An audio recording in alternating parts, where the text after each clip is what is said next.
All right, it's time for your next Nuggets Ticket Thursday keyword. Here you go. Text the word NIFTY, N-I-F-T-Y, with your first and last name to 303-504-0925 for your chance to win tickets to see the Rockets at Ball Arena on the 15th. If you don't want to wait until 9:55 to see if you win, you can purchase your tickets now at nuggets.com/tickets. Again, your 620 keyword is NIFTY. Nifty, huh? Okay. Got to think about that one. 303-504-0925. Nifty. Best of luck. Just looking at the text line. Shop Mazda text line. One price, one person, 1 hour.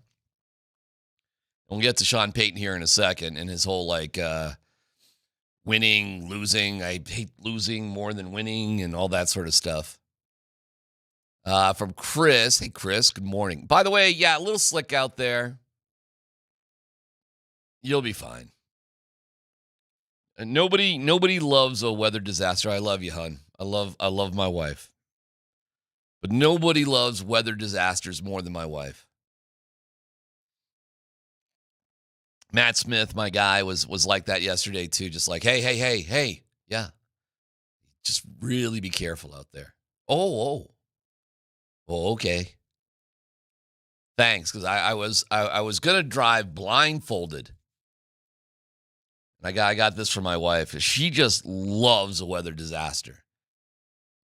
She's like, she's groggy. Black ice. Black ice. Or listen, it is a pure coincidence that after living in the shadow of Smoky Hill High School at Smoky Hill and Buckley for more than 20 years, no regrets about that. Loved it. Go Buffs. I'm a Smoky Hill guy. Ain't no doubt about it. That we downsized. The kids are in their 20s. You know what I'm saying? Like, just didn't need all that house. And excuse me, it was just time. Had no idea in the world about the cool place that I live now. Never thought in a million years I would live in Douglas County. Never thought it. But really love it and love where I live. And it just so happens the place we moved to after 20 plus years is like 2 miles from here, the radio station, which is essentially Park Meadows Mall. And it wasn't originally, getting fired and all, and then you get a new job. But it wasn't. The station when I first started here just a couple years ago was down on Colorado, sort of near Cherry Creek Mall, and they moved. So I'm just I'm boring you with all these details to explain. I only have to drive 2 miles to get here. And it is why the vast majority of days I actually do take my bike. And I have for, I don't know, a couple of years. You understand, I only have to come like 2 miles down the road. And black ice. Do you know how much of an idiot I would have to be to get in some sort of car accident driving 2 miles at 5 o'clock in the morning? But appreciate everybody looking out for me. All right, here we go with Sean Payton. Oh, I'm sorry, Chris, I cut you off. It's fun to think of Giannis to Denver, but is the conversation as fun if he goes Oklahoma City? Oh, my God. Why in the hey, no offense, Chris. But why in the world would Oklahoma City make a deal for Giannis? That is the kind of greed they talk about in the Bible, I'm pretty sure. Yeah, that ain't happening. That's what turns cities to salt, buddy. That's not happening. Don't worry about that. This team has so much collective soul. There we go. It's fun watching them. Hey, is Rudy LaRusso going to play? Michael, that is exactly what was said in that 61, 62 season. Hey, is Rudy going tonight? Teams with, that's really funny. That's going to be a text that's going to be hard to top right there. You should have put your name on that one. Teams with 3 different 50-point scores. 2018-19 Warriors, Steph Curry, Klay Thompson, Kevin Durant. 2025 Nuggets, Aaron Gordon, Nikola Jokic, Jamal Murray. 61-62 Lakers, Elgin Baylor, Jerry West, Rudy LaRusso. Which one of these is not like the other? And by the way, am I off here? Am I really missing my basketball history? Never, ever hearing of Rudy LaRusso? This man never got the Dark Matter 99 overall NBA 2K Rudy LaRusso card. Dude, that is... And it shows. That's one funny text. Hey, is Rudy going tonight? Jamal Murray went from...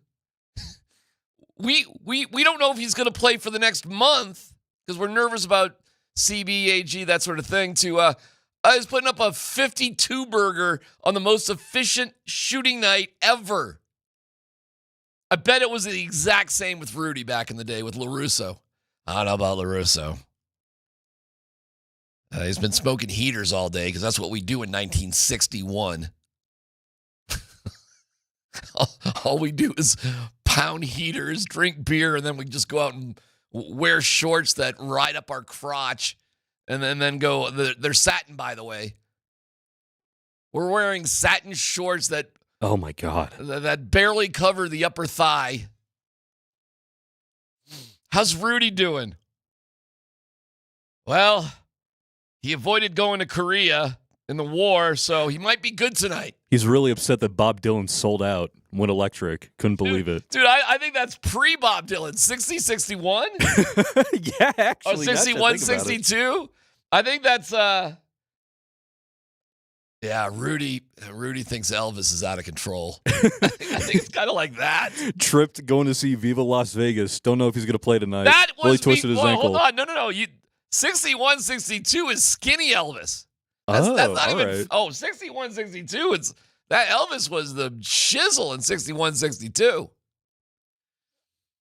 61-62 is like things aren't looking good in Vietnam. I don't know. All right, I'm moving on. They got what in Cuba? You could head to number 38 tonight to watch Thursday night football.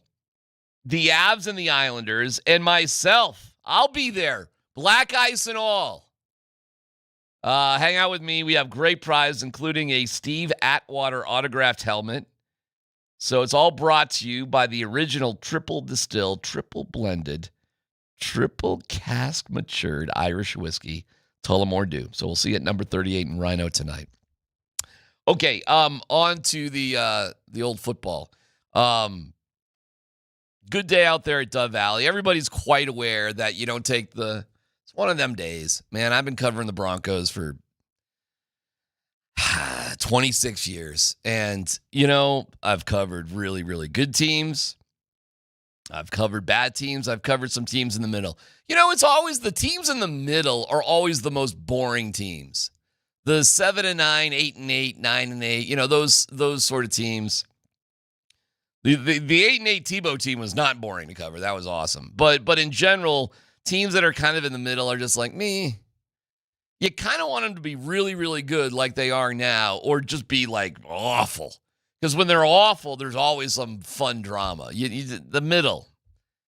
So I have heard this, like, when the Broncos have had really, really good teams, which I've been lucky enough to cover quite a few, you get this same conversation this time of the week. It's hey, it's a trap game. Look out.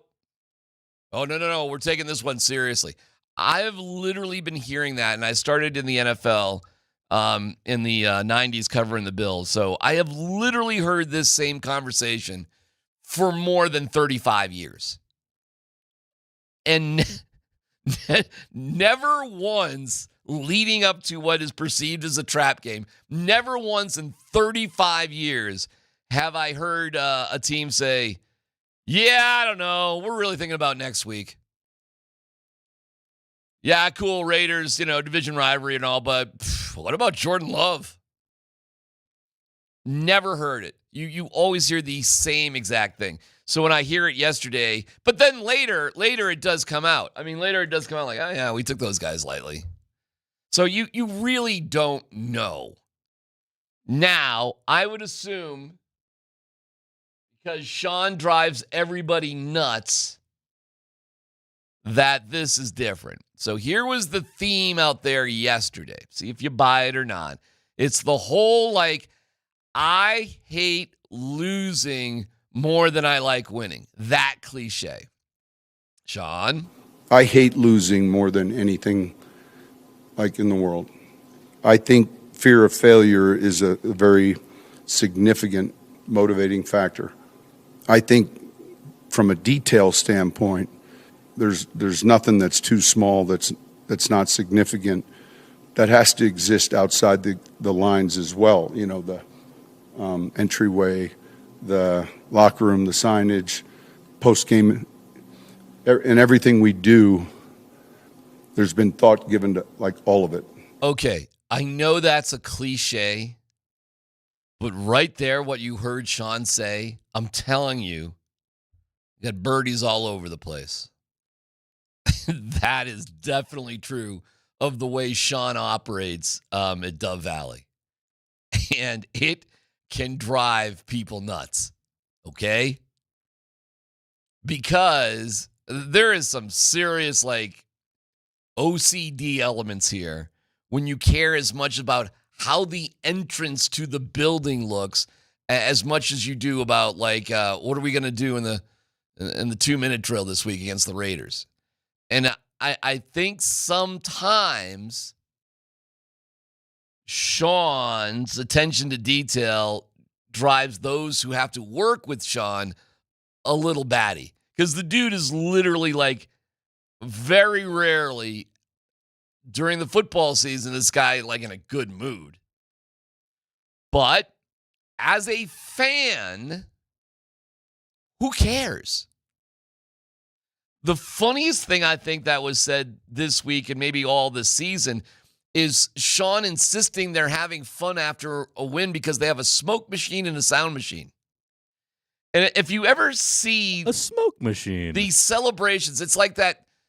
It's kind of like that scene in Jerry Maguire when the quarterback guy looks down there at Bert Sugar, and he's looking at Jerry and Cuba Gooding Jr., and he looks down at Bert Sugar, played by Jay Moore, heiress to the Lakers Foundation, because he's shacking up with Jeannie Buss.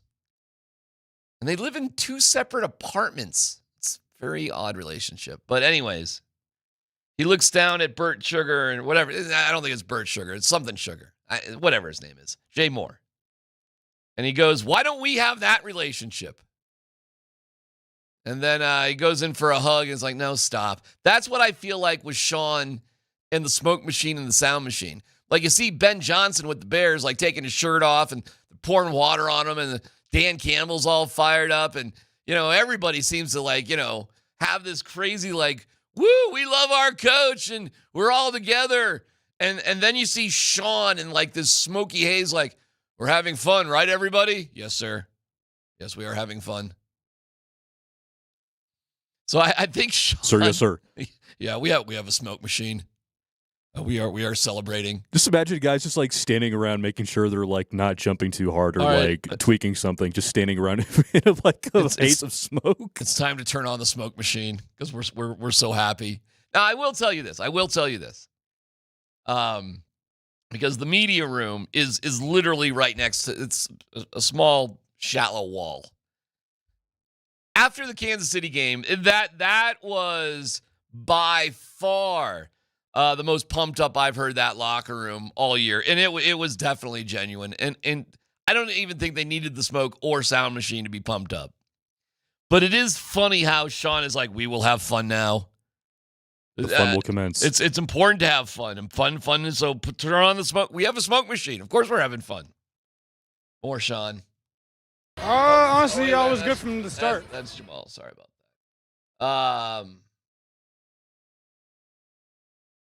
Here's Sutton on the hating, losing, winning thing. And it's one of those things that I think that it trickles down into the temperament of the team, of understanding, what the expectations are. None of us like to lose, but when you understand that the head man really doesn't like to lose, and he feels like we prepare each week with the opportunity to go out there and be successful. So yeah, I think that the biggest thing is just understanding that, he wants the best for us, which ultimately, we all want to win, and he just wants to be a winner. Yeah, because he drives us nuts. The guy's just crazy. He's worried about everything. I got another great example. This is, oh man. Do I do this or not?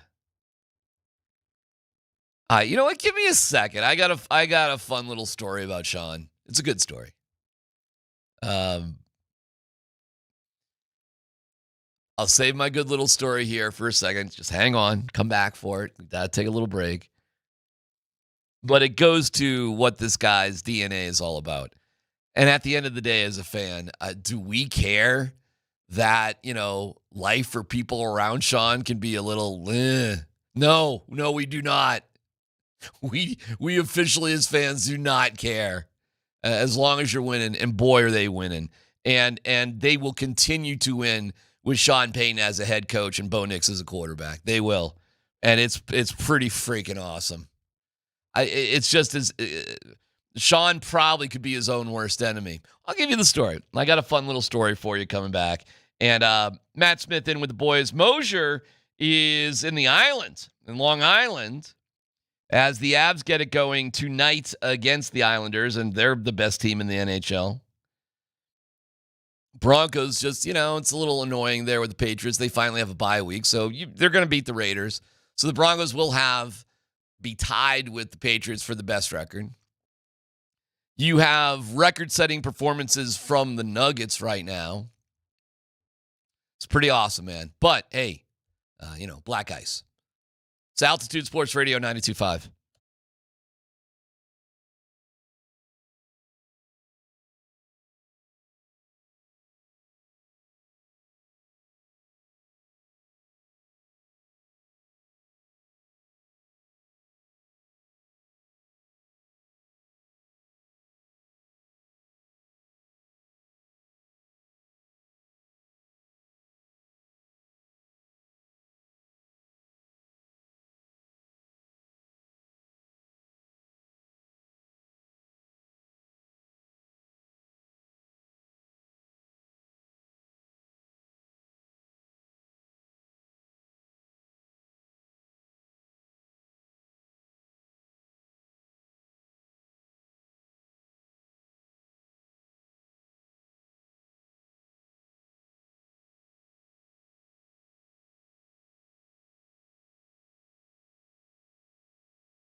I'm looking at the text line right now. You guys are great.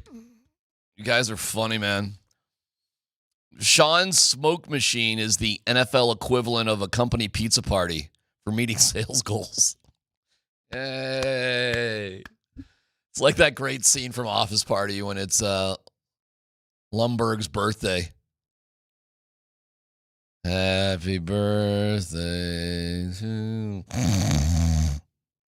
Reminded me of that Simpsons clip. What what was I think it was like Al Gore or something. They go to the White House and it was like, Al Gore, congratulations, somebody bought your book. And he was like, all right, the fun will now commence. It's like one little it plays Celebration by Kool and the Gang. He's just sitting there smiling. We have a smoke machine. We have a sound machine. We have cake. No, I didn't get the last piece of cake. I was about to say, yeah, but I need a piece of cake. I can blow up this whole building. Red stapler. 8580. Sean Payton went to the Nick Saban School of Partying. That's funny. Sean's play calling is the Raiders' best game plan. Huh? It's like a haiku. I don't even know if I understand that. The Raiders listen, Sean knows what he's doing. The fact that he really does care about everything, and if you're around people that seriously, literally everything is on the same level, that is very, I gotta touch this 3 times. I gotta do this here. That can drive you nuts. But that meticulousness, that attention to detail is also very powerful if you're doing the right things. It's just it can wear on people. That's all. It can drive people nuts. But it's not necessarily a bad thing for a team. And if you compare Sean to like Nathaniel Hackett, who gave everybody Thanksgiving off, or back in the day when we're having, and I love Vaughn. I do. I love Vaughn. It's marijuana part of your life. But I mean, we're having Halloween parties where Chad Kelly is getting throttled by a vacuum tube dressed up as Woody from Toy Story. I'm sorry, what are we doing? Oh, the players deserve to have a party. Sure, okay. Not like 1,000 people at the Gothic Theater. Like how about just wives and girlfriends? Like, at the Ramada Inn. No. We're going to rent out the... Okay. You know what? That was one of the more bizarre arguments I've had in sports talk over the year. People defending that was a good idea. Do you know what Sean Payton did with the Broncos on Thanksgiving? Let me see. They had practice. They didn't have an amended practice. They didn't like let's jam everything in now and so we can get out of here to eat the turkey. No, they just had practice. It was Thursday. Thanksgiving was a Thursday. Why? Because it was Thursday. And that's it. There's 2 holidays of the year. 2 that you have to make some sacrifices if you are in the NHL, NBA, or NFL, especially the NFL. And that is Thanksgiving and Christmas. And that is just the way it goes. Other than that, Arbor Day, you're clear. Memorial Day, we're good. 4th of July, let's party. I'm available on Valentine's Day. Even Labor Day, even during training camp, they give the NFL Labor Day off, and hockey and basketball haven't even started yet. There are so many other holidays. But yeah, Thanksgiving and Christmas are work days in the NFL. It's the way it goes. So the fact that Nathaniel Hackett changed the entire schedule so they could have Thanksgiving off is just mind-numbing to me in terms of lack of focus. Having Halloween parties with thousands of people, I love Sean's. I think it probably does drive people nuts. The attention to detail is wild. I believe him when he says the cliche, I hate losing more than winning. And you know what? Damn right. Cool. I'm just glad I don't have to work directly with you. My little story is, this is very much like we have fun, we have a smoke machine. Sean believes that for the holidays, that the people who cover the Broncos, the media, should get some sort of present. So for the past couple of years, he's been sending out ice cream to the media people. Now, because of the shift that I now work, I am not out there every single day. I was for like 15 years, but okay, things change. I cover the Broncos when I'm on the Zoom call, when I'm at the games.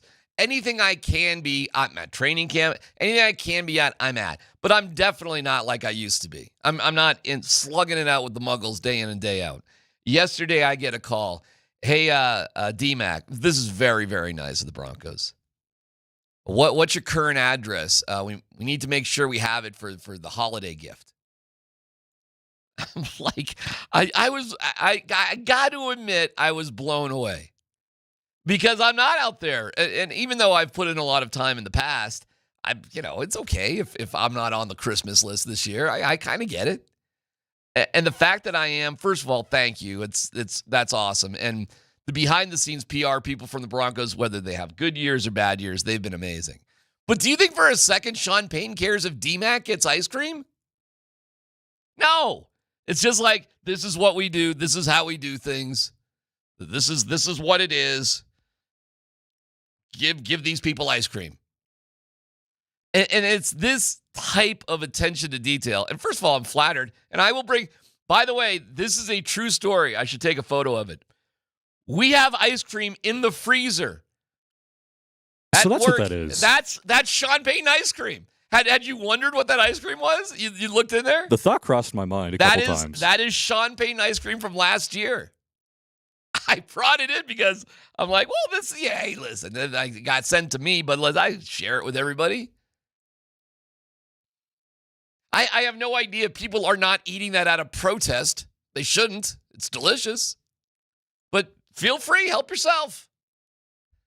So if you ever, for whatever reason, you traipse through this building, make sure you ask to say, hey, can I see the Sean Payton ice cream in the freezer? Let me see that Payton ice cream. I want to see right some now. of that. I want to see some of that Payton ice cream. I hear he's got a smoke machine.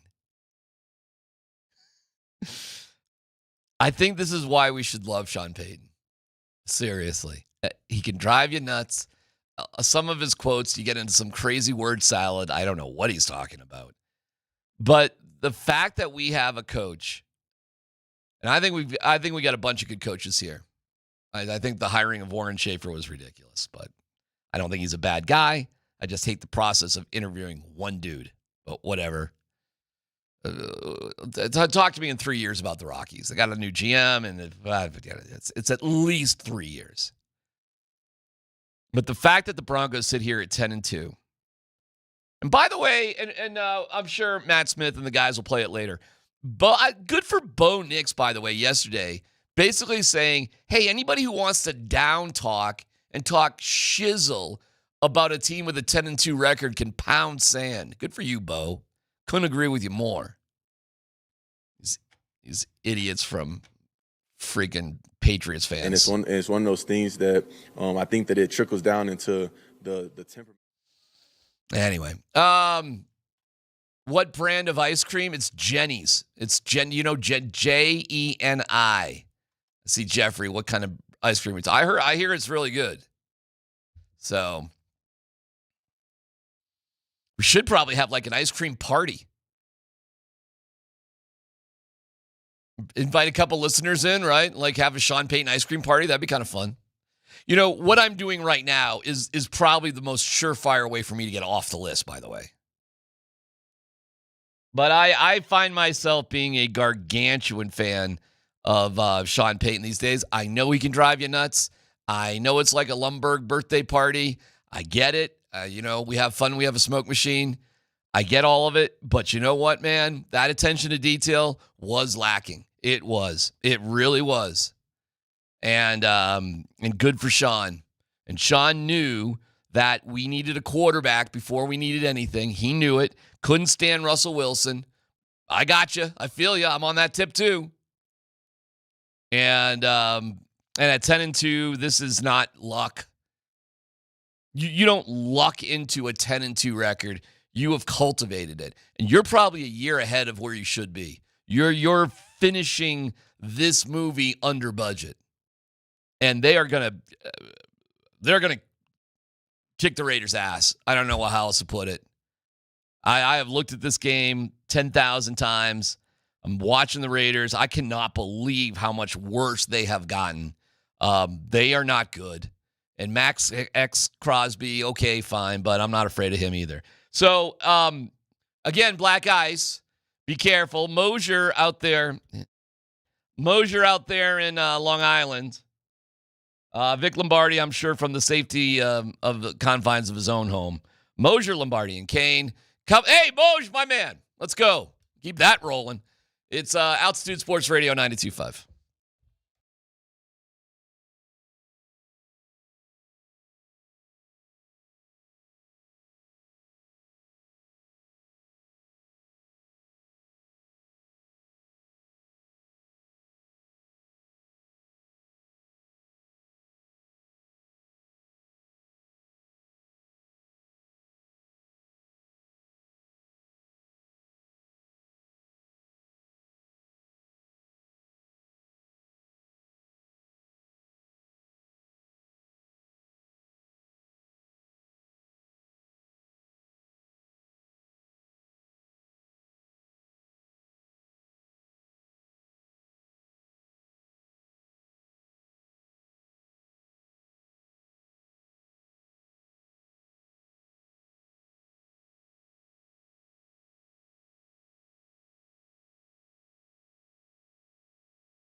Good morning.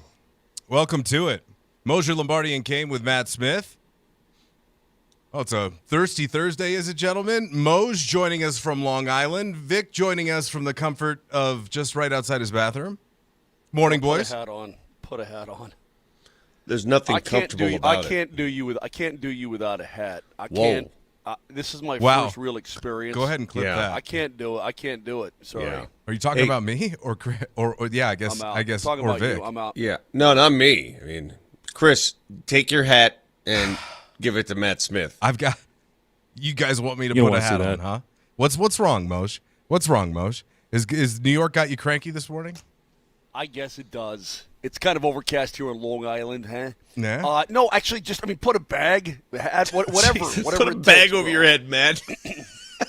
Just cut like back in the day. Remember the Saints? The Saints fans used to put the paper bag over Oh their my head. God. Which I think, by the way, if you're looking at any form of, I don't think they let you do it anymore. You know, the man has come down on people. But back in the day, when people would put the grocery bag on their head and cut the eye holes out Sure. and the mouth out, to be unrecognized, I thought was the greatest form of protest against a bad team you can think of. I never told you my story about that. Back when the Arizona Diamondbacks were an expansion team, right?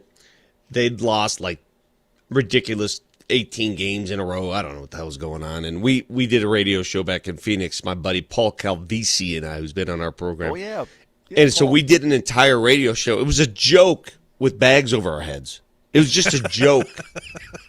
And we got so much heat. We had to go to Jerry Colangelo's office. Oh, that must have been Oh, fun. you're kidding. Oh, yeah. Wow. What did Jerry say? He wasn't happy about it. Yeah. But I said, Jerry, it's just a joke. Son of just a bitch. joking around. We're I just mean, for the joking teams, around here. It's nothing conveys displeasure with the team like a bag or like the unknown. There used to be a guy called the Unknown Comic back in the day, Matt. Okay. And he wore a bag on his head like on the Gong Show or something like that. Anyway, that's where it came from. Go ahead. Okay, well, good. Well, Moj's in Long Island, Vic's at home, I'm in studio, and the Nugget, I guess it's a 4-game road stretch, but it's more like a 3-game road trip, a little East Coast swing. Indiana last night, Atlanta coming up next, and then they round out things on Sunday in Charlotte. But I'm burying the lead because the story of the night was Jamal Murray, who, we didn't know if he was going to miss last night's game, the next week, the next 2 weeks, the next month. But he comes out and, just registers one of the most efficient 50-plus point nights in the NBA. I'll ask this first. Why am I more comfortable with the Denver Nuggets on the road than at home? That's number one. Number two, Jamal Murray, before that game, was listed as questionable with an injured ankle. He did not finish the Dallas game. He couldn't finish the Dallas game. He limped off. He hobbled off with an ankle injury. He goes from that to superpowers. I can't read that guy. Either he's the fastest healer in the world. I don't understand how that works. How do you go from not being able to finish one game to a 52-point, 10 of 11 ridiculous, phenomenal performance that happens once a season? Don't even know, Vic. And by the way, you asked the question, why do you feel better about the Nuggets on the road than at home? I think the question is, why do the Nuggets feel better about going on the road? You know what? Jamal playing mentioned at it. Home. Did you guys see the post-game interview with KD last night? I did not see that, but I mean, look, 10 of 11 from three-point range, just 6 missed shots all night. It's insane what he did. I've got it right here, Vic, actually, if you want to take a listen to it. This is Jamal Murray with Katie Wingy last night on the fact that Denver's won a franchise record 8 in a row on the road. Honestly, we're struggling at home, so I think this is a great time for us to bring the energy and kind of regroup. All right, good to see you, bro.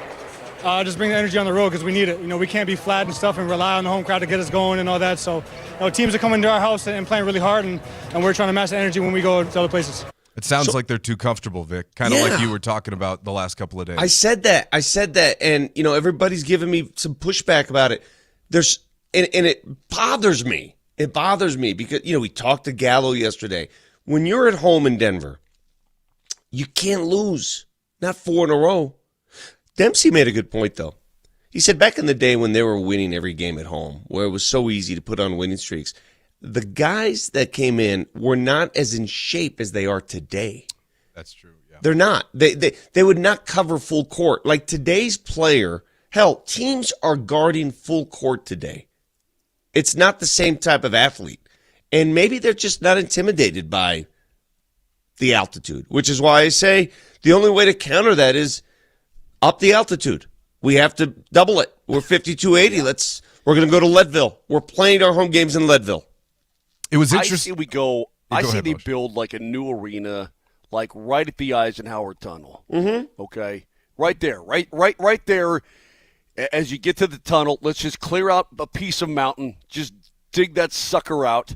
Okay, put a new arena right there. So it's, what is that, Vic? It's probably, I don't know, 8,000, 10,000 feet of the Eisenhower Tunnel? What is it right there? I have no idea, but I know this.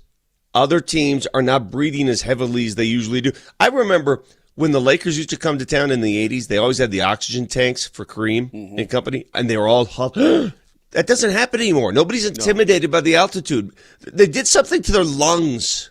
Fix it. Genetics. David Adelman last night was actually, I think he might have been subtweeting you verbally. I think he might have been calling you out because after the game, he was talking about that, and I don't have that cut up, and we can get that a little bit later, but I did listen to it, and I kind of chuckled at it because he's like, yeah, people always talk about altitude, but we're never at altitude. We don't play at altitude. We're home for a day, and then we're on the road. And I was like, that's a lot different than what Gallo was saying yesterday morning. I mean, it's just a different mentality entirely, right, Vic? It's like a rallying cry. It's something that you build up and it becomes a thing. Sure. Wait, I don't want to take away from last night where I felt comfortable from the get-go. I mean, I told Demps, I said, they're going to win this game because, first of all, Indiana's not that good. You see what's happened in Indiana since their championship run last year. That poor team is messed up. Yeah, but that's so weird. They have some players there. I mean, Matherin's been a stud in the past. What's his name? Nemhard. One of the 18 Nemhard brothers. Yeah, they've got a whole family of them. Anyway, Siakam has been a stud in the past. They got dudes. I want me a TJ McConnell. Oh, you're telling me. Isn't he the best? How do you get one of those? They had one of those. Yeah. His name was Colin Gillespie. Okay, a little different player. You're going to have to stop whining about Gillespie, the old regime. I'm not going to stop. Okay, well, you're going to have to. Well, either way, last night they really didn't need the backup point guard help. And from here on out, we can stop talking about Jalen Pickett in any sort of serious conversation because they're up big in the second half last night, and you know he didn't move an inch off the bench until that game was signed, sealed, and delivered. How are you going to move him? Because your starting point guard feels good, looks good, Sure. and he's on his way to a 10-11. Let me tell you what happened last night, too, historically. So we see AG in the opener against Golden State do something we've never seen before as Nuggets fans. He goes 10 of 11 from 3, nuclear, 50 points. And a month and a half later, here's Jamal Murray going 10 of 11 from 3, 52 points. They're the only two players to do that for the same team ever. It's insane. I mean, the historical numbers about it. By the way, he did the Blue Arrow celebration last night. We all saw that, right? Which I love. It's great. So Good. I think that's the first time he's done it in a game since Game 6 of the bubble conference finals. Or against the what was it? It was Game 6 against the Jazz. I think in the he bubble. did it First in round. the finals, in the NBA finals. Did he? Yeah, I think so. And I think last year, if Nuggets fans help me recollect, because I brought this up last night, did he not feign the blue arrow last night? Grab it and then kind of let it go. Exactly. Yeah. Yeah. What's that called, Moshe? Is it a quiver? Yes. Quiver, yeah. Yeah. He went to the quiver. He did not pull from the quiver. Are you saying he quiver teased? Yes. It's I think the best quiver puller of all time. What was that? Matt, you're a nerd. You know the answer to this. Yeah. Who's the long hair blonde dude in Lord of the Rings? That guy. Legolas. That dude played by Orlando. You know this like too easily. Yeah. Orlando Bloom. Yeah. So that dude could quiver pull like a moth. Remember that one time he took 3 of them and he nailed that elephant in the head? Bam! It was killer. Yeah, it was pretty killer. How about he got this elephant like right in the back of the skull, like blam! It was awesome. Loved it. Teams with 3 different 50-point scorers in NBA history. How about this?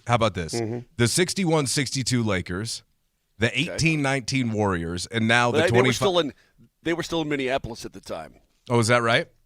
How was that? Was that old arena nice? Yeah. It was okay. Having done a boatload of games there in the early '60s, it was right. It was okay. I thought it was a little bit outdated. A little dingy. Even in the early '60s. Yeah, a little bit. Yeah. But your historical reference there, the Nuggets are the first team since the '60s to have 3 players hit 50 points. It's not even Christmas yet, and they've already done it. Well, the 18-19 Warriors did it as well. So it was the 61-62 Lakers and the 18-19 Warriors and the Nuggets. So 3 teams in NBA history have ever had 3 50-point scorers within the course of the same season. Who are the 18-19 Warriors? Durant, Curry, and Clay, probably. That's Probably exactly Klay right. Thompson. That's exactly right. Wow. That's good company. Name the 3 Lakers. Name the 3 Lakers. Mikan. Chamberlain? Keep going. From what year was this? 61-62 Lakers. Pettit? Mikan. You have not gotten one of them right yet. Yeah, because Mikan was already gone. Wilt wasn't there yet. Stevens? Nope. All right, I'll just tell you because, let's be honest. Jabberwock. Richardson? Elgin Baylor. Yeah. For God's sake. Jerry West and Rudy LaRusso, which I'd never heard of before. Rudy LaRusso? Rudy LaRusso. Is that back when 5'8" Italians played power forward in the league? I was going to say any relation. Jeez. Strong layups. Actually, the team it's my bad. The team moved to L.A. in 1960, so they had just gotten there. They just gotten to L.A. But the point here is, and listening to David Adelman last night was kind of funny as he added up the numbers in his head. So the Nuggets have won a franchise record 8 straight road wins, okay? And they've won 8 out of their last 12. But none of those wins have come in home. I fully expect them, guys. I'm so confident with the Denver Nuggets on the road. And there is something to this. Moser, you're on the road with the team right now. There is something to being away from all the chaos of home, being away from the comfort at home, going to a hotel, being united together. There's something to it. The Denver Nuggets, I expect them to sweep this road trip. They're in Atlanta tomorrow. They're in Charlotte on Sunday. Sacramento next week. I think they go 4-0. That would be splendid if they did, which does not give them an out for screwing up at home, Vic. If they walk over everybody on the road because you have confidence in them, great. I'm not going to give you an excuse to come home and lay another egg. I'm trying to find out what. Happen. Yeah, but see, I don't like it. I know we have an issue at home. I want someone out there, whoever's listening. What do you think that issue is? They know it. Again, Jamal said it. Adelman said it. Is it the schedule? Is it because it's been so helter-skelter? Is it the comfortability? What is it? That's what Adelman tried to pin it on, I think. He was like, you're only at home for such a short period of time. And if that's the case, outside the court, you're trying to do a bunch of stuff while you're there and take care of things. Then you got to wrap things up and get back out on the road. It wears you down. I think that's part of it. That's what it is. And we got to see our stupid families. Oh, my wife is grinding my gears, and I got to take the garbage out. Come on, man. It's something about the laissez-faire attitude they have on the floor. I can point to it, Matt, specifically. I'm waiting. On it, Matt. I'm waiting. They just didn't defend the other night. All right, well, here's David Adelman last night on Jamal Murray's historic night. And then obviously when Jamal has a night like this, I hope people understand it's not the 52 points. It's the 19 of 25, 10 for 11 from 3, 4 for 5 from the free throw line. That is insane efficiency. It's one of the most, I'm guessing, one of the most efficient 50-point games of all time. But I was, as far as the team goes, I was proud of the second quarter. We turned the game around. It was because of our defense. There you go, Moj. They played defense. That's what they felt like. Even Nikola last night was lauding their defensive effort in the second and the third quarter, Vic. I think the Denver Nuggets, presently constituted. Oh, and by the way, before I forget, Christian Brown is out of his walking boot. Oh, that's great news. Yeah. I don't know what that's going to mean. I don't know how long it's going to take, but perhaps you see Christian Brown before Christmas, before the first of the year, at least get somebody back. You don't know. Seeing him out of the boot is a big deal to me. And now Spencer Jones injures his knee last night. He couldn't finish the game. That was bizarre. He just landed awkwardly, and it was like he hyperextended his knee the other way. Mm-hmm. It was weird. Here's Adelman continuing one more time on just the special nature of the night. I didn't realize he had as many points as he did, to be honest. I mean, we were going to him a lot. But yeah, you can tell when he gets in a certain rhythm, the way the ball comes off his hand, the way he releases his legs. He just has that feeling. I can remember years back, I believe it was during COVID, but at Cleveland, a very similar 50-point game with no free throws, which I don't think I'd ever seen that before in my life. So there are nights where he can be really special shooting the ball. He's always special offensively, but just the rhythm he had tonight and the flow, he's one of those guys that when you see it, and the other thing with Jamal is he can do it in the playoffs too, and he's proven he can. So these are special 50-point nights for him, but more importantly, a good night for our team. Most 50-point games by a Nugget, Nikola Jokic with 4, Jamal Murray with 3. Pretty special duo we have here in Denver right now. Coming up on the other side, Sean Payton spoke to the media yesterday. Let's take a listen to the coach because he talked about a fear of failure and what that does for a football team. That's next.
Time for your next Nugget Ticket Thursday keyword. Text burger, BURGER, plus your first and last name to 303-504-0925 for your shot at tickets to see Durant and the Rockets take on Jokic and Murray at Ball Arena. Limited tickets still available for Nuggets Rockets on the 15th. Grab seats now at nuggets.com/tickets. One more time, the keyword for you, burger. So text burger along with your name to 303-504-0925. Best of luck to you out there. Winner at 9:55. Hey, Moj, so you're in Long Island right now. You guys, where'd you fly into? What do you mean? What specific airport? I was just curious. Yeah, We because flew into Magic JFK. carpet. We flew into JFK, not LaGuardia. I was just wondering because then you go over and spend a night, and then you're back in New York tonight, back downtown tonight. That's correct. We'll bus from Long Island to Manhattan tonight. I'll do the show from Manhattan tomorrow, and then the game is Saturday day. Then we go straight to Philly for a Sunday day game. Speaking of the New York City area, did you guys hear what Mets owner, what's his name again, and Cohen? Yeah, Steve Cohen. Yeah, Steve Cohen. Did you hear what's going on in New York City? It's unbelievable. It's crazy. He just got a permit to put a casino next to the Mets stadium, and it's going to completely change the complexion of that area. It's going to cost $8 billion to do, which he has. But, you talk about the rich getting richer in the deeper pockets. The Mets already spent an enormous amount of money on their roster. Now they're going to have major funds to work with. How do you get, in the city of New York, how do you get a permit to build a casino? I read about it. So 12 years ago, they passed a law in New York State, and they're starting to give away casino permits. And they started up north at some of the Indian reservations that were already there. And they said, give us a 12-year head start. And then they gave 3 permits to places in the city. And he's one of them that got a permit. All right, so here's the details. 1,000-room luxury hotel, 5,000 slot machines, 375 tables, restaurants, bars, theater for shows, 25 acres of public parks and playgrounds. He's essentially taking an under-monetized asset, 50 acres of parking lots around the stadium, and trying to transform it into a year-round revenue engine that produces consistent returns independent of how the Mets perform, which I think that's important because they have not been doing all that well here of late. So sports owners are doing this across the board. You're seeing it everywhere. They're trying to build an insurance policy so that there's activity at their arenas or in those areas year-round, and not just at games. Isn't this what the Mavericks are trying to do, or at least this is what everybody's... That's exactly what they wanted to do. The Dallas Mavericks wanted to build a casino on their grounds, but the state and the city denied them. And so they traded Luka. It's like, fine, Luka, you're out of here. Pretty crazy. I've been to that part of Queens before, trying to envision where they're going to put that stuff. I guess there is stuff around Citi Field. There's a big amphitheater across the street. I don't know. That's his problem, I guess, or his good fortune, I suppose. But yeah, it's just crazy that you can have a big old casino in the middle of New York. It's just kind of weird. Never expected that. Moser, Lombardi, and Kane with Matt Smith. Boys, yesterday Sean Payton spoke to the media, and I actually found him to be in a quite reflective mood, honestly. Sitting here 10-2, going into Raiders week, there are more stressful weeks on the schedule, but clearly, these guys, these NFL coaches, man, they're kind of sickos. You got to be a little tapped to put in the hours that they do and grind like they do. It's just it's a different level of commitment, in my opinion, at least, to do the job the right way. And you can tell that Sean is back at home being in charge of an operation. And he spoke a little bit yesterday about fear of failure and what it means to him. I thought it was interesting. Let's take a listen. I hate losing more than anything in the world. I think fear of failure is a very significant motivating factor. I think from a detail standpoint, there's nothing that's too small that's not significant that has to exist outside the lines as well. The entryway, the locker room, the signage, post-game, and everything we do, there's been thought given to all of it. People may roll their eyes, yeah, okay, but I really understand what he's saying there. Every part of the verbiage we're going to use around the building, how we're going to set up the culture. When you've been to the mountaintop, right, and you've competed at that level, you know what it takes and you know what it looks like. And it took a little bit here, and certainly it did not work with Russell Wilson, and he could not stand Russell Wilson. And credit to the Walton Penner family ownership group for A, having the resources to move on from that mistake, and B, being committed enough to Sean Payton to do what he wants, even when that's a tough decision to make, to fire a first-year head coach in Nathaniel Hackett, and then to jettison this guy you're already going to have to pay just to walk out the door. Don't you think, boys? Absolutely.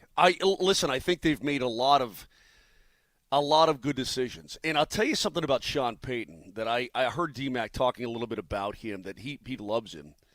And there are many things about Sean Payton that I like, too. I think he's a really interesting cat. I think he's an interesting guy because I think he's a troubled guy inside. I mean, he causes his own trouble. I think he's snarky and snappy and snippy and snooty in this. I think. Wait, what do you mean he's troubled inside? That's a bit much to say. I mean, you're troubled. Okay, okay, maybe that's a bit much. And there's varying degrees of trouble. By that I mean when he admits that he's driving around he asked the media out loud last year, "Why can't I be happy? I'm driving around the sushi parking lot for an hour after a win against the Green Bay Packers, and I can't figure out why I can't be happy." I think that's an interesting take. I think we've all been there at some point. At one point or what? What if I countered by saying this? Most very successful people are maniacs in their own right. Maniacs. Maybe. They're not normal human beings. I mean, find me a successful human being in whatever business, in whatever line of work, who's above and beyond, and I'll say to you, they're maniacs. They do things differently. They don't compromise, and that's what he is. I mean, so to say he's troubled, I don't think he's troubled. Okay. He's just driven. That's okay. Let me rephrase it then. It's just a word that came to my mind. I think there's some self-torment. I think even in that clip we just played. Self-flagellation. There's self-torment that goes into it. And I think to a certain extent, to be an NFL head coach and to put in those crazy hours, there has to be a bit of self-torment. I really do believe that. But I just think he's an interesting guy. And I think he can be snippy, snooty, snotty, and all those things. I think he can be completely introspective and probably self-aware a lot. I'm glad he's here. I'm really glad he's here. I think he's the right guy for the job. I just think that on any given occasion, he can just do one of these and go on a different direction. I'm here for it, I guess, Matt. I'm just soaking it all in from the outside. Did you guys read the Seth Wickersham piece a couple years ago when he first got here, detailing about how he was, up at the house in Montana there, and he's got the screwdriver. Idaho. Yeah, or what did I say? Montana, Idaho. Yeah, he's got the screwdriver. God, what am I thinking of? The cooler? Drink? Yeah, the drink. Yeah, but it's outside the house on the 13th tee. And, he's playing golf with Wayne Gretzky, and he's doing all this stuff. And then the summer's kind of over at Camp Wallenpaupack, and all the kids go home, and he's looking around, and he's trying to tip the, bus guy $15 to come play 9 holes with him. And he talks about how there's only been one point in his life where he's lost that fear of failure, and it was that year where it felt like to him, and he catches himself from saying nothing mattered, but I think you can really understand what he was trying to say. It's just not the same adrenaline rush that comes with being a head coach. It probably ratchets up some, yeah, in a positive way, though. And then, how do you deal with it? Listen, when it stops, and I only have one, I have actually 2 instances where it stopped. Now, that's 6th grade team still. When you're playing other 6th graders, there's 2 or 3 that have matured. It's a unique age. It's 6th grade, and so I had the DVDs of the opponents, and there was always that one kid that could destroy the game. And so it's the same as Max Crosby. There's one kid that drove to practice with a beard, and the rest of them were all 6th grade. So, how do we make sure this kid doesn't ruin the game? And it's interesting because he's talking, of course, about the year with Bounty Gate and the year he spent out of football when Kevin James played him in a movie. Like, he even scratched his competitive itch coaching sixth grade football because it's the same. You got some kid that's, really talented and you got a game plan for him, and he could still get some of that out of it, knowing that it was a temporary pause or hiatus, at least in his career, and that he'd eventually be back to it. And I think it's funny that he brought it up. And you'll remember in the Wickersham piece, they described him going to the studios on Sundays, literally getting there before everybody and staying there after everyone had left because they couldn't get rid of him.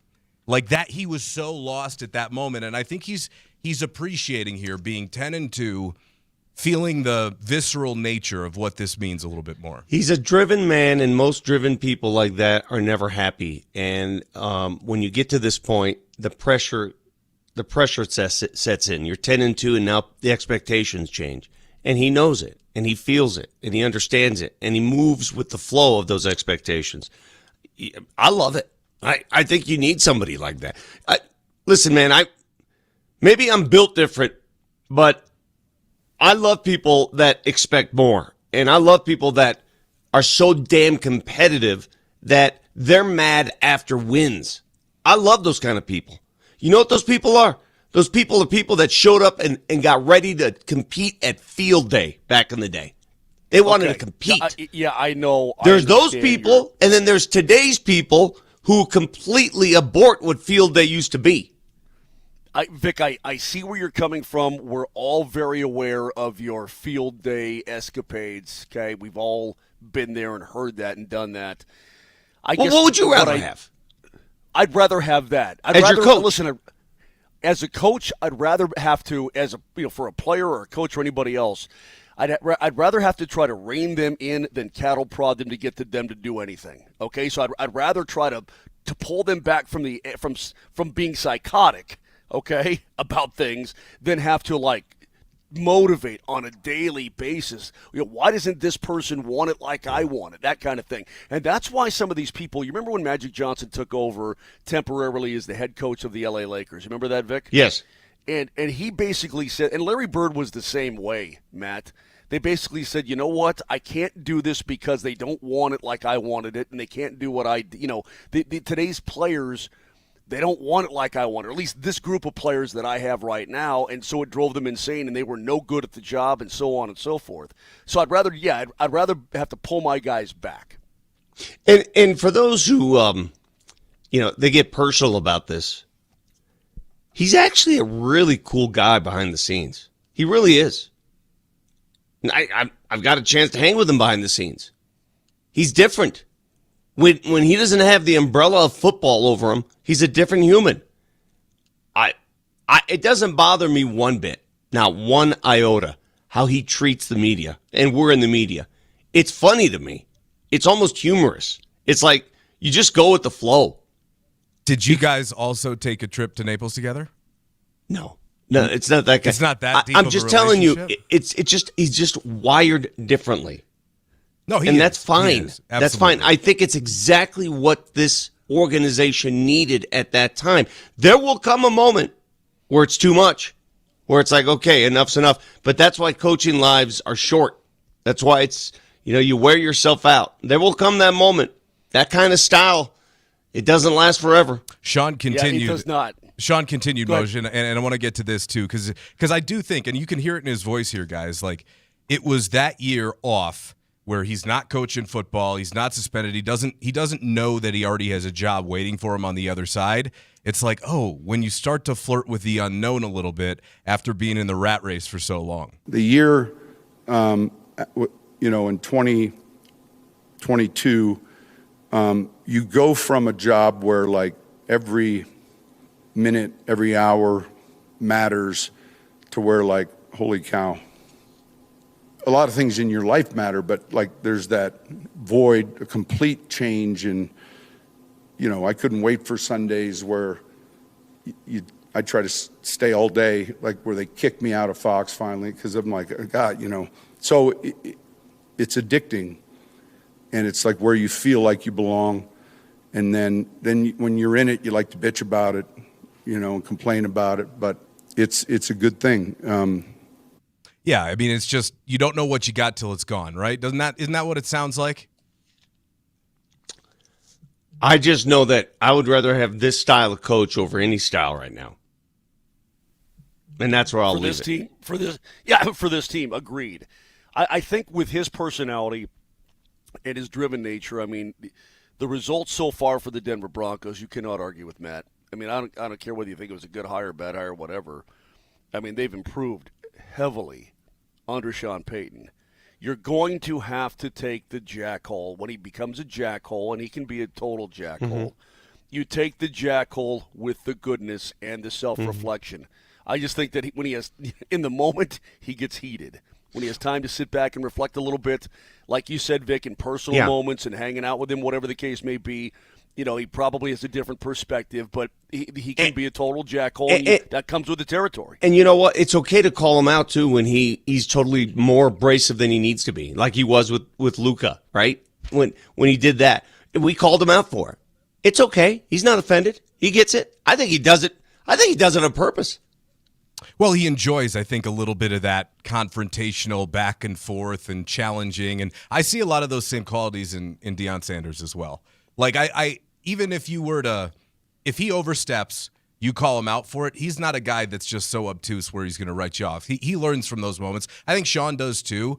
And the other part is Moser and Vic, you're talking about how this is the right guy for the moment. Think about where the Broncos have been on the cycle of trying to find a head coach and trying to find a quarterback in that combination. You have a guy here who's had a lot of different experiences, and he knows what he's looking for, as opposed to maybe Vic Fangio, who was one of the top 3 oldest first-time NFL head coaches of all time, or Nathaniel Hackett, who was the hot name that year, but clearly was being propped up by what Aaron Rodgers was doing on the field. So I think that Broncos country just ought to be appreciative of these guys because, I mean, it wasn't that long ago where it was not like this.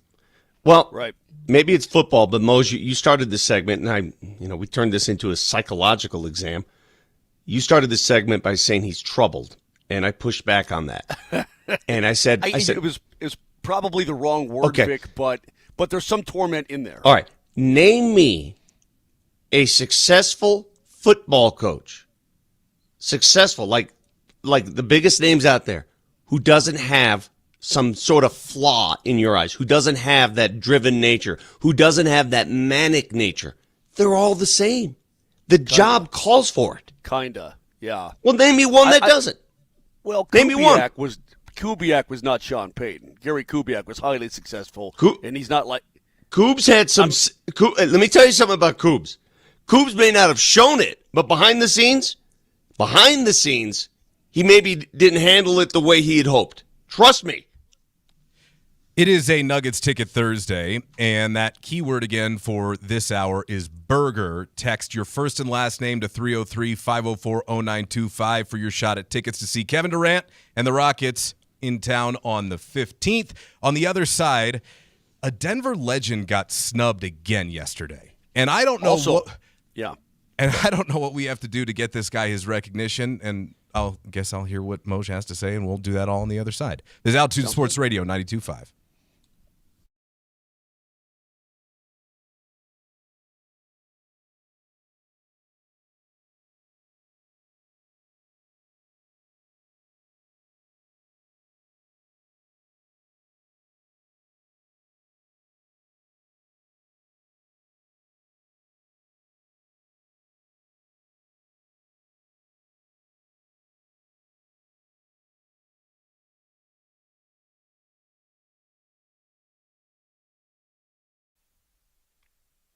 Hey, guys, I'm going to talk to you about something. It's called erectile dysfunction. Does that sound crazy? Yeah, maybe it does. But if you have ED in your life, it's probably a big problem, and you need to stop waiting and pretending that it doesn't exist or that it's going to get fixed or whatever the case may be. A lot of dudes have gone to the Rocky Mountain Men's Clinic to get taken care of because they have success rates well over 90%. Not kidding. Their treatments work when the pills or the herbals fail. If you had something wrong with your elbow or your knee or whatever, you'd go get it looked at, you'd go get it taken care of, you'd go get it fixed. And I think that ED is something that's no different than that. Don't laugh it off. Do yourself a favor. Call them today at 720-440-7900. They got an expert staff, and you could be back in business before you know it. In 5 locations in Colorado, Fort Collins, all the way down to Colorado Springs. They're going to take care of you. Initial visit's only $99, includes the medical consult with a Colorado licensed medical provider, the PSA test. And if medically advised, to test those there in the office. If it doesn't work, your appointment's going to be free, but it's going to work and you're going to be happier. Trust me. Give them a call, 720-440-7900, or go online at RockyMountainMen'sClinic.com.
Moser, Lombardi, and Kane with Matt Smith. Thanks for being here. Happy Thursday.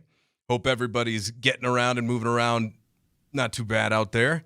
Boys, I got the tires swapped on my car the other day. Always feels good to pull out of the lot on a set of new treads. You know that feeling? What? Yeah, it does feel good. I think he's right about that, Vic. I got some new. Let me relay my story. I got some new Firehawks on my ride. I was pretty happy about it. It kind of went zipping around. You know, you feel like, oh yeah, I can take this turn probably 6 more miles per hour than I did before. You know, it's all in my head, but yeah, I feel pretty good about it. Totally agree. So does it make that big a difference then? Because I was slipping and sliding a bit yesterday, and I think most people are used to that. Don't you sort of build that into your driving when you know it's nasty outside? Just take it easy, or do you? I mean, what are you putting on your tires? Claws? What's the difference? No, you just have a fresh set of treads, so you have more traction out there. And you can feel the difference? Absolutely, yeah. Really? Especially if you are replacing tires that are pretty worn down. If you're slipping all over the place, you might need some new treads. When was the last time you put tires on your car? I don't know. Well, there you go. When was the last time you bought shoes? I don't know. I mean, Little while ago. You seem to me, both of you do, quite frankly, like guys who have too many shoes for men. Like men shouldn't have as many shoes as both of you do. it's my vice. I really do. I was telling my daughters about this. Oh, and by the way, before I move on, just want to wish a happy birthday to my beautiful baby boy, who's 27 today. Wow. Jesus, baby boy. What? Hold on a second. Yeah. You're telling me that Dante's 27? Yeah. There's no way. There's no way. Beautiful baby that boy. dude is. There's no way that dude's 27. Just Vic, a beautiful it baby seems like boy. yesterday he was knee high to a grasshopper. There's no way. Yeah. He is older than Bo Nix. He's older than most of the athletes we cover. And trust me, I always think about that. Well, happy Yeah, it's birthday troubling. to him. Happy birthday to him, certainly. Just my beautiful, beautiful baby boy. So yesterday, the Pro Football Hall of Fame finalists were announced, by the way. And Bill Belichick and Robert Kraft both made the cut, which I guess we really shouldn't be that surprised, right? Those two guys are probably first ballot. Would you agree with that?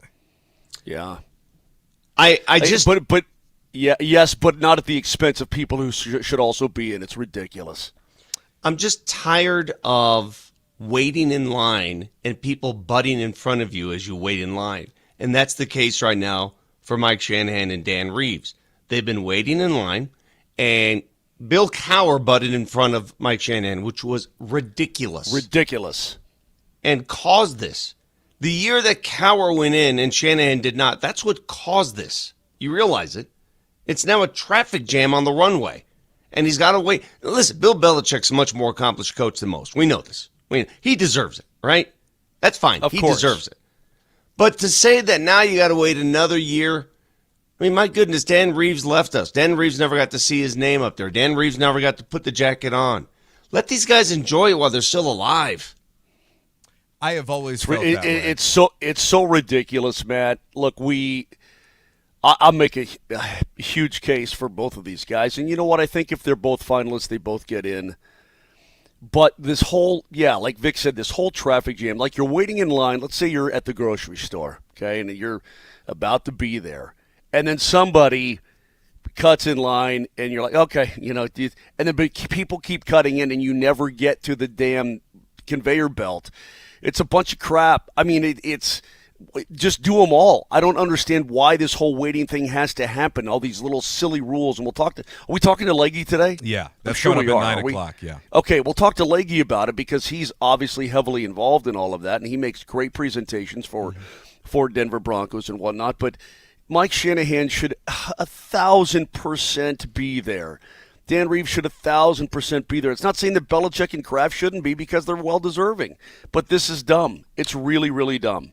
I remember a couple of years ago, I was doing an interview with Schefter, and Schefter went off after yet again another year where Shanahan was passed over on the fact that this entire process is political, and it's become all about campaigning, and that it's really no longer about the merit of it all. And all of these rules, as you are pointing out, Moj, they're made up. Like, you're the ones who set the rules. You're the ones who can change them. It is ridiculous. But I will say, I mean, you're talking about Bill Belichick here. Look, I mean, we may not like the guy all that much, but if anybody's going to cut to the front of the line, I think you kind of have to nod your head and be like, all right, I get that one. I get that Why one. does anybody have to cut though? Why do you have? I mean, I'm not saying that he's cutting; it's people are cutting him. But why can't you just do them all? I mean, if they deserve to be in there, get in there. I tend to agree with that, right? Like it's one of those situations where you've got guys who are now, unfortunately no longer with us, and their families have to do it. And those could be amazing moments. Like, for instance, CU, shout out CU, sorry to call you out like this, but they unveiled the Bill McCartney statue like a couple weeks ago. Did you guys even know that they did that? I had no idea. You know what? That topic is one that we could spend 3 hours on this show. They unveiled it. Took a lot of heat for it, put it in a corner of a practice field where people couldn't even honor it, didn't even talk it up. I walked away from that saying, what's the point then? If you're going to honor a coach, honor him. Don't do it, under your breath.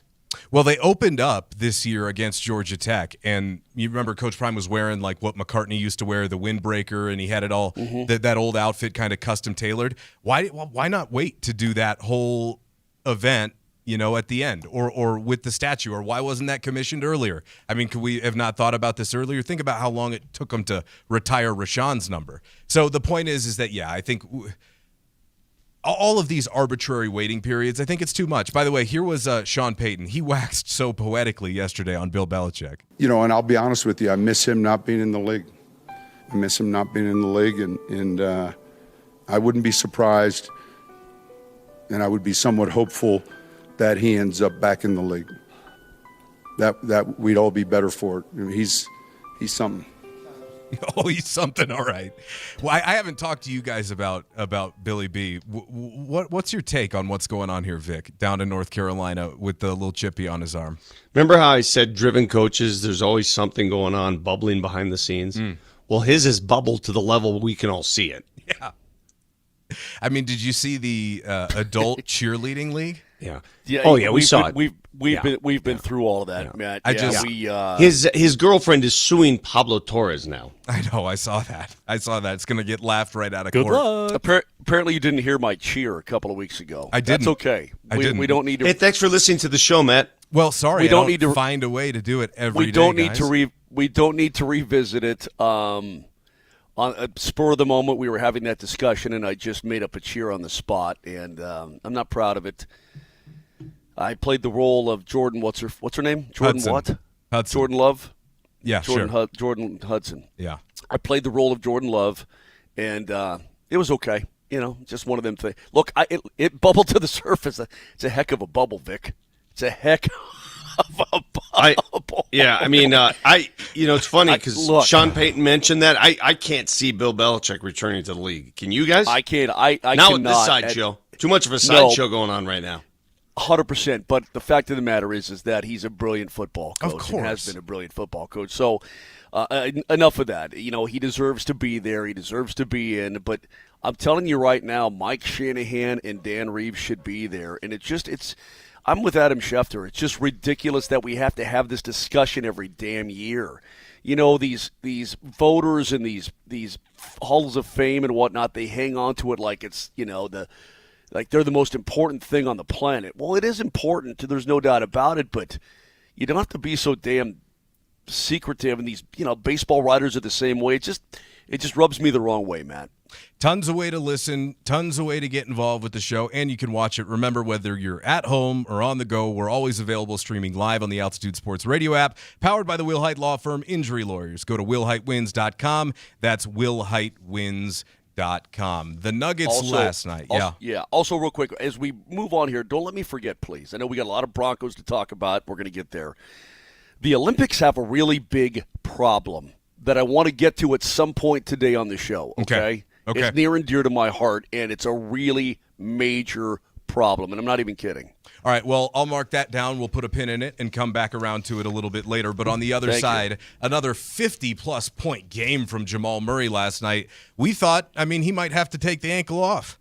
That's what it looked like. He couldn't even finish the game the previous night, and now he comes back and drops 50. We'll give you the details next.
I didn't realize he had as many points as he did, to be honest. I mean, we were going to him a lot.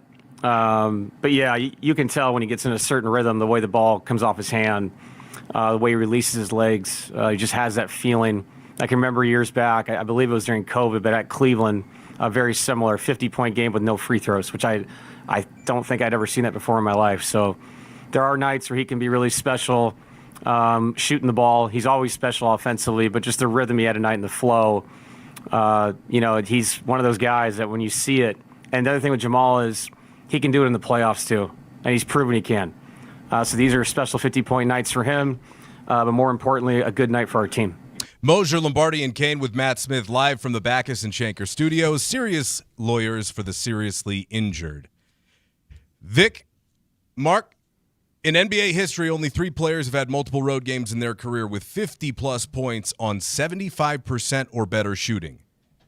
Only 3 guys, road games, in their career, 50-plus points, 75% or better shooting. Wilt did it 3 times, MJ did it twice, and Jamal, including last night, has now done it twice as well. Pretty rare air for the Nuggets point guard. Can I ask you guys something? This is weird. Very weird. Jamal and Joker have now eclipsed 50 points, 50-plus, the same amount of times. I think they've both done it, is it 4 times each? Jokic has done it 4, Jamal now 3. No, Jamal's done it 4, I think, as well. Well, regular season 3, I think the one other was the bubble in the playoffs. Yeah. So they counted as 3. Technically, he's done it 4. Help me figure this one out. When Joker hits that number, the Nuggets normally lose. When Jamal hits that number, the Nuggets win. Why is that? I don't know, Vic. It's one of the mysteries of life. Why is there air? Why does air exist? Okay? How do people take a telephone and I talk into it and Matt Smith hears me on the other side and it sounds like me? How does that work? I don't know. It's one of life's great mysteries. It's insane. I think it's an indication that on the nights Jamal's going, you already know what you're going to get from Nikola. So if you can get those 2 types of concurrent performances, because, I mean, what's a bad game for Nikola Jokic? It's not like a bad game for Jokic is not a productive game. It's really productive. It's just to what degree. So I think it's an indication that the ball's moving more. I think it's an indication that less is on Nikola's shoulders, and you probably have everybody else filling in the gaps. Why do you think, Vic? I just think Joker does more. And there's more, when he is scoring a lot, it means the other players aren't doing anything. They're standing. They're standing and watching him score. And when other people are scoring a lot, guys are still doing things. They're still active in the game. That's my only observation. That's the only reason I can come up with. He was still doing, look at his output last night. Nearly had another triple-double. He was great. He was totally great. Yeah. He should have. I think he was 2 rebounds away from it by the end of the third quarter. By the way, did he look a little funky to you guys last night? He kind of left the court a little early. I don't know, maybe a bathroom break or something, but he came back and I don't know, he looked like a There's a low bug energy. going around on the team, and it's been there for about a week now. So one by one, I think they're going through something. Aren't the Avs going through something similar, Moj? Not really. Nate was under the weather a little bit. I think he's fine now. Obviously Wedgie had the back situation. By the way, Trent Miner's been called up. We'll talk more about that later. But I think they're doing fine. Doesn't help that Spencer Jones left the game last night, did not return, sore knee. Spencer Jones blows up one night. We're all talking about him, and then he gets hurt. Whatever healing powers Jamal had, because again, I cannot believe a guy goes from not being able to finish a game, he's listed as questionable, he's hobbled, he's limping, to 52 points, 10 of 11 from 3. Something is either the Nuggets staff, the medical staff, they've got some sort of weird thing that we don't know about. It's that soccer spray. When they is that what it is? When they spray it on guys' butts? Yeah, the butt. Or the knee or whatever, yeah. What are you doing? You're spraying it on where? Haven't you ever seen it? Like they pull down dude's pants and they spray his butt with the spray? Is this a part of your group? You're on X? Vic, tell him the story behind the spray. Yeah, this famous spray that all these soccer trainers use. You get sprayed by it, now suddenly you're cured of anything. Well, can you bring some into the studio for us? You think you can pull that off? I don't know. Well, I it need looks. to find, I need to hey find Matt, some it of looks that. like somebody used that spray on your head. Yeah, Yeah, I know it's ridiculous. It does look fake. It looks like you went to Ronco. There's no product. It looks like you got spray on hair. Thank That's you. why I can't do you today. I can't do this. I can't look at you. All right, I'll but put a hat how on does a for the guy next go segment. from Vic, how does a guy go from God dang, I don't even know if he can play, right? In 2 days to 10 of 11 from 3, 19 to 25 for 50 plus. How do you do that? I don't know how that works in the real world. I would have bet the world that Jamal Murray missed this entire road trip with an ankle injury.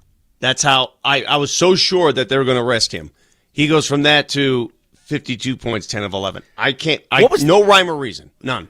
Help me out. What was the movie where the kid busted his arm?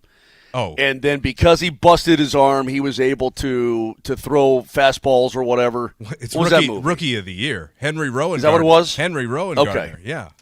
Okay, so the kid, all of a sudden, because his arm got jacked up, The tendons and healed broken. a little tight. Is that what it was? That's okay. what it was. Maybe we just keep Jamal's ankle all season long. We just keep it a little gimpy, little banged up, and then because clearly it did something to him. As long as we're talking about ridiculous scenes in movies, in Happy Gilmore 2, they Horrible, did something by to the those golfers' hips, like broke their hips and allowed them to swing and move back No, farther in the swing. They cut a ligament, right? Is that what it was? They cut. Yeah. They cut. The scientists cut a ligament. Their dude did cut a ligament.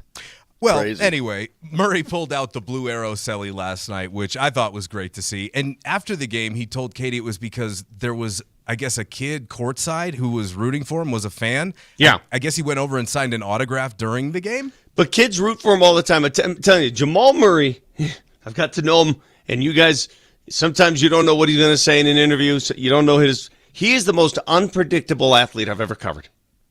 Yeah, it's kind of like you're walking on eggshells because you never know what He's you're the gonna most get. unpredictable athlete I've ever known. I don't know what to expect one day to the next. I mean, obviously the brilliance is there. You saw the brilliance last night. Not many people can do what he did, and he's done it multiple times. I don't know what to expect. I did not know he was going to play. I did not expect him to play. I don't think anybody did. As soon as he went on the injury report, he left the game the other night. He could barely walk. Yeah. All right, I got a question for you two. Please tell me what this means. Is this an indication of anything? Murray now holds 2 of the 6 most efficient 50-point games by total shooting percentage ever. Even crazier than that, though, 3 of the 13 most efficient 50-point games ever have come from this year's Nuggets in the first quarter of the season alone. That's insane. Yes. You know when a shooter's feeling it, and he was feeling it in the second half, you could see everything was going in.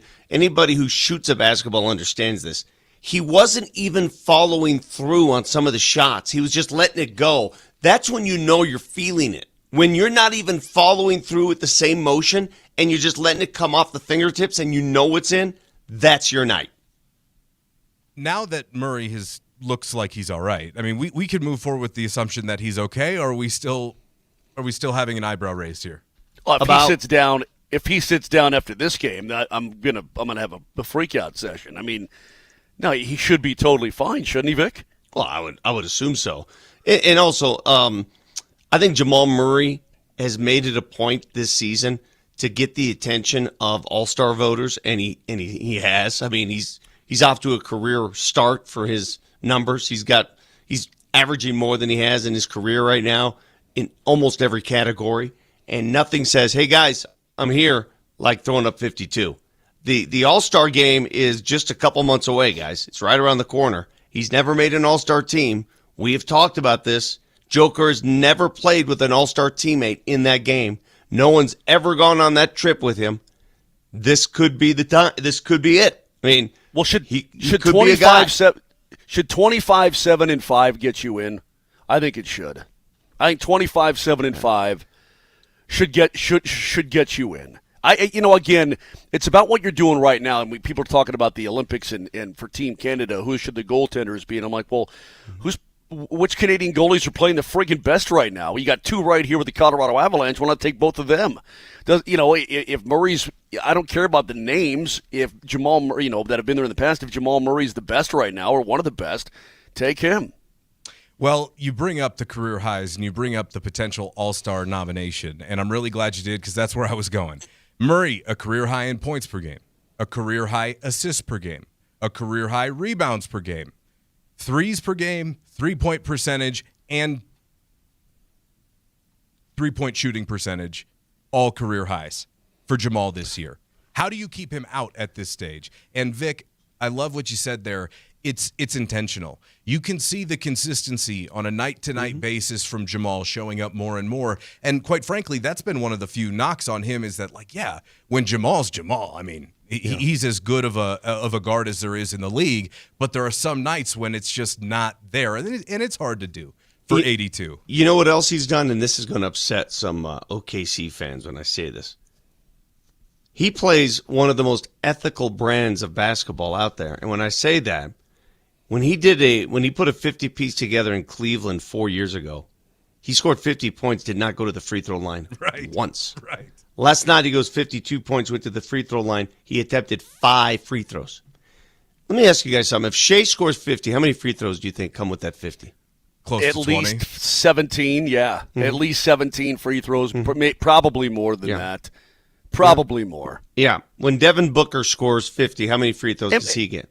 And by the way, you just said, well, I think OKC fans, with all due respect, who cares what those people think? I never said with all due respect, did I? Well, what'd you say? Or you said they're going to get mad at me. Who cares if they get mad at you? Do I look like a fact. Do I look like Nobody's a flopper and a faker, and they all are on that team. They're 21-1. I get it, but I'm not going to apologize to anybody from Oklahoma City that their feelings are hurt because I say their superstar gets preferential treatment. But let me finish my comment. All around. Let me finish my comment because you can call him a flopper and a faker and all that. And I said this last year in the playoffs. What did I say about Jamal Murray in the playoffs, Moj, that drew interest from you especially? What did I want him to do more of?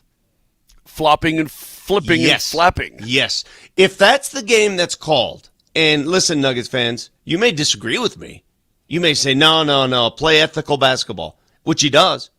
But if the game, if players are fooling referees, and we see it on a nightly basis, play the game. Yep. Play the game. You know, it was really interesting when Gallo joined us yesterday, and if you haven't had a chance, go back and listen to the podcast, Moser, Lombardi, and Kane, yesterday, wherever you get your podcasts. Gallo joined us in the second hour, and we were talking about when Nikola was drafted and seeing his ascension, and then you brought something up to Gallo, Vic, which I thought was very interesting. You were talking about the European dominance versus the American player right now, and the All-Star game has shifted. So presumably we could see Jamal and Joker play together on Team World, I guess, or Team International, whatever they're going to call it, for the All-Star game, which I think would be really cool. But did you realize this? Here are the leaders, and I don't know if you knew this before you asked Gallo the question, but the leaders a quarter of the way through the season in the clubhouse for the NBA individual awards. Nikola Jokic is leading the race for the MVP. Darko Rajakovic, the head coach of the Toronto Raptors, leading the race for Coach of the Year. Victor Wembanyama clearly leading the race for Defensive Player of the Year. Denny Avdia of Portland leading the race for Most Improved. And Ajay Mitchell leading the race for Sixth Man of the Year. That's all international guys. Yeah, I mean it's an international game. It's why the NBA is fully healthy. And anybody who I always go back to this.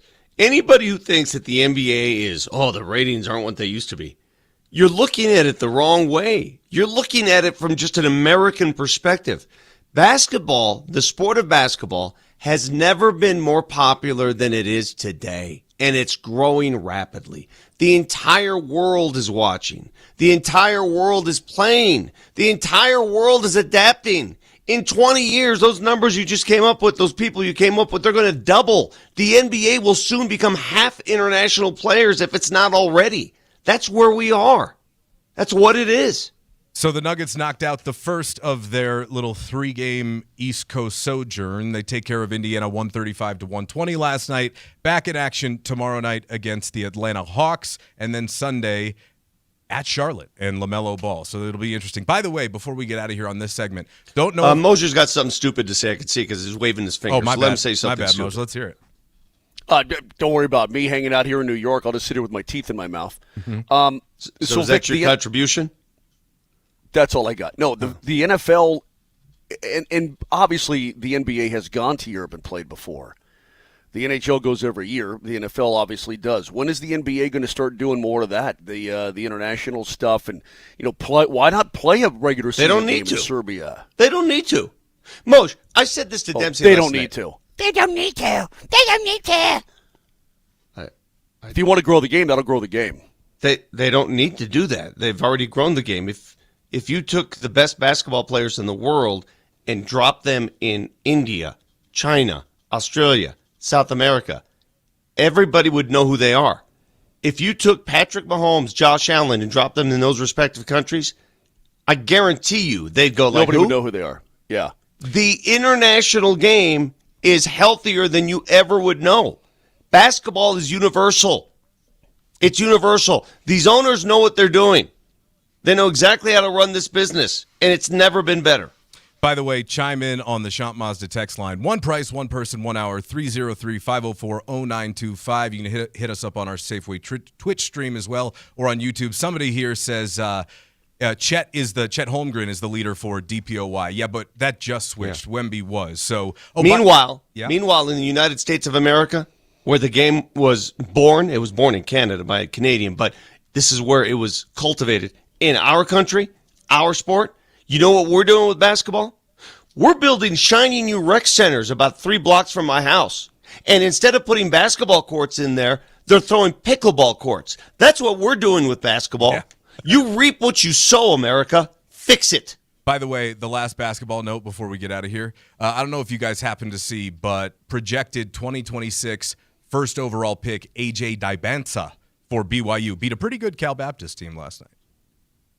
Oh, my God. This is Altitude Sports Radio. Don't even do that.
Dan Caplis Law is the official law firm partner of the Denver Nuggets and the Colorado Avalanche because Dan Caplis Law wins. They win in record-setting ways. Dan Caplis, a serious firm for serious cases, accepting righteous injury cases on a percentage fee basis.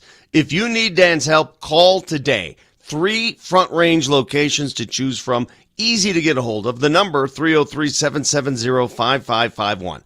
303-770-5551. or hit them up, dancaplisLaw.com.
Moser, Lombardi, and Kane with Matt Smith. Thanks for being here.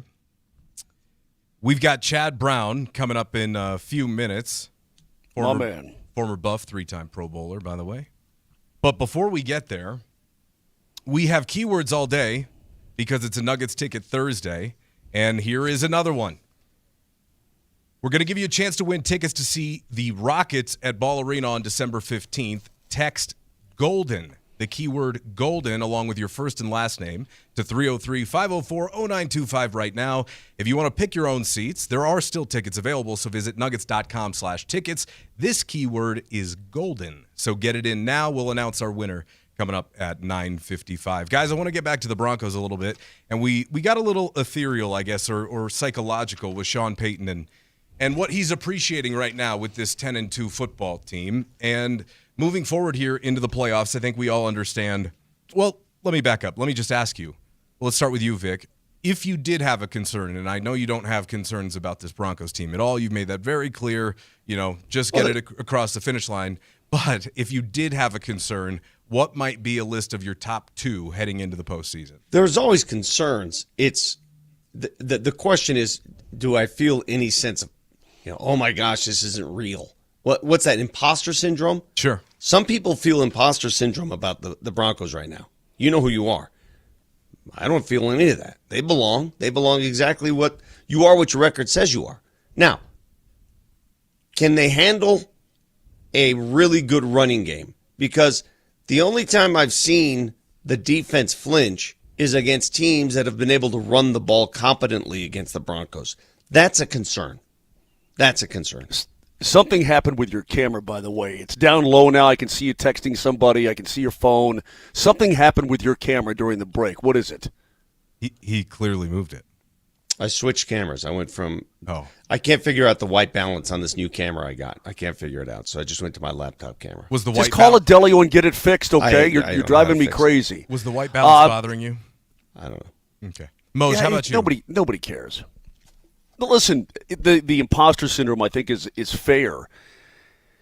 I struggle with this all the time, Matt, on really who the Denver Broncos are. And while I may feel they have this imposter syndrome, I am going to have to come to grips with the fact that, you know what?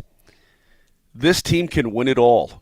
And I'm dead serious. I'm always waiting for the other shoe to drop a little bit, like, well, the offense is going to get exposed because it's not consistent enough, or, oh my God, if Marcus Mariota figured out how to get the ball out of his hand early and take advantage of the Broncos so they, so that pass rush can't get to somebody else is going to do it, a more competent offensive team, right? I would think so. And we talked about this a little bit yesterday, how potential reinforcements could be on the way. We discussed what they might look like because we talked about that running game being thin. We talked about potentially needing help at wide receiver, at least over the last, 2 months or so. And Sean Payton was asked about the Broncos bringing in former Bills receiver and former second-round pick Elijah Moore into the fold on the practice squad. Well, look, we had some exposure to him, some experience with some guys on our staff.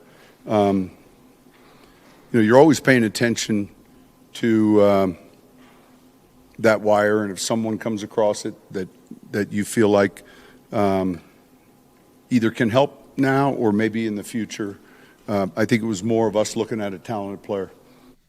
I believe him there, by the way. I think that they saw a guy who has been productive because, remember, he's got over 2,200 yards in his career. So while I don't think he's going to provide immediate help, and I do think there's a chance they never call him up and we never really hear about him, but with his skills potentially as a guy you can swing the ball out to in the screen game, we know the Broncos love to do that.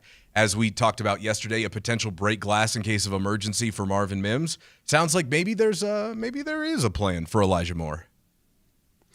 If they find some way to put him in the system, great. I just think it'll be so rare and so, maybe a couple plays here and there. Remember when they went to Buffalo last year and they called up Michael Bidet, the running back, Tyler. and they sat. Yeah.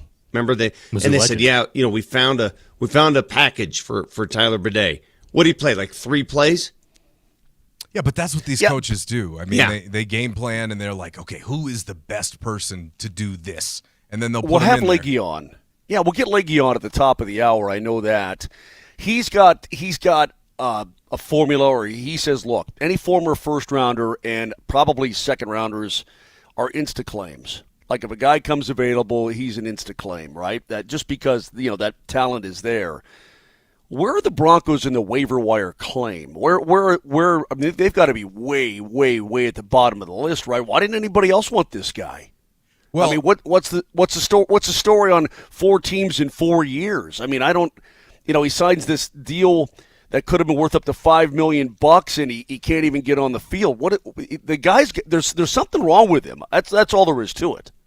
Let's move along here. Because, I don't know what it is. Because, of course, he may not even play a role, but one guy they're going to lean on heavily to play a role, and it's a concern that both of you just shared, is the running game. Because when you get to the playoffs, we already know a lot of pressures on Bo Nix as it is, and without J.K. Dobbins in the fold now, we talked about it last week. I mean, you're in the postseason. It's 4th and 1. You got to buy a yard. Who are you handing it off to? And Sean Payton talked about the development of R.J. Harvey, and we may not have seen everything that he's capable of doing quite yet. There's that saying, you haven't seen anything yet. He was still had this rare running skill set that you're going to see and continue to. We knew he was really good with the ball in his hands, catching it, former quarterback. He's being thrust into. There's a lot that goes into it. I mean, look, there's certain things he's got to be able to do in protection. All right. It doesn't mean he has to be our third down protecting back, but run a play on second. It can't just be handoffs when he's in there. And he's good with protection. He's put together well. He's smart. He's just quiet. You guys that have talked to him, you really got to poke him to get something out of him. But I think that's just his nature.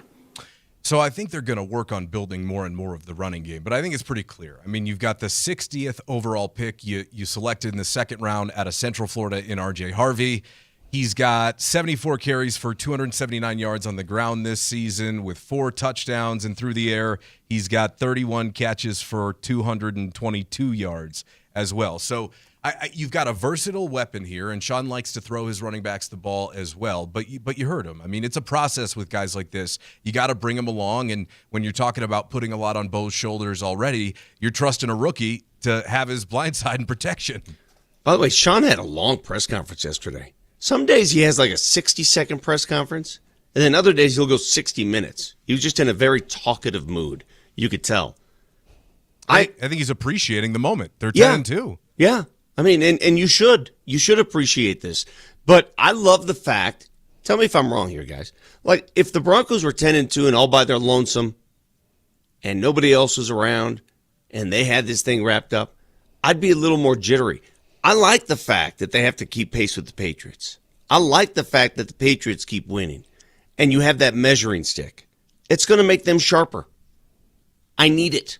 They need it. I think it's good to get pushed. It's good to have competition. It's good to also have some stakes here because the AFC West could be wrapped up in the matter of a couple of weeks. I mean, the Chargers have 2 tough games coming up here, and the Broncos have a pretty good cushion on them. Sean continued on the running game yesterday and said, look, it's not just Harvey, but the coaches understand the weakness they have in the running game, and these final few weeks leading into the playoffs, I think they're hard at work trying to figure out something that they can bank on come postseason time. As coaches, identify, hey, how do we get him even to where you're looking at it? How do we get him the touches he needs, and then Jaleel, even Tyler, and how do we manage that and make sure they're doing the things they do well? I think that's really what it's all about. It's about understanding what you have in that room. How do you make up for J.K. Dobbins? You don't replace him with one guy. It's a committee approach, and you've got to figure out what it is that these guys do well because, quite frankly, all of them have unique skill sets. So I think it'll be fascinating to see how things evolve moving forward. Out of curiosity, Vic, by the time we get to the playoffs, do you expect it to be more a Harvey-led backfield, or do you think it'll be split up a little bit? Harvey. Although I'll tell you what I've been told. Do not be surprised if J.K. Dobbins shows up out of the blue, ready to play again before those playoffs start. Do not be surprised. I'm not saying it's going to happen. Before the playoffs? Or for the playoffs. For the playoffs. Well, that would obviously change everything. Yes. It would. But I think the plan going in is R.J. Harvey. And I think they're going to try to milk as much as they can out of that guy. I told you guys earlier this week, hi, Chad, that I think you're going to have to look at it and say, to your point, Matt, why change up anything? You're a 10-2 football team. You've won 9 in a row. I think at this point the Broncos' offense is what it is. Nothing's going to change or get fixed as of right now. If it didn't get fixed coming off the mini bye and then the full bye, you're just going to run with what you got right now. Hi, Chad. Do you agree with that or do you not agree with that? Well, let me welcome Chad into the show first, and he joins us on the Ramos Law Hotline. Car accident, you need Ramos Law, medical doctor and attorney, ramoslaw.com. Hey, buddy, what's going on? Chad? Yes, sir. You wanted to, what did you think about what Moser was trying to say? I did not hear at all what Moser had to say, so please repeat it. And then It's all right. Neither did I. Chad, nobody wanted to hear what I had to say. No, Chad, what I said was, I think we don't have to look for answers to the Denver Broncos offense right now. They are who they are. They are what they are, and it's gotten them to 10-2 and beyond. So, it's not going to change anytime soon. You're going to go with what you got right now. That's your offense. I disagree with that as an outlook. You want to find ways to keep getting better all season long. The best teams do that. So I know we keep saying they can't continue doing this because then this will happen. And I know at some point it's easy to go, well, they are who they are. And we should just find ways to be happy with that. But our football experience tells us you can't find ways to trail in every game and make every game a comeback. You can't wait until the fourth quarter to get going and expect to win in the playoffs. You can't lead the league in penalties committed and penalty yards and still win in the playoffs. So hopefully Sean Payton and the coaches aren't resting on their laurels over there and saying, well, this is who we are. Because who you are, our football experience tells us is not good enough and will end up getting you beat in critical moments. Yeah, I guess there's another way to paint that. We're off to this start despite all those issues. We're winning games despite the penalties and all those foibles that come with it. But you're right. Trust me, I think the coaches want to work on it and fix that. But it's also who they are. Don't you see it defensively, Chad? The penalties that come with the defensive, the holding, the PIs, I think it's a product of their aggressive nature. Vance Joseph calls an aggressive brand of defense. And if you go that aggressive, you're going to get these type of issues. Do you not see that? I do see that. And if you look around the league at teams that have a quote unquote culture, look at the Lions and Dan Campbell and going for it on fourth down. And that's who they are. This is what they do. Now, most of the time, it's worked out for Dan Campbell and the Lions. But on Thanksgiving, they were 0 for 2 on fourth down.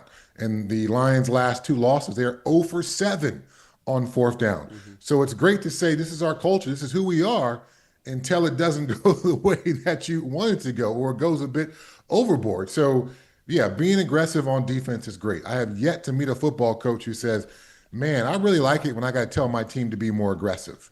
There ain't a coach who says that. There's never going to be a coach who says that. So from that perspective, it's a great problem to have for Vance Joseph. He doesn't have to implore his guys to play harder, but at some point, I think we all would want for them to play smarter, if that makes sense. Chad Brown is our guest. And, Chad, I completely agree with you. Number one, if you went to Sean Payton and said, are you happy with where your running game is at right now? If the playoffs started tomorrow, we good to go, or do you want to work on some things? He'd be like, nah, give me these few weeks here to get this ground game up and running. They had 87 yards on 23 carries the other night. They like to use a lot of screens as an extension of the running game. They brought back little Jordan Humphrey so they could have a better blocker outside on the edge to set some of that stuff up because Troy Franklin wasn't getting the job done. But I think there's a little bit more to it, right, Chad? Because the Broncos are also 31st in the league in 3-and-outs. There's only one more team that's gone 3-and-out more than they have this year. They've got a negative turnover differential, and they're second worst in the league in 3-and-outs. Like, you think that they're 10-2 with those two numbers? It's crazy to even wrap your head around it, isn't it? It is, because, again, these are football things that we know are the difference between winning and losing. And so to Moser's point earlier, yeah, this is who you are. We find ways to overcome this every single week. We give up the lead, we get it back. We don't play great for 3 quarters, or even 4 quarters. We get it done in the 5th quarter in overtime. So I certainly understand that, and I would hate to be a listener on this segment and be like, listen to these dudes complain about our 10-2 football team that has a chance after this weekend to be the #1 seed in the AFC, and all they did is talk about all these negatives. Well, we're doing that because we've all been around sports and football long enough to know there are just certain things tied with winning and losing. And when you do those things over and over and over, you're doing things that are counter to winning and losing. And so the fact that you've overcome it is tremendous, but it's still going to be best to clean it up. I get in trouble on this program from Vic and now Matt and Brett and everybody else for predicting Broncos wins because that defense is so damn awesome. I think they should, in my opinion, Chad, they should kill the Raiders on Sunday. Kill them. Geno Smith holds onto the ball. He gets busted up every week. The Broncos are awesome at that. I think it's going to be a wipeout. What do you think? Or am I crazy? Is this any given Sunday thing? Do we have to live by that mantra every damn week against a dog butt team? I'm tired of it. Dog butt is a perfect descriptor for the Raiders. They are the worst football team in football. Yep. They are awful. Yet and still, we've seen the Broncos squeak out wins against the Jets. Need an epic 4th quarter against the Giants. Now the Commanders may have shot their wad there, and backs against the wall. We'll try anything. We'll do anything. So the Commanders actually played pretty well against this Broncos defense. So You just tried to say that professionally, like a broadcaster. I like it. Yes. I think it's great. I think it's You right had on the money. nowhere to go. Very Chad, right in on the the money. middle of that sentence, Perfect. you had nowhere to go. No escape hatch. Yes, you noticed that. We picked it up. But despite that, the clear difference between these teams, where they're headed, how well they're playing, I think based on the Broncos season, somehow the Raiders are going to play their best game. Somehow the Raiders are going to ramp it up. I don't think it's likely, but that's what the experience of this season tells me, is that this will somehow end up being a game where at some point the Raiders will have the lead because everyone else has had the lead against this football team. So, Chad, what do you see coming down this weekend? I mean, do style points matter here? If it's another 1-score, 3-point game, are we concerned at all? Does that move the needle for you? Well, this is not the college football playoffs, and so we're not looking to be voted on and ranked. It's not a beauty pageant. So we don't need to be Miami and try to put up 50 points against everybody to get us in the playoffs. A win is a win is a win, and we've done it all season long. And as long as you keep doing that, you never apologize for a victory. But I'll go back to what we talked about in the beginning. Are you finding ways to get better? Are you self-critical enough to look at your issues and try to find ways to improve them, particularly this week? This is a great opponent to do it against. This is a great opponent who does not match your skill, your experience, your playing style, your momentum that you've got going. So why not take this week to become better at these things? The Raiders are traditionally one of the most penalized teams in the league. Can you leave this game being less penalized than your opponent? Can you improve on the number of 3-and-outs that you have? Can you have some offensive consistency? Can you sustain a run game? Can you keep it going? Can you just continue to move the chains and end up with a bunch of long drives? Of course, we all love explosive plays, but in the playoffs, you might want a 15-play, 7-minute drive to seal a ball game and have the experience doing that. So this is a great game to do that in. Well, buddy, thanks for joining us. We really appreciate it. We're right up against it, but it was great to see your face this morning. All right, good morning, guys. Have a good one. See you. All right, See you, buddy. that is Chad Brown. Coming up on the other side, the Avs back in action a little bit later tonight, and Moser had something that was grinding his gears about the Olympics. We'll dive into all of it and more coming up on Altitude Sports Radio 92.5.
Win tickets to see the Broncos play the Jaguars at the Old Man Bar in Broomfield tomorrow, starting at 3 p.m. Stop by and see Kreckman and Lindahl and register to win a pair of Bud Light Tailgate VIP passes and a pair of tickets to the Broncos game coming up on the 21st against Jacksonville. Enjoy $3 Bud Light drafts, $15 Bud Light can buckets, and plenty more. See you at the Old Man Bar in Broomfield tomorrow at 3. Bud Light, the official beer sponsor of the Denver Broncos. Remember to enjoy responsibly. Moser's in Long Island because the Avs are taking on the Islanders tonight.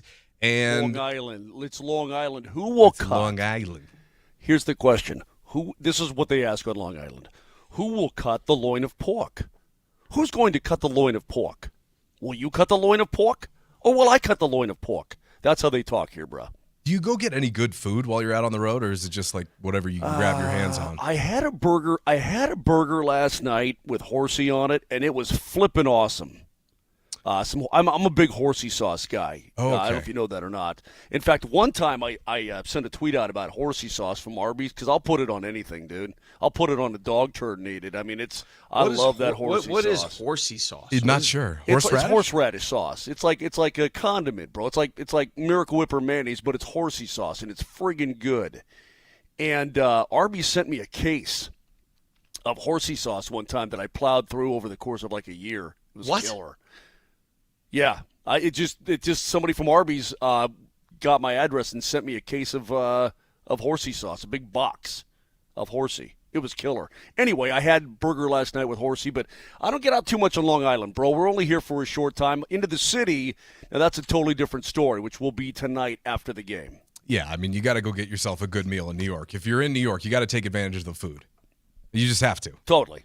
I'm a big street meat guy too. So if I can find some good street meat, especially in Philly, you are.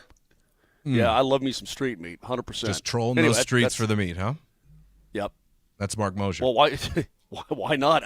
Listen, 303-504-0925. Do you love some good street meat? Yes or no? Because I think that most people would agree with me that if you can find the right place to get that street meat, it's going to be good for your tummy. So I was watching the broadcast the other night, Avs and Canucks. You guys did a great job. John Michael Lyles up in the booth with you, Riker down between the glass. And before the game started, Lyles made the point that he was talking to Adam Foote, of course, the head coach of Vancouver, before the game. And Footer was saying that teams are really trying to be dialed in when they go up against the Avs from the jump, because if you sleepwalk into a game against Colorado, you get run right over. So I imagine we probably expect more of the same from the Islanders, who, since the Avs last played them, have taken a couple of big dings. Yeah, no doubt about it.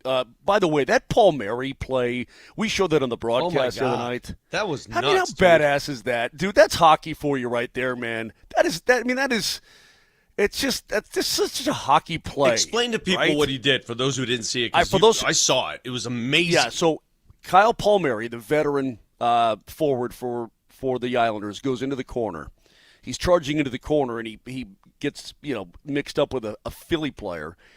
And he twists his leg, and he goes down in a heap. And at that time, we didn't know it, but he had a torn ACL. Okay, so he's in the corner. Wow. And he's like, this kind of thing. And so the play continues, and he gets up, and he's limping. He can barely skate. He can't do anything. The puck comes out of the zone, okay, and he's way buried in the Philadelphia zone. The Flyers bring the puck back into their own end. So Palmieri's not offside because the Flyers brought it back into their own zone. They had forgotten about him. With a torn ACL and his left leg barely hanging on, he's gliding back to the bench. He lifts the guy's stick, steals the puck. That's correct. Lifts the guy's stick, steals the puck, passes it to a guy who passes it to a guy cruising down the slot for a goal. Like, I mean, you don't know it at the time, but dude's got a blown ACL, but he's making a hockey play on his way off the ice to go to the bench and to go into the damn dressing room. And by the way, his season is over. But he gets an assist on that goal with a blown ACL. I mean, that is so hockey. I mean, it was awesome. Hey, Mo, so you won't see him tonight, Matt, obviously. Didn't a Dallas defenseman just blow their ACL? Well, Tyler Seguin blew his. He's out for the year. Tyler Seguin, the forward, yeah. Did that happen most recently? Yeah, 2 days ago. Oh. Yeah. Wow. So he's gone. Hey, before we get to the keys to the game, can I get my problem with That's where I wanted to go. I mean, as one of the texters mentioned on the Shop Mazda text line, sounds like potentially a Lombardi relative could have screwed up the Olympics. I'm really pissed off. Yeah, listen, I'm going to honor. I'm glad that you got a taste of Italian building permits. Craftsmanship. Okay. I consider myself an honorary Italian. I had to jump back on the program yesterday to talk to Gallo about Sardinia real quick, right? Thanks I mean, for I had that, to, by the way. obviously. And I love Italy. I've been all over Italy multiple times. The people, they love me. I love them. It's a mutual thing. These friggin' people in Milan, they screwed it up. They're building a brand new rink in Milan for the Olympics.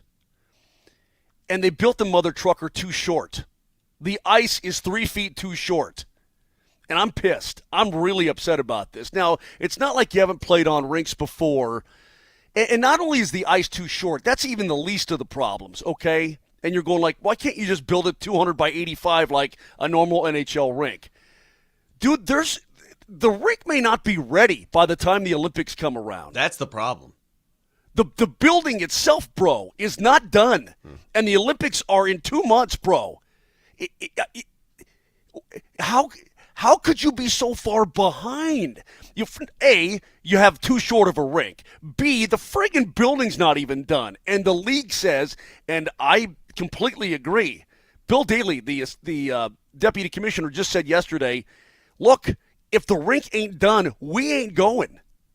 If the rink is not done, we are not going. Now, I had the thought, we did with Connor and Kyle and everybody on the bus and the plane yesterday. Look, the Olympic Games in L.A., you know where they're doing the kayaking portion of it, all that kayak crap, you know?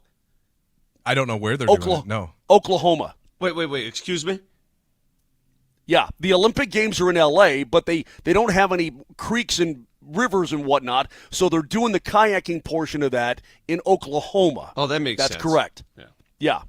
Well, I mean, now, why can't we just play Olympic hockey here in North America on these rinks and then, just ship the gold medals over here? That's a good point.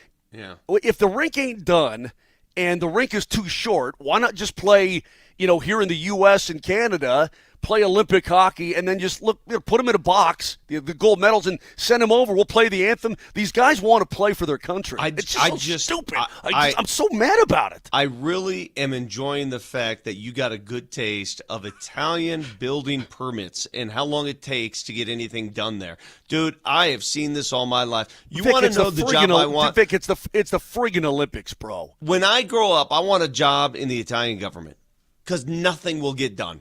Nothing. And it never does. It takes forever to build anything out there. Yeah, well, when your entire population, takes riposo every day and has a little siesta from 1 to 4 o'clock in the afternoon, hard to get the job done. Hey, man, let me tell you something. The Italian way of life, I can appreciate. Yeah, but it's not going to do. I love Italy, man. I'd move there, but this whole thing has me sideways. I'm really pissed off. If anything gets messed up with my Olympic Games and my Olympic hockey and all these dudes want to go play for their country, I'm going to be really bummed, man. What, are you going to revoke your honorary citizenship?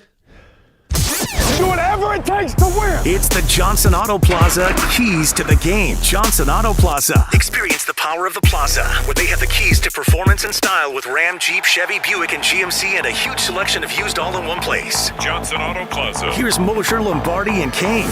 All right, Moj, on Long Island, Avs and Islanders, what's it going to take? Long Island.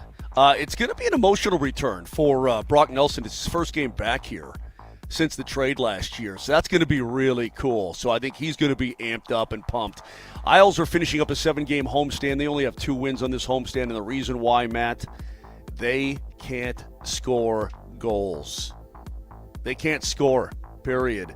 And without Paul Mary, who's just, a small part of that, they're averaging, in their last 10 games, they're averaging 2 goals per game. But on the flip side, they're only giving up 1.8 per game. So they're playing good D. Their goaltending has been good, but they just simply can't score. You want a key to the game, get to 3 goals, you win. Period. End of story. That's it. Keys to the game. And by the way, the Avs power play, let me tell you what needs to be done. The Avs power play on the road is at 8%. They have 3 power play goals on the road all season long, and 2 came in Vancouver. Bunch of bunk. You need to bury that puck on the power play, get to 3-4 goals. You're golden. Keys to the Game, powered by Johnson Auto Plaza, where you get selection, service, and incredible savings on Ram, Jeep, Chevy, Buick, and GMC, all in one spot. Experience the power of the plaza at Johnson Auto Plaza. Jeff Legwold will join us next.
Follow along on the Safeway Twitch stream. Order online, Safeway does the rest. Get easy delivery or free pickup with the same great deals. Get started at Safeway.com or the Safeway app. Safeway, fresh foods, local flavors. Moser, Lombardi, and Kane with Matt Smith, and we welcome Jeff Legwald to the program. Morning, Jeff. How you doing, man? Legs. I'm great. How are you guys? Doing well. I mean, we're sitting here with a 10-2 football team. Tough not to be doing well, and it sounds like the coach is doing pretty well, too. I don't know about you, but we were breaking it down a little bit earlier, Jeff. Sean was in a pretty good mood yesterday, kind of reflective too. That's kind of a Wednesday thing. He's had a break from us for a day or so, and maybe that helps. But I'm sure 10 wins are pretty good salve for anything going on in with your team. What do you make of the signing of that receiver to the practice squad? I think I think that's a former second round pick. And, Vic, every GM I know in the league, that first or second round picks that appear, every draft board in the league is different, but, a lot of the players are in the same talent neighborhood in terms of grades. So that's a pretty talented player to be out on the street this time of year. Because practice squads are so big now, finally, that the level of player out on the street available isn't quite as high as it used to be. So, this guy had 61 catches last season. So I think that's a pretty talented player, you're going to be willing to take a look at. And you put him on this practice squad initially to basically do that. Take a look at him, see what he may be able to give you. So they think they could fix him, whatever reason he's been around. Yeah. Yeah, again, he had 61 catches last year. Yeah, the Browns weren't very good, but, the list of Broncos receivers that have had 61 catches over the last 5 or 6 years is fairly short. So, I just think it's a talent question. And Sean Payton did say yesterday that you sign guys like this for two reasons: if they can help you now or if you think they can help you later. And I think this may be one they take a look at to see, maybe is there something there for down the road too, or if they need, because, they had 2 receivers on the practice squad already who they like. So they thought enough of them to reel them in. Why 4 teams in 4 years? Why is he available? How did he get all the way down to the Denver Broncos? Nobody else wanted him. What's the story? What's his malfunction? He just said it.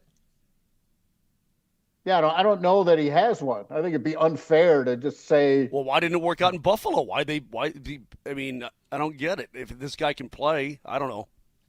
I'm not too excited about it, Jeff. Well, he's on the practice squad, so I'm not sure it's impacting your life in a great deal. No, in fact, it will not. That's an excellent point. It will not impact my life whatsoever. Until he has a huge drop in the. As soon as he has a huge drop in the end zone in the AFC Championship game, then it will affect my life. But until then, I don't give a rat's rip. Excellent point. Let's check the injury report powered by Ramos Law, the official injury law firm partner of the Denver Broncos. Jeff, the first injury report came out yesterday. Any interesting news? Anybody questionable or potentially might not play this weekend?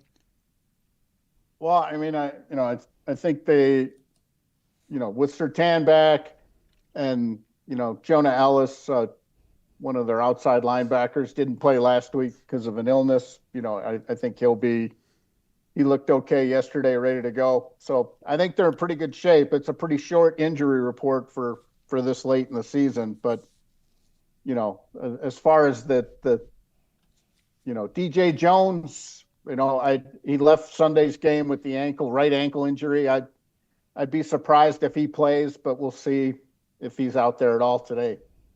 Do you think that there's a possibility they get J.K. Dobbins back for the playoff run? I keep hearing they'd have to go pretty deep, Vic, to get him back. Mm-hmm. And maybe even make it all the way to the Super Bowl to have a chance. But doesn't that kind of injury heal differently for different guys? I know he had to have a surgical procedure done, but I've seen different rates of healing. Is what I'm getting to. Yeah, no, that's true for a lot of those types of injuries. I would say, as a running back, this is a little more of a difficult injury, to your foot than it may be at other positions where you don't have to move so much in space, in open space. But yeah, it's been conveyed to me so far they'd have to go really deep, maybe even the Super Bowl for him to be back. We talked about this with Chad Brown, but I'm under the assumption, Jeff, that the Broncos offense is what it is. I mean, you can try to get the running game going more or whatever, but you're going to have to dance with the girls that brung you at this point. I mean, that's what I think anyway. Maybe not. Maybe they get better. You never stop trying. That's what's Chad's point. You never stop trying to get better. But should we look at the Broncos offense and just say this is what you got on any given week? It can do this or do that. We really don't know. And the defense is always going to keep you in every single game from this point forward? Well, Moser, I guess my question would be, and I'm not sure they're ever going to take a look at this because, people always adjust to what you do. So it may not be a long-term solution, but it's curious to me that they have routinely and almost always succeeded in the 2-minute and 4-minute situations when the menu of plays is much shorter for the quarterback. So, and I'm not saying Bo Nix can't handle the full playbook because that's not true. Right. He can. He knows the full playbook. He's well versed in the full playbook. But for whatever reason, the pacing of how Sean Payton calls the game, how they get the play into the quarterback, all of that functioning, they're much better at it when some of that is off the table. And when any team, and I don't care if it's Tom Brady or Peyton Manning or, a rookie quarterback, when you go to the 2-minute and the 4-minute situations, it's a different menu of plays. It's much more condensed so you can move quickly. And the checks and the audibles and the bailouts are much cleaner, more cleanly defined because they have to be. And it's amazing to me that this team suddenly has a very good offense in those situations. So I would do that more. Now, that said, defenses are going to react because they always do, and it may not have the success rate for entire games because you are showing defenses fewer things. But I'd be curious to know if you did that for bigger segments in games, how it would look. That's it. I would love to see a hurry up sometime, right? Why not just I'm not even talking hurry up. I'm just talking the construction. Like, go any pace you want, but use the menu. Use the menu you use in the 2-minute and the 4-minute. That'd be what I'd want to see. And I'm not even talking about going fast, or you can go any pace you want. But I say try that out because it seems the players are far more comfortable in that situation. Why do you think that is, Jeff? Do you think that is because it's more quick game involved? There's not as much for Bo to read. You can go at whatever pace and whatever gear, whatever tempo you want to go to, but things are maybe just a little bit more scaled down? I think scaled down is not what I'd say. I think it's more clearly defined. You have more A or B choices if you're a receiver, more A or B choices if you're a running back. And I think things are just more clearly framed out because they have to be, because everyone's got to be super efficient and fast. And I just think his playbook is enormous. It always has been. He's piled up yards and points. He's got a long resume of teams that scored tons of points. So I'm not saying it doesn't work. I'm saying this group, for whatever reason, and even Sean, I think, has called better games in those situations. But that's, I'd be curious if they used sort of the move it along menus and just ran it at any pace they wanted to, just to see what it would look like. Jeffrey, Bill Belichick and Robert Kraft have been named finalists for the Pro Football Hall of Fame, that class, which means another year without Mike Shanahan and Dan Reeves. Am I safe to assume that they're not going to sneak in any means here? Or? No, that Belichick is the pick. Okay, he's the guy. From the coaches subcommittee. So Mike cannot. And I had tried to warn people, this was Bill's first year on the ballot, and it would be tough for anyone to move past him as the one finalist from the coaching category. Why can't we just do both? Why can't we do both? Why can't we do all three? Why? That's not how the vote. That's not how the hall has constructed it. So you can address. Tell the hall to get bent. These guys deserve to be in. I'm tired of waiting. It's ridiculous. I know that's your thing, Jeff, but it bothers me an awful lot. I'm sorry. Jeff, I wanted to ask you about the Broncos' run game because you talked about their offense and how efficient they can be in those specific situations. 4-minute offense, 2-minute drill, but they are 31st in the league in 3 and outs, second worst in the league. There's a ton of inconsistency there. Without J.K. Dobbins, at least in the fold in the immediate, they turn to R.J. Harvey. How do you think the Broncos feel about how he's progressed throughout the course of his rookie season now as we barrel towards the postseason with a lot on his shoulders? Well, I mean, he's definitely going to have a very big stretch run here. They're an awful lot. They're relying an awful lot on him. I would say, and most personnel guys I talk to in the league would say, is they were a very good power team with their line in the run game, but some of that is muted now. I mean, think about it. R.J. Harvey is the big back suddenly. He's 205 pounds, and I don't think anyone that's big in my book. Well, it's big in the real world, but 280 pounds is big in the real world, but you don't see any offensive tackles who are 280 pounds. So in the world of the NFL, I think they have to create more space in their run game to make it work. And that'll be a challenge if teams keep loading up the line of scrimmage on them. So I think a little more play action would be helpful too, but that's harder to do out of the shotgun and get people to buy it. So I think you may see a smidge more RPO type looks here with Bo coming down the stretch, but I can't say that for certain, but it would shock me if you don't see a little more of that, because they've got to get some of those safeties and linebackers to at least glance in a little bit. So there's no big back hanging out on the street that's just waiting for a job? No, I think with practice squads, Vic, now, 12 guys, that's an awful lot of players that used to be on the workout circuit this time of year that are with somebody else. That's why you're seeing so many teams sign guys off practice squads. That didn't used to happen very often. It was generally considered it had to be a really pressing situation for you to grab somebody off a practice squad. But now you see 2 and 3 guys every day almost getting signed off a practice squad from somewhere. It doesn't matter. They're going to crush the Raiders. I'll worry about it down the line. Hey, Jeff, how you like that street meat? They're you going big to into crush street these meat, guys. Jeff? What's that? You big into street meat? Street meat? Yeah. Yeah, Moser made the. Are you a fan of Jeff, the meat from the street? You know what I mean. Listen, I'm on Long Island right now, okay? But I'm going to the city tonight. Long Island, hey. Long Island. I covered Stanley Cup Finals at the Nassau Coliseum long ago. That place. Don't you miss it was a dump, and the visiting locker room had this. The hallway had this smell because you're underground. It stunk like mold. But you miss that, don't you? Now these antiseptic the press places box was like a gondola. It was a wooden. It's wooden, and like the wood, it's all wood.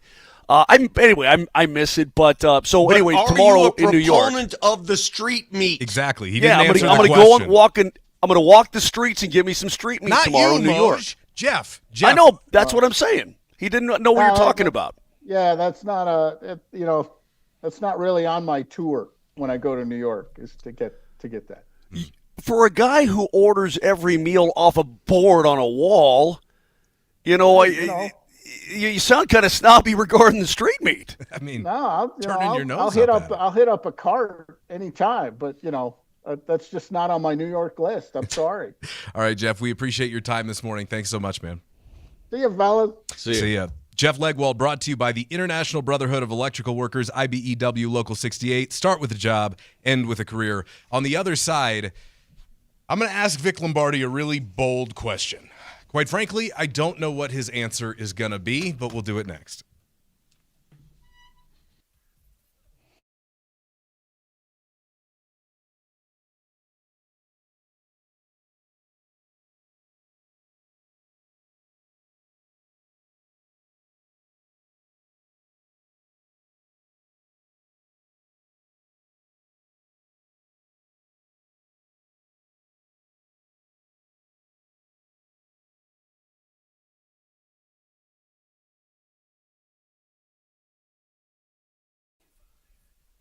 So you want to find, you want to sell, you want to upgrade a great mountain home. Now that can be difficult, right?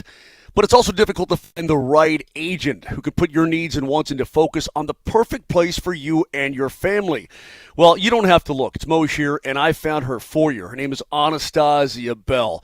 She's based in Breckenridge, and she does a great job with Breckenridge Associates Real Estate. She's an associate there, and she knows exactly what you need when you describe it to her. Whether it's your dream home, second home, even an investment property, ski in, ski out, she knows them all. Incredible getaway properties, she's got them. Her personal attention to detail makes her a go-to for clients who need that kind of trust and that kind of knowledge. Not just Summit County, all mountain properties. So if you've been thinking about it, do yourself a favor and give her a call today. She's waiting for you. 970-968-7646. That number again, 970-968-7646. Snow's flying up in the mountains right now, and if you're ready to enjoy that mountain lifestyle in one way or another, she's the one that can make your Colorado dream a reality. When you're thinking about awesome mountain properties, there's only one person. It's Anastasia Bell. Remember that name.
We are celebrating another Nuggets win last night, and if you want to see them the next time they play at Ball Arena, we got tickets for you.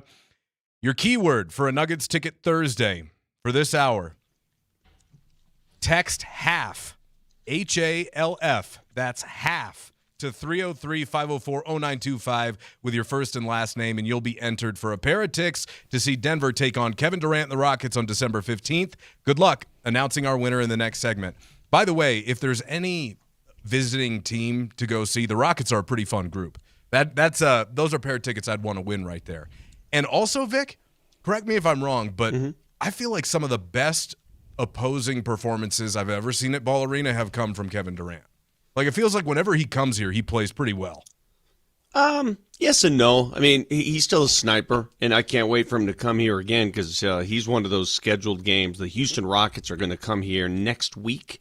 I believe it's next Thursday. We just did a giveaway for it. We just talked about it. He just untold you that. Yeah, he just said it. Yeah. Hey, Matt or Louie, when are you going to know? I don't listen to my co-hosts on the show. I just don't. I'll file that one away for next time. Yeah. Okay. So yes. Sorry about that. No, you're all good, but that was the point, is that we're giving away a pair of tickets to that game. Should be an entertaining one. Houston's playing well, got a fun team, and maybe down the line in the postseason wouldn't be out of the realm of possibilities to see that matchup. I think the Houston Rockets, the Nuggets beat them in Houston. I think the Nuggets match up well with that team. I'm not worried about Houston. I'm worried about one team. That's it. All you should be worried about is one team, and that's that team in Oklahoma City, which is a witch. That's it. No other team should worry you. Yeah, I'm with you. By the way, MVP-wise, I know that we're kind of past that point, but I think it's going to be pretty tightly contested again this year, even though Jokic is having just a ridiculous start to the year. Shea's playing pretty well, too. Anyway. Well, Joker won the Western Conference Player of the Month, and I know a lot of people in Oklahoma City were not happy about that. So Joker wins that. When you compile a couple of those, like if he wins one or two more of those, the MVP's done. It's his. I mean, the MVP is still, it's spoken. He does everything. He leads but so does the Shea. league right Shea's now. got some ridiculous numbers too, though, Moj. Well, Joker leads the league in rebounds and assists, and he's in terms of scoring. If he wanted to get – look, Shea averages almost 33 a night. If Joker wanted 33 a night, Vic, he could get it like that. Yeah. I mean, come on, man. You don't want it. If he wanted it, he would get it. That's all there is to it. If he wanted it, he'd get it. Shea's got, under 5 rebounds per game, under 7 assists per game, and the big fella's leading the league in both. I mean, come on, man. What are we talking about here? Yeah, Shea's got some pretty ridiculous 20-point, 30-point And you reset your streaks. face, too. Your system needs a reset. I'm just trying to help you out because you're like 2 How seconds about now? behind. Is that better? I'm on Long Island, bro. Now it sounds terrible. Yeah, now it's not any Now better. it sounds like crap. Yeah, that's right. That's right. Like Sean says, well, I got an idea. You want to change things up? And we got a bunch to get into. But Sean said yesterday that he likes to blow out the candles when he's in his office. Do you realize that he watches plays by candlelight? You guys have established that, right? Like sometimes you just got to blow out the candles and take a cold shower. So maybe after the show, Moj, hop in a cold shower. I did want to talk about – yeah. Hey, hang on a second. How many miles is it from where I'm at here in Garden City, Belmont, to friggin' Denver? The fact that I'm sitting here talking to your faces is really amazing. I mean, it's like a modern miracle, right? The fact that we can do this on a daily basis. So Moser, chill out for a second. Moser, Lombardi, and Kane. You're first. Your name's it's your show. I mean, don't ask me to apologize. Anyway, so yesterday the big news in the NBA. Well, I guess it's been reported on before, but Brian Windhorst came out with another report. Guys, Giannis is unhappy in Milwaukee, and we've known this for a little while. Last year he was sniffing around behind the scenes in the offseason, and then this year, I don't know what you heard, Vic, but I heard pretty reliably that he wanted out. And if a move had been made to send LeBron to Dallas is what I had heard, then he was going to try and weasel his way in there somewhere. I'm tired of the Giannis drama. And I'm saying right now to Nuggets fans, be happy and fortunate that you have a non-drama superstar on your team. Nikola Jokic never once has threatened to leave or complained about his teammates. If there's anyone that deserves to complain, Nikola Jokic has never had an all-star teammate. Yeah, Giannis has had several. Okay? I'm tired of it. Giannis, if you want out, just rip the Band-Aid off and get out. What else do you want from Milwaukee? They've hired your entire family. That's right. That's true. This is true. They've hired your family. You've held them hostage. You wanted Damian Lillard. They got you Damian Lillard. How'd that work out? They've gotten you everything you've wanted. Enough. If I don't care anymore. Stop it. Apparently, he gave them a 25-game window ultimatum to prove that they were competitive. Just another diva basketball player, right? Again, be fortunate, be thankful that the superstar that plays for the Denver Nuggets is not like that one bit. He may think things. Yeah, he may think things, but listen, anytime that's ever brought up about Joker ever even remotely playing for another team, it comes from just some idiot on the interwebs, man. Guy's a Nugget for life and will be. Thank God we don't have to go through this crap. And you know what? We don't have to go through it with the Avs either. It's really good. So I was going to ask Vic a very bold question, and that was, should the Nuggets be interested? No. I mean, no. I just don't understand what you would. First of all, the Denver Nuggets don't have the necessary assets to make a move for Giannis. What would you possibly move? You don't have no clue. A stock of draft picks. No clue. It's going to take number one. The team that can make the move is Oklahoma City. Ironically enough, they've got a wealth of number ones just waiting there, and they can't use them all. They've got young talent they're filled to the gills with young talent. That's a team that can make the move. The Nuggets, no, man, this is fine. Calm down, everybody. Every time a superstar becomes available, every time you hear this, the first thing you hear is, well, what about here? I don't think the best teams are those teams that just stock these 2 or 3 stars. We've seen that fail. It failed in Phoenix. It failed in Brooklyn. It's failed multiple times. I think it works fewer than it fails more times than it works, is what I'm trying to say. Yeah, I mean, because what does work mean? A championship? And if you're Oklahoma City, by the way, because I'm sure it's going, why would you change a thing? Oklahoma City, its system, it's proven, man. They've got waves and waves of talent they bring at you. Why would you have to go get Giannis? Your record is impeccable right now. You don't need him. So allegedly, he told them he wants to be a Knick. Is that something the Knicks should do? Do you realize how much money he's going to make coming up here? It's well in the mid-50s right now. The last year of that deal, it's $62.5 million, if I'm not mistaken. I mean, again, the way the NBA operates, Vic, and you can help me out better than I can help myself, and Jake can help us both out. To make that work with that kind of money, it's got to be the blockbuster of all mother blockbusters, does it not? Well, so if he wants to go to New York, if he wants to end up in New York, you know what I would say? If you want to end up someplace, don't sign a deal for $50+ million. Okay, if you want to make it easy on yourself to get dealt someplace. If he goes to New York, I predict it'll be just another Carmelo Anthony type move, where it's a big ticket item. You know, it's going to be there on the banner on the big screen. We got Giannis, and they're not going to do much. That's my prediction, because you'd have to give up too much to get him. Yeah, I tend to agree with that. You're going to have to part ways with at least 2 of 3 of Towns and Anunoby and Bridges, probably. Bridges is who I was going to say. So I want to transition a little bit. I agree. Nuggets shouldn't be interested. They've got a pretty good thing going as long as they can be healthy. I mean, we talked about it. One of 3 teams in NBA history to ever have 3 different 50-point scores in the same single season after Jamal went off the way he did last night. Incredibly impressive performance. I do want to switch gears a little bit because college football is really coming up on the most exciting time of the year. Conference championship games are this weekend, of course, and early signing day was yesterday. And certainly for our local programs around here, it's of much interest. Jim Mora, by the way, I was told the other day, it's not Mora Jr. Did you guys realize that? It's just Jim Mora. So he's Jim Mora's son, right? But he doesn't go as a junior. No, he's not junior. I think people kind of gave him that nickname because of his dad and how famous he was. So it's Jim Mora. Okay, hold on. If you have a different middle name, I don't think that. I think that if you have a different middle name, you're not a junior, right? Yeah, I don't know. My point was because his dad is Jim. His dad is Jim Ernest Mora, and he is Jim Lawrence Mora. Okay, cool. That's cool. All right. Hey, he can call himself whatever he wants. I'm glad he's here. I'll call him senior, junior, the third, eighth, whatever, Henry the Eighth. I don't give a rat's rip. Okay, now you're overmodulating. What, Moj? Yeah. I mean, Moj might jump out that window with one more note. Okay, so it has not only been a massive time for signing, but also for coaches moving all around. We really haven't talked about Lane Kiffin much at all. But, of course, Lane had to leave Ole Miss because he wanted to take the LSU job. He did not have to. He decided to. Yeah.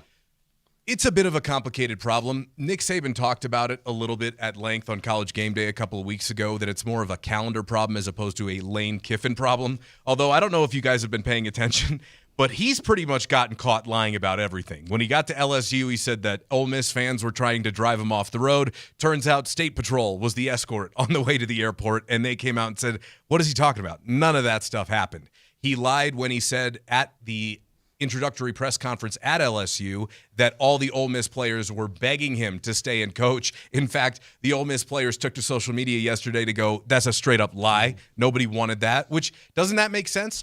If you were on a playoff team, one of the best teams in school history, you'd accomplished so much, and you're gearing up to make a college football playoff run, and your coach just says, peace. Yeah. Like, I mean, screw you, dude. No, you go to Ole Miss. We don't want you around. We'll do this thing ourselves. The whole LSU process is dirty, too. LSU, you talk about liars. Heck, the governor of the state said the Brian Kelly contract, they'll never do anything like that again. It was irresponsible. And what do? They give this guy a bigger buyout, a bigger contract. I mean, it's a joke. I mean, you reap what you sow there. I mean, LSU, if this guy fails and if he doesn't win a national title, because that's really the only way you can go. If you don't win a national title, imagine the amount of money they're going to owe coaches that they've fired over there. Mm-hmm. It's disgusting. Hey, Matt, have you ever laid it down with me? No. Okay. Did you want to do that tomorrow? So tomorrow... Yeah, tomorrow we're going to lay it down. It's been a couple of weeks since we laid anything down. Didn't have a great week. I was 2-3 my last lay it down, but coming off a 5-1 week the week before. So if you have a pick too, the Brett Coin Lock of the week is obviously that's gone. So if you have one that you like, by all means, be free to get it in tomorrow. But we'll lay it down tomorrow. Okay. Well, 9:20. I got a good track record going here since I've been on the show in that category. So 1-0, looking to move forward, of course. So at least I proved it to you. Okay, so cool. we will lay it down tomorrow. We'll go ahead and do that again. But overall, are you looking forward to these? I mean, I know Vic saying the conference championship game shouldn't even be played. I'm looking forward to them. I mean, listen, that Indiana-Ohio State matchup, I am fascinated by Signetti and the Hoosiers and what they've done this year. They go to Oregon and beat the snot out of the Ducks. These conference championship games should be eliminated. They mean nothing. You think that way, but this Indiana, you got the two unbeatens going at it, dude, for the Big Ten title. I think it's pretty damn awesome. It means absolutely nothing. It's going to tell me a hell of a lot about the Hoosiers. I'll tell you that much. It means nothing. If the loser of that game, what happens to the loser of that game? Are they out of the CFP? They drop to a lower. No, they drop to a lower seed though. It's a waste of time. It's a waste of time. It really is. I mean, I don't know why these conference championship games still exist, to be frank. All right, well, let me give you a reason. And I agree with you. It's an antiquated system. They need to figure out a new way to do it. However, there's a big one at stake this weekend when BYU plays Texas Tech. They're a 12.5-point dog, but if for some reason BYU beats Tech, you're looking at a wild scenario coming out in the final rankings because that could knock out a potential Notre Dame or a Miami. Sure. You could squeeze in 2 Big 12 teams, which would be wild to do that because the Big 12 gets an automatic qualifier. So I'm actually fascinated. I am. It'll be interesting. Now, of course, a game like Ohio State and Indiana, I think it's more about pride and more about making a statement. Ironically enough, and an interesting note, Ohio State and Indiana, since the CFP rankings have been released this year, and if you're familiar with college football, they don't do it all season. They do it about halfway through the year. The only 2 teams that have never slipped out of the top 2 spots since the CFP rankings have started the entire year. How about that? Ohio State and Indiana. Well, think about this. This is why I think conference games have flown the coop and they're dumb. Conference championship games. They say, the committee, that they're not going to hold it against teams that lose those games. It's not a data point, or it should be a data point. So help me understand something. If it's not a data point, then The loser of Alabama and Georgia, they don't get affected. The loser of Indiana and Ohio State, they're not impacted. And yet somehow the loser of BYU, Texas Tech is. Yeah, BYU's on the outside. BYU's essentially on the outside looking in anyway, Vic. Okay. They have to win. So then there is a data point. If the results of that game matter, it does matter. Well, it does matter because it's an automatic bid. Because it's an automatic bid. Why doesn't it matter for certain conferences? Like if Alabama were to lose its conference title game, how many losses would Alabama have? They would have 3. Okay, so why doesn't that hurt them as much as it would hurt somebody else like BYU to lose? Ask the computer in the committee. But I don't know. You know the answer to that. I put them out. It's the conference. It's It's the strength Bama. of schedule. It's Bama. the Yeah, SEC. like, again, I go back to there is no specific criteria to punch your ticket unless you win your conference, right? That's kind of the point here. And so while I'm with you that it's That's not antiquated, even the case because the ACC winner may not even get in. it's a little bit more complicated there because the best teams in the ACC stumbled down the stretch. Like it's a little bit different. And so I hear you, but also like, do you want the winner of who is it this weekend? Virginia and Duke to make it in? I'm just asking you, do you want that? Would you want that over a Notre Dame or Miami? No. Well, it doesn't matter what I would. Absolutely not. Clearly, what I want is different than what most people want. What's fair? What's right? Everybody says they want fairness. You know, at the end of the day, how many teams can actually win the Natty or compete for the Natty? Be honest, Matt. 6 or 7 max. Matt, 6 or look 7 into that max. camera. 4. Look into that camera. 4. Matt, 4. look into Yeah, that camera. 4. Do you think BYU or Texas Tech can win the Natty? No. No chance. No. No chance. No, but that's exactly why I say, like, why are we going to expand it even more? They're talking about going to 16 teams. You know who those teams on the fringe would be right now? They would be USC, they would be Arizona, and there's one other 3-loss team that escapes my mind. But it's like that. What you think Arizona's going to? Oh, it's Texas. Utah. Excuse me. It would be Utah. Texas is a 3-loss team that wants in too. Absolutely. And so Vanderbilt's a 2-loss team that wants in. There's a lot, man. You can see that's why the debate never ends. Just because you expand the tournament field doesn't end the debate. It just moves the debate line. That's all it does. Well, how about the committee dinging Vanderbilt for beating Tennessee and Tennessee falling out of the rankings? So they devalued the win because Vanderbilt beat them. So now Vanderbilt's on the edge. Like it's all very confusing. Here's another data point I've never understood about how they treat these games. So you're supposed to get credit for beating a ranked team, right? Credit. So what gets more credit or discredit? Beating a ranked team or losing to an unranked team? What is more sinister or good for you? Which one of those two moves the needle more? Losing to an unranked or beating a ranked? I think it depends upon who it is, winning or losing the game, margin of victory, and outside We're circumstances. all over the place now. Now we're all over the place. But you know that's how they evaluate it. Anyway, we got to get out of here. We got plenty of more time to talk about it as we get closer and closer to the college football playoff. Coming up on the other side, Avs back in action tonight, and a very, very important Thursday night football game. We'll explain next.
Make sure you head to number 38 tonight to watch Thursday Night Football, Avs and Islanders, and hang out with DMac. Win great prizes, including a Steve Atwater autographed helmet. It's a pretty good prize right there. It'll be a great night. Really good prize. It'll be a great night. It's all brought to you by the original triple distilled, triple blended, and triple cask matured Irish whiskey, Tullamore. See you at number 38 tonight in Rhino. Go hang out with DMac. You know, when I was at Can you name this artist, Matt? Dua Lipa. Thank you. Levitating. Ugh. Featuring DaBaby. Okay, I guess he can. See, Hey, when I was at number 38 guy. a couple of weeks ago for Thursday Night Football, I had some Tullamore Dew, and it was really good. So I would recommend everybody get down and see DMac and enjoy yourself tonight. It should be fun. The Avs and the Islanders are getting ready to rock. Yeah, and by the way, Raj brought up a great number yesterday, and as the boys are getting ready to do their show, I had to have him jog my memory. You realize that Nathan McKinnon has had more 2-point games this year than games with 1 point? With 1 point, rather. 14 as opposed to 12. I mean, this guy, Moj, he's running away with a Hart Trophy this year at this pace.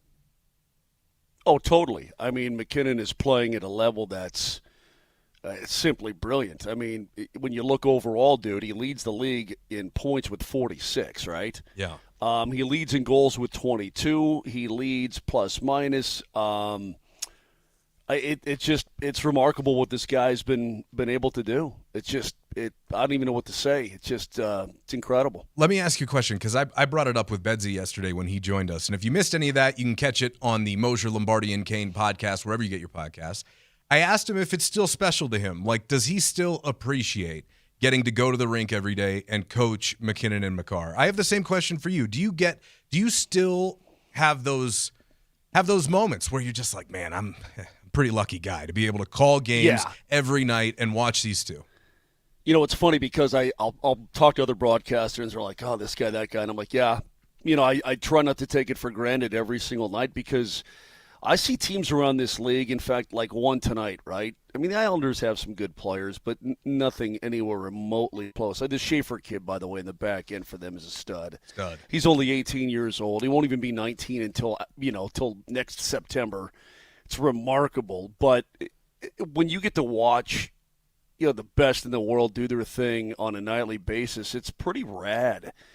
And I try not to take it for granted. And Vic, who was it the other day? It was maybe it's you, Matt, saying don't take this for granted. Yeah. Well, people do. They really do. I try not to, and just realize that you're seeing something that's not going to last, and it's never going to come around again. So you better enjoy it while you got it. Moj, when I travel with the Nuggets, I've noticed one thing that's changed dramatically. And years ago, I mean, it happened a little bit during the Carmelo era, but not like now. Everywhere the Nuggets go, there's a faction of Nuggets fans that show up. Even if they're not from Denver, but they're Joker fans or they're Nuggets fans, and they're everywhere. Do you get that with the Avs and McKinnon? Yeah. Yep, for sure, without a doubt. And again, because your team wins, you get a lot more fans showing up in the building, but there are Avs fans every single place we go. I go to the bench to do an interview, and all the glass around the bench, and then all in your warm-up end is just full of Avalanche fans. What's the hottest spot cool for that? What, like, is it Cali somewhere? Where are they? They're everywhere, Vic. Honestly, they are absolutely everywhere. I guess the hottest spot would be, I don't know, some places surprise me sometimes. I'm like, where are all these, you'll go to Ottawa, and all these Avs fans are there. You're like, whoa, hey, what's going on? It's pretty cool. Last night on the broadcast, Chris Marlowe was talking about how Indiana is one of his favorite arenas to call a game from because he was like, you got a great comfortable chair, great sight lines and all that. Is there, and you wouldn't think that the Pacers would have that arena. Do you have one like that? Mosh? For me personally, yeah. Golly. It ain't San Jose. No, it ain't San Jose. It's not Winnipeg either because it's an old AHL building they converted to an NHL building, and I got to look around a beam to see this end of the ice. I got to kind of lean on Riker in order to see that end of the ice. It's crazy. Calgary scares me because, Matt, it's a gondola that hangs from the ceiling, and to see the boards on the near side, I have to look over straight down to the ice, and it scares the crap out of me. I guess my favorite place is Madison Square Garden is awesome because they built a gondola, but it's not scary and it's killer and it's great views. L.A. What do you mean a gondola? The booth in L.A. it hangs from the ceiling, so it's not like you look behind you and see fans. You know what I mean? That kind of thing. Not like a carriage to get up there, though. That's what I think. No, not in New York. No, L.A., dude, the booth in L.A. is you could play wiffle ball in it. It's so big and nice. I love it. Hold on a second. Not super close. If it's hanging from the ceiling, how do the fans behind you see the action? Then they look below you because you're above the fans, so they're looking below you. Okay. Yeah, they're looking below you. They can see the ice that way. By the way, CBS announced that Russell Wilson will be joining them as a guest analyst on Sunday with the Giants on a bye week. Somebody's getting ready to be done, guys. Yeah. Yep. Yeah, that's a live audition. That's exactly what it is. How do you think he'll do on a panel? Yeah. Well, it won't be long before Chris Paul does the same for NBC Hoops or something. Yeah, absolutely. Yeah. I mean, would you want to listen to Russ on a panel break things down, or is he going to be too diplomatic? You know, it would he's surprise still in the me. league. He's not going to suit up again this season, is he? He was a quote healthy scratch last week. You know, it would surprise me to hear him say anything controversial, but there are guys on television who made a career out of it, haven't said anything controversial. It's not like Tim Tebow goes out there and rips players. He's got a career in television. Yeah, that's true. You could be a professional cheerleader. You absolutely can do that. Tonight, Thursday Night Football. How about this? Kicking off in a big one. And again, number 38 at Rhino tonight if you want to hang out with DMac and watch a game. Cowboys at Lions. This is a big one, guys. This is a really, really big one. Thursday night's primetime affair in Detroit. It's going to serve as the Cowboys' last matchup with a team ahead of them in the standings, which means they're going to have limited control over their future during the fourth quarter of this season. The flip side to that coin, though, 3 of their final 4 opponents, Vikings, Commanders, and Giants, have already been eliminated or are on the verge of elimination. So the Cowboys have everything to play for, and the Lions, they entered Ford Field last Thursday with a 75% chance playoff probability. They could leave their home turf tonight with a 23% chance in a loss. They cannot afford to lose. If these teams want in, neither team can afford to lose, period, end of story. Isn't it crazy how quickly it can vanish? I mean, when you looked at the Lions at the beginning of last year, this is a nice little 2-3 year window. That window almost is closed for them. Evaporated. It happens quickly. Yeah, like we said the other day, they've knocked on the door so long, their knuckles are bloody. Like, they've lost pieces. They lost Ben Johnson. You see what he's been able to do in Chicago. So I'm with you. Tonight, the Cowboys are a dog in this game, but I think they win outright, be honest with you. Do you guys have the same feelings here? Well, at home, they're a much different team. They're a much different team at home. That is correct, but they're on the road in Detroit, and they're kind of the Cowboys are kind of schizophrenic that way. Well, that tells you what you need to know.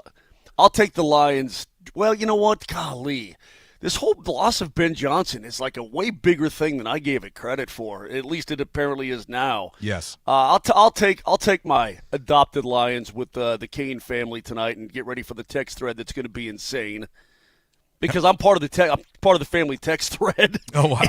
Yeah, Matt. Matt. Just so you know, it won't be long before he infiltrates your family's text thread. He's done it with all of us. He's in my group family thread. He's done it with Brett. He doesn't. Do you not like your own family? Is that what it is? I do. But my own family is not big enough football people. That's the problem. Is they're not. That's how it goes. By the way, we have a winner for our Nuggets ticket Thursday to go see the Rockets and the Nuggets on the 15th of this month. Kevin Knights, N-Y-T-E-S. Kevin Knights, congratulations. You have won a pair of tickets to Nuggets and Rockets on the 15th, 303-504-0925. Knights, N-Y-T-E-S. That sounds fake. Yeah. I mean, it's a different name than I'd ever heard. You think Shockey said Nites. Well, is it Nites? Kind of like Mariota? Nites. I'm trying to memorize these names for this high school stuff that we're doing on Saturday. We're doing the high school championships. And, it's not like I know all these kids, and you're learning 4 different rosters and the pronunciations of some of these names. Yeah. Hey, parents, let's calm down on names, please. Let's tone it down a little bit. Yeah, because some of these first names, I can't help you. All right, time for Fact Checker. Nelly monitors the mistakes in today's Fact Checker. Presented by Rock Plumbing, Heating, and Air Conditioning. Your local home comfort specialists. RockHeating.com. Rock, bringing comfort home and simplifying your life. All right, here's a fact check for you. The fact is, I've been run absolutely ragged by Matt Smith over here. I've had to cut, let me make sure I got that number right, 19 different sound bites for this program alone.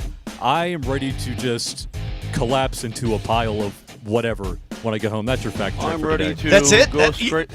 Your fact checker is a complaint about doing your job? Is that I Yeah. made you work? Although also challenge flag on 19. I mean, I got like maybe 10 here. Where's the other 9 coming from? Or was that just pejorative? Am I lumping you in with DMac? I might be lumping you in with DMac. Either way, you guys are running me ragged here. Moser, I'm Lombardi, going and to go Kane. scrape my window with a coupon book. Moser, Lombardi. I'm going to go scrape with a coupon book. We'll see you on Friday. That's what I do. Mitchell, get it together.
Really good job today.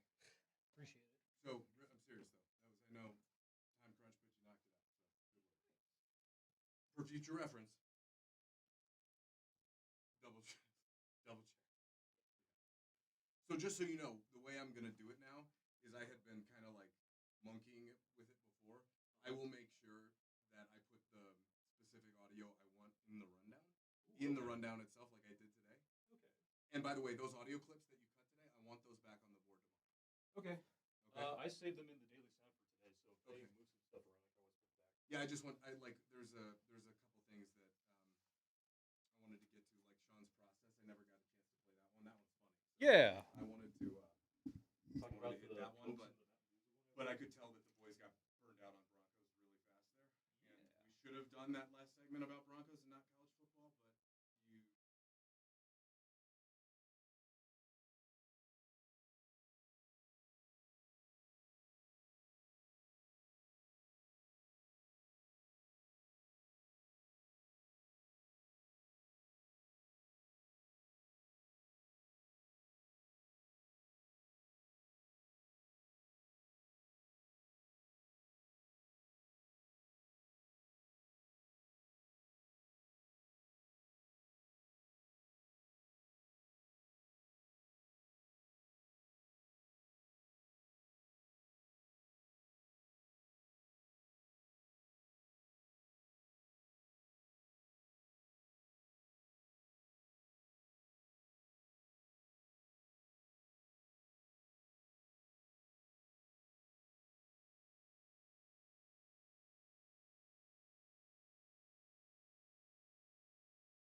Inbound goes over to Jokic. Less than 4 minutes to go in this basketball game.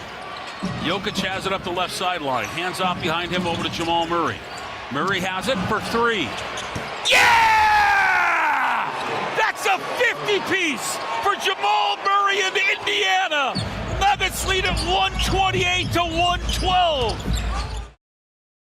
Jamal Murray on the most efficient 50-point game in terms of true shooting percentage in NBA history. 52 points, 10 of 11 from downtown as the Nuggets win their 8th straight away from Ball Arena. It's their longest road winning streak in their NBA history. They had a longer streak back in their ABA days, but 10 of 11 from Jamal Murray, 52 points, 6 rebounds, a 15-point win over a bad injured Pacers team. But we're not going to kick a 50-burger out of bed this morning on the morning sprint, and we're going to celebrate it with Nuggets tickets. It is a Nuggets ticket Thursday, every hour on the 20s here on Altitude Sports Radio 92.5. Today, you guys will be able to win Nuggets tickets, so make sure you listen at 10:20 and 11:20. We'll have Thursday Night Football on AM 950 this evening, starting at 6:15 p.m.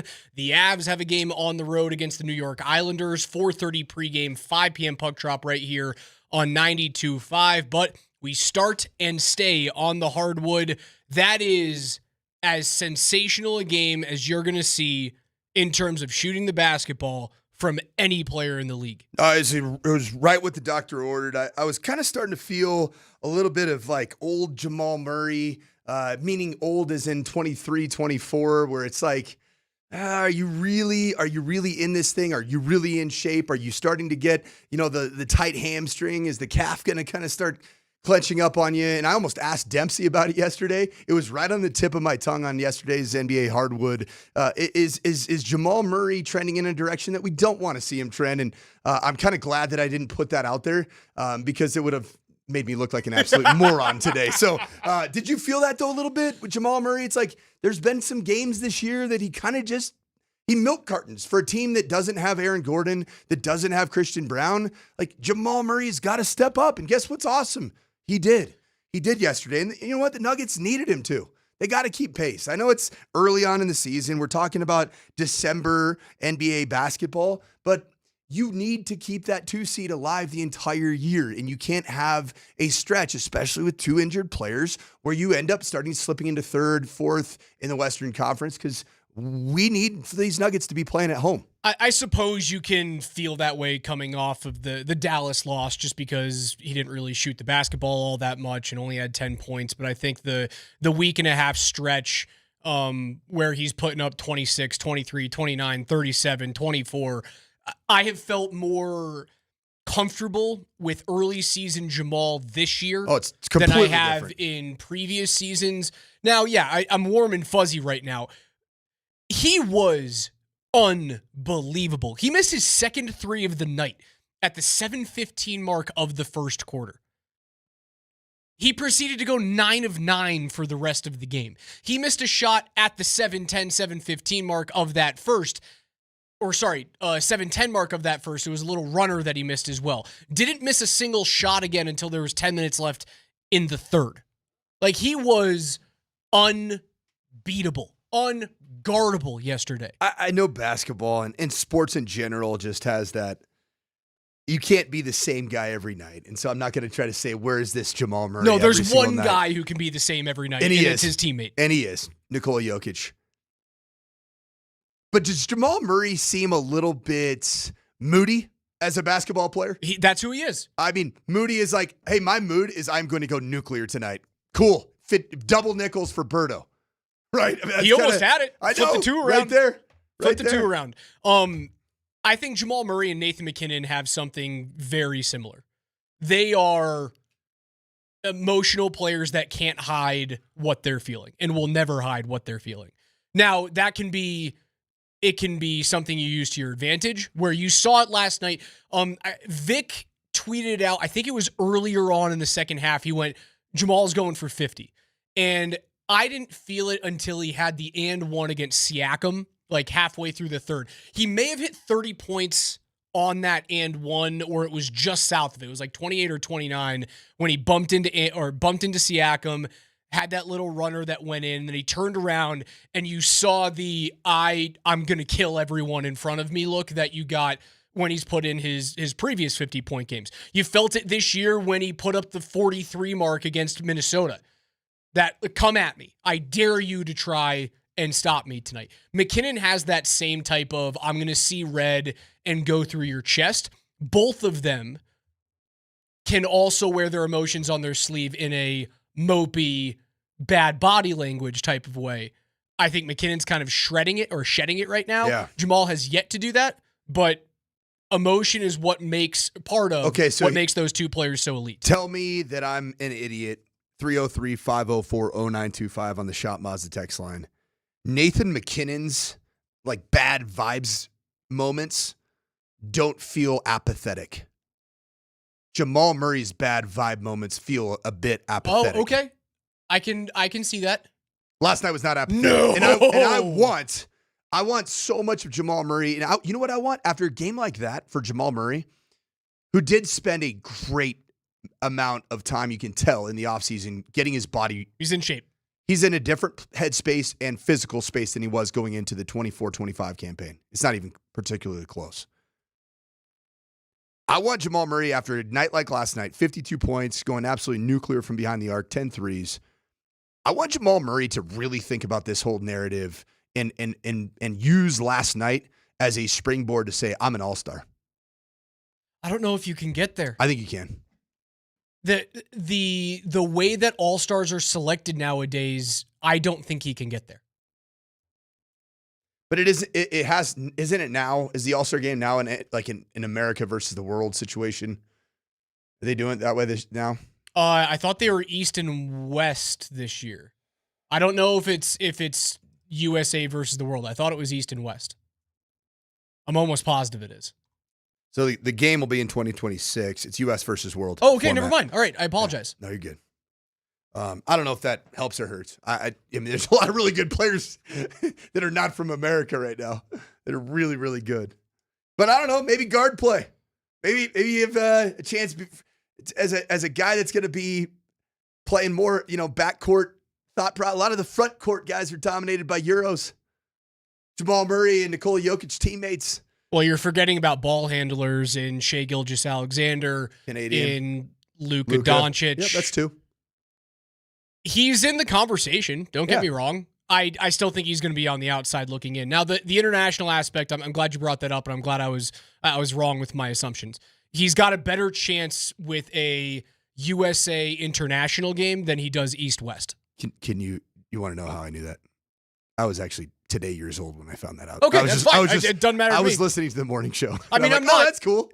That's fine. I am not trying to pick apart the NBA All-Star roster in November right now. It was just exciting to watch. He whips out the blue arrow when he hits his final three of the night. People want to see that. I wish it was at Ball Arena, but what is a blue arrow that you just aforementioned whipped it out? Yeah. Oh, the celebration. Yeah. Okay, cool. Yeah. Whoa, cool it over there. Well, I was thinking you're trying to shoehorn that one. No, it's called like it is. Yeah, you are. You ever seen the symbols, like the actual symbology of male and female? One of them, I believe, is a blue arrow. Is it not? Is the male thing not a blue arrow? All right. Okay. Never mind. Okay. I mean, it was a game that you look back. It sure is. It's a blue arrow, man. Look at that. Okay. That's you know what? good. Fine. I'll give it to you. I know where your head is at. It always is. Your head is not academic right now. It is very much in the gutter. So it always is. Congratulations on being right. Your intentions were not pure. Jamal Murray's got to I want to see him make an All-Star this year because I'm also sick and tired of saying I don't love the narrative that Nikola Jokic has done everything that he's done without basically anybody next to him that's been an All-Star, which is true. But he's had some really good basketball players that have flanked him over the course of his career in Denver. And of course, Jamal Murray is that guy.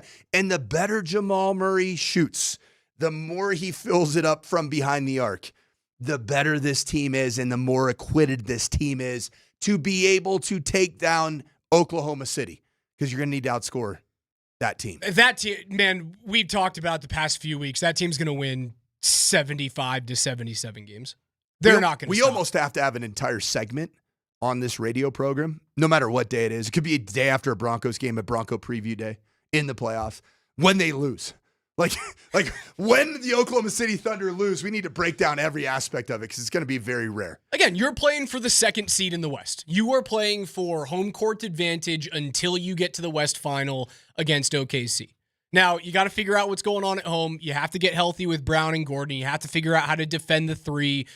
Teams obviously are shooting the three more efficiently than in any other NBA season. It's happening more this year than it ever has. So that is a tall task. But when you've got Jamal having 10 games with an effective field goal percentage north of 600, you're gonna win a lot of these things. They're going to be fine. Again, I have not felt myself begging for a better version of Jamal Murray through the first 20 games of the season yet. I haven't. I've been very, very happy with him. So have I. As compared to last year when you went, what are you doing? Why are you here? It is. What did you do in the offseason? Completely Why different. did you do the Canadian Olympic thing that just looked like there was a general malaise on your face the entirety of the time, and then it carried over into the first 3 months of last season? I'm looking at the Oklahoma City Thunder upcoming games. Mavs at OKC, win. Win. Thunder at Jazz, win. Suns at Thunder, win. Clippers at Thunder, win. Oh, the Clippers are a disaster right now. Thunder at T-Wolves. That could be a loss. Could be a loss. That's probably the first one in the next. But it's funny, like, you look at that and you go, if we're looking and projecting to the 2 seed, you want Oklahoma City to win that game. Do you think? You want OKC to go like 81-1. Yep, and chase records. Right. And just gas yourself. SGA just going We'll see it baseline in to baseline for 6 months. Right. Let's go. Like, go win 80 games. Be my guest. Be the Patriots running the table and then running into the Giants. Be the Golden State Warriors of 72 wins and run, or 70, how many did they win that year? 72? I think it's 73 that year. Be the 73 win Warriors, then run into Braun and the Cavs. Now, you'd have to beg that you get some crazy Draymond Green suspension in that situation. Still a little bit of a conspiracy theory of how that was upheld, even though Draymond is a baggy player. So the Thunder they essentially can't help but win right now. Yes. Because you even look at their last couple games, and they're not like obliterating basketball teams. They're beating them by 4. They beat the Suns by 4. They beat the Blazers by 8. They beat the Warriors by 12. And a lot of these games are probably out of the balance, and they end up giving up the late run. Much like last night's game ends up being a 15-point game. It Right. felt like a 20, 25-point game for the second quarter on. It's just that they have the cheat code at the end of the game right now against most every team in the NBA. Get to the line. That's what they do. I'm really good at it. It's a Nugget Ticket Thursday. Jamal Murray coming off of 52 points last night in a 15-point victory. They win their 8th straight away from Ball Arena, but today is your chance to get inside Ball Arena to win tickets to see the Nuggets take on the Rockets on December 15th. Your first keyword is coming up on the other side of the break. Don't go anywhere.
It's 10:20 and time for your Nugget Ticket Thursday keyword. Text the word, Coach.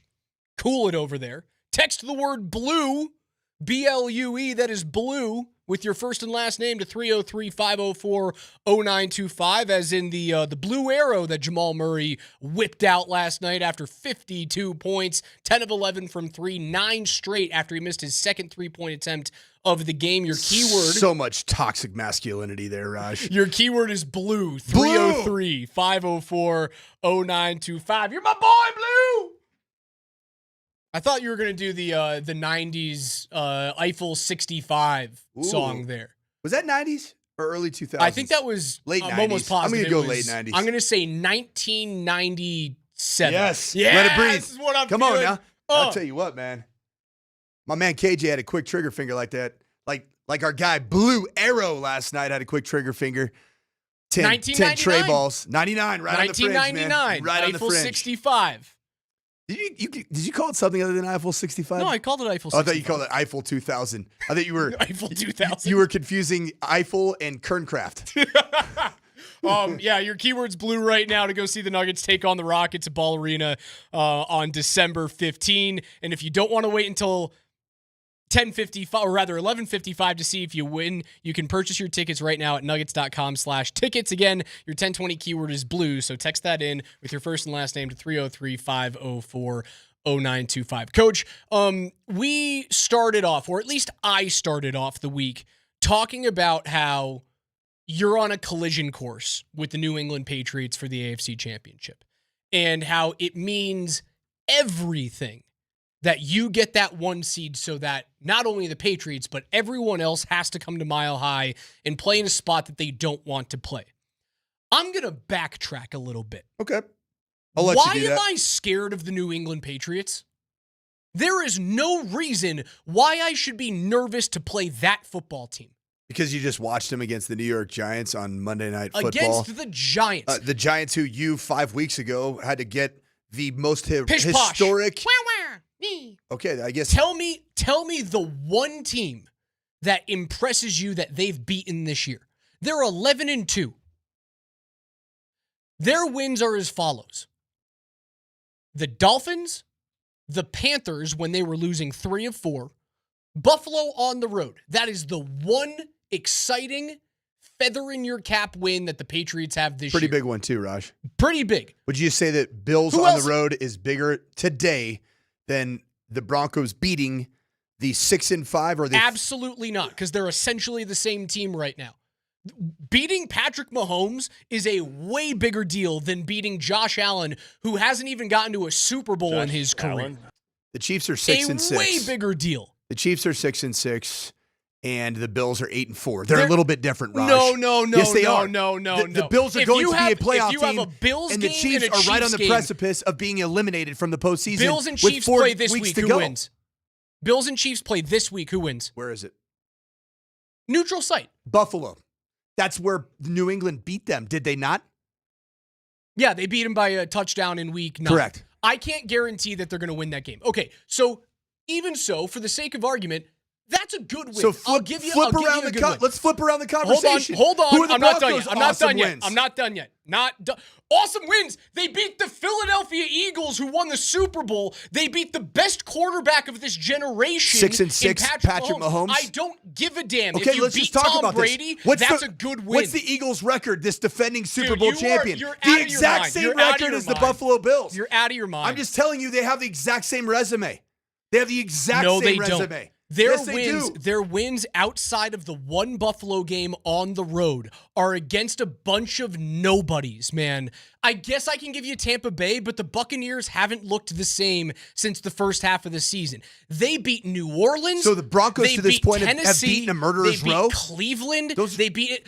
They have wins against the defending Super Bowl champions and the most dominant quarterback run we've seen out of a guy not named Tom Brady. And you're about to tell me that the resumes are the same? Get out of here. Get out of town. Will you read off the records of the teams that the Denver Broncos have beaten? It is insane that you're going to sit here and go, it didn't really matter that Denver beat the defending Super Bowl champions. It doesn't really matter that they beat the witch, the guy that has held it over you for a decade. It doesn't matter because they've lost 6 games this year. It doesn't matter? Come on, man. You're better than that. You don't even believe what you're saying.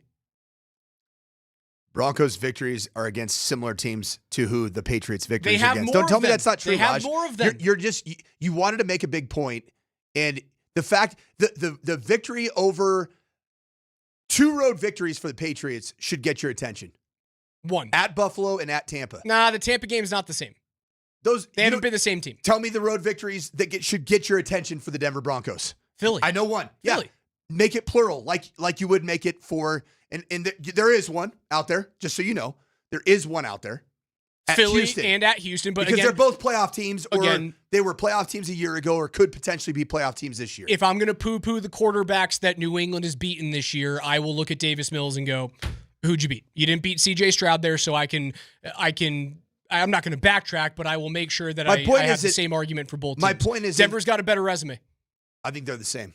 They've beaten better teams. They've beaten more proven teams. And I would argue that the AFC West right now today is actually not that great, especially with the current condition of the roster of the LA Chargers that are absolutely falling apart at the seams.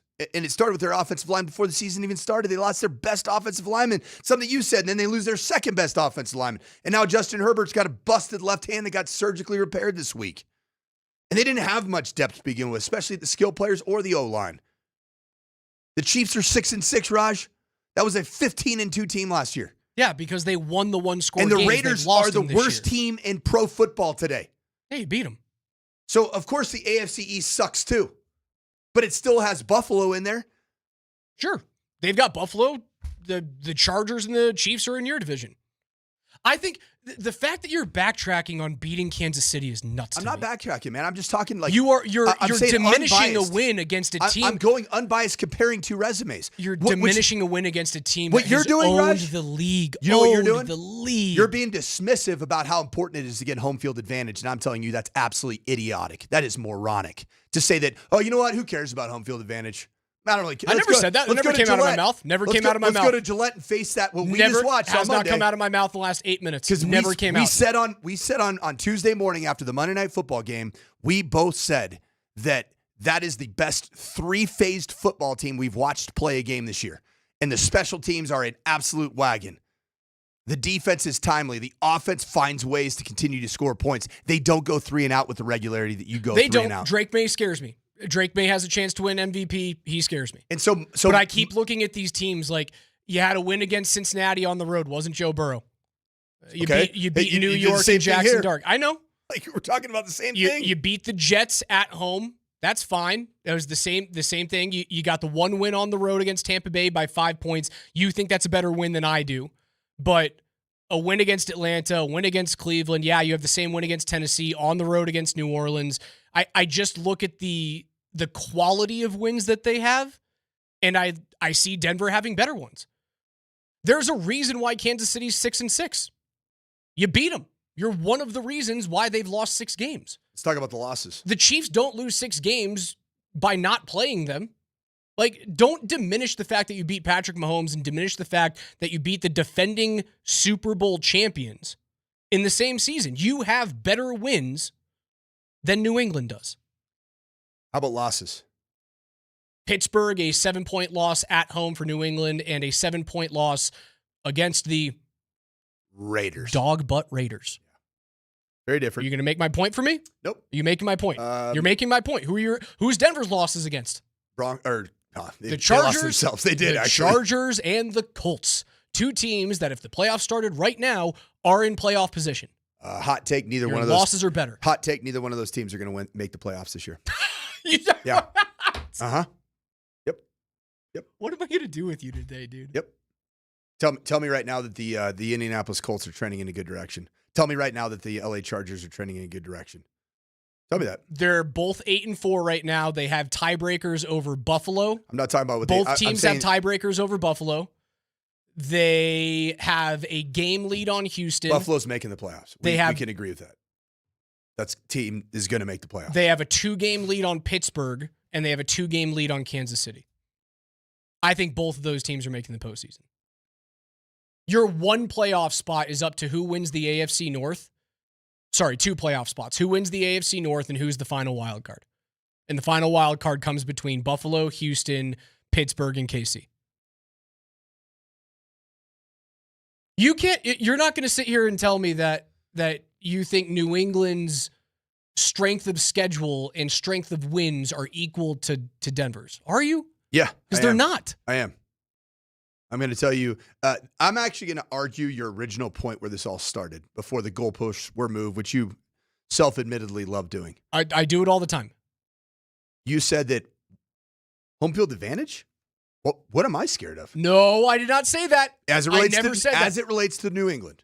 No, what I said was at the beginning of the week, we talked about how New England scared the crap out of us. However, we want everyone to come through Denver because no one wants to play here. You watched the game because no one on wants Monday. to play here. I never said that home field advantage does not matter to me. Did you I watch still the game believe Monday? the 1 seed matters so much more than anything else, but I am backtracking on my previous statements on Monday and Tuesday of being very scared about New England because I looked back over the record and I went, who have they beaten? And it's 1, maybe 2 teams that actually matter. And the Broncos have beaten how many teams that really matter? The Chiefs and the 2 teams that were in the Super Bowl last year. Yeah, but you guess what? The goalposts were moved since last year. Because right now Philadelphia is doing what they did after they went to their first Super Bowl, where they lost their offensive coordinator, Shane Steichen, and they replaced him with Brian Johnson. He was fired at the end of that season. That's going to happen again with Kevin Patullo, potentially after they miss the postseason, after the Eagles lose to the Bears this past weekend.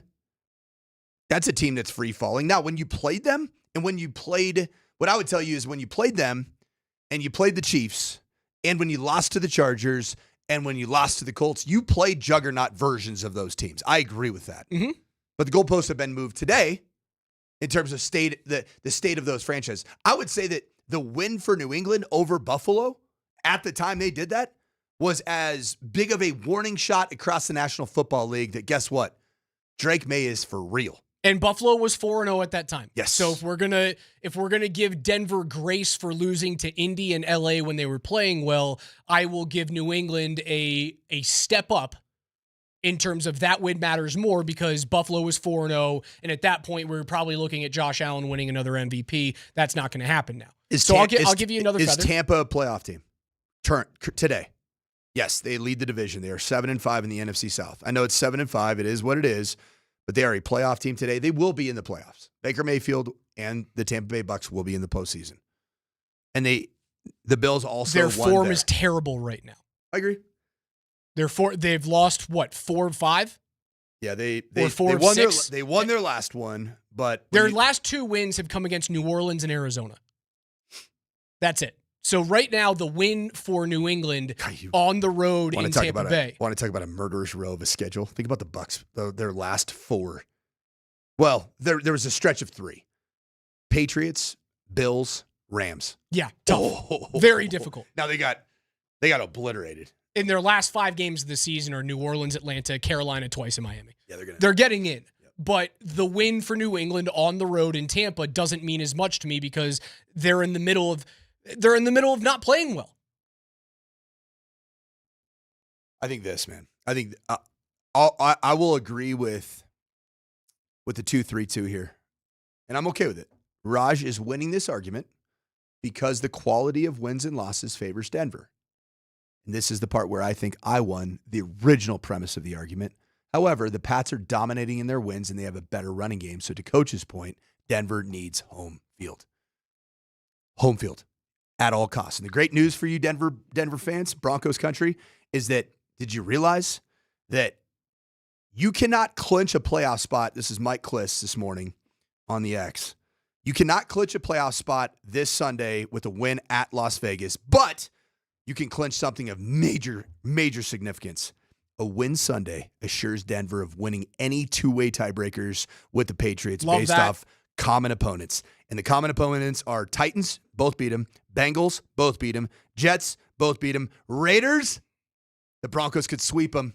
And guess who has a loss against those dudes? To your point, early in the season, it was New England. They lost to the Raiders. And then the Giants both beat them. Okay, if we're going to talk about how New England's wins are dominant, and they are as compared to the Broncos having to be the cardiac kids, right? That's who these two teams are? Am I correct? Yeah. What happened with Kansas City last year? Kansas City wasn't blowing people out. They were winning close games. Winning close games. So blowing teams out that you should absolutely kill. Strangely, they were actually winning close games behind subpar Mahomes. Right. It didn't. Like he was a bad fantasy football quarterback last year. It didn't really matter. Look at the wins that they had last year. They had a 5-point win against Atlanta. They had a 7-point win against Vegas. They had a 3-point win against Carolina, who was dog butt last year. They had a 2-point win against Vegas last year. Like they weren't killing every team they came up against. So where was the conversation around Kansas City last year when they were on their route to 15-2?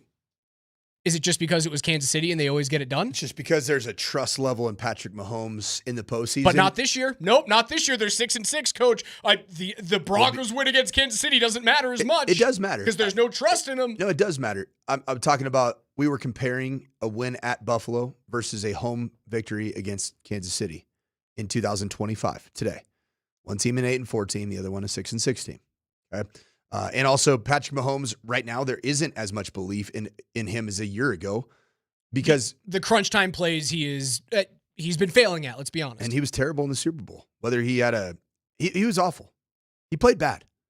He looked out of sorts, whatever it was. Maybe he was hurt, maybe he was dinged up, maybe he had a little bell rung situation, but he's bad. And so the trust level of Patrick Mahomes is I think the goalposts have shifted on him as well. And I don't think anybody really trusts that team right now because they're aging out to actually make the postseason. Whereas I think Buffalo is going to end up in. I do.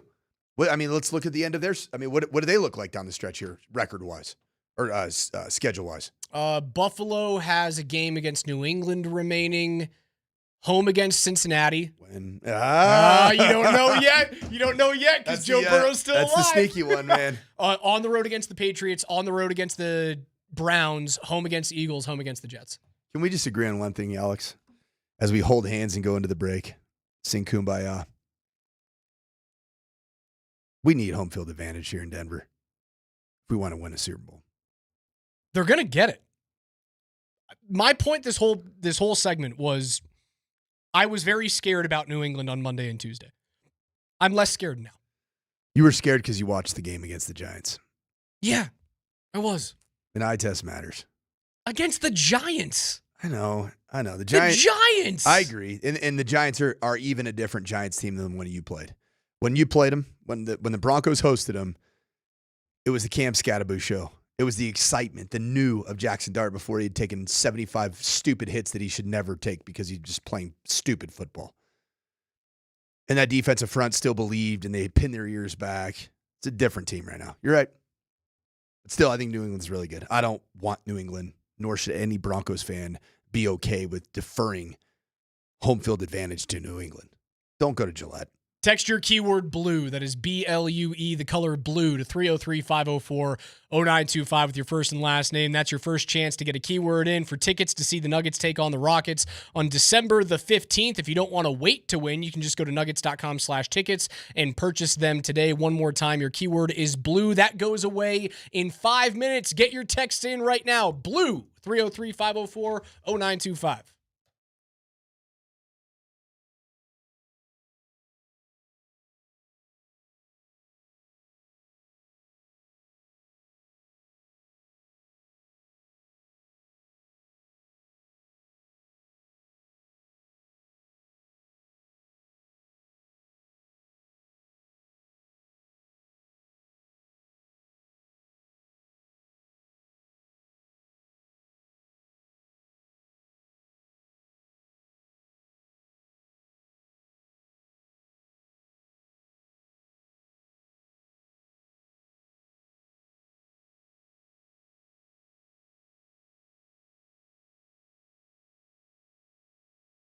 What's good, Broncos country? Happy Raiders Hate Week.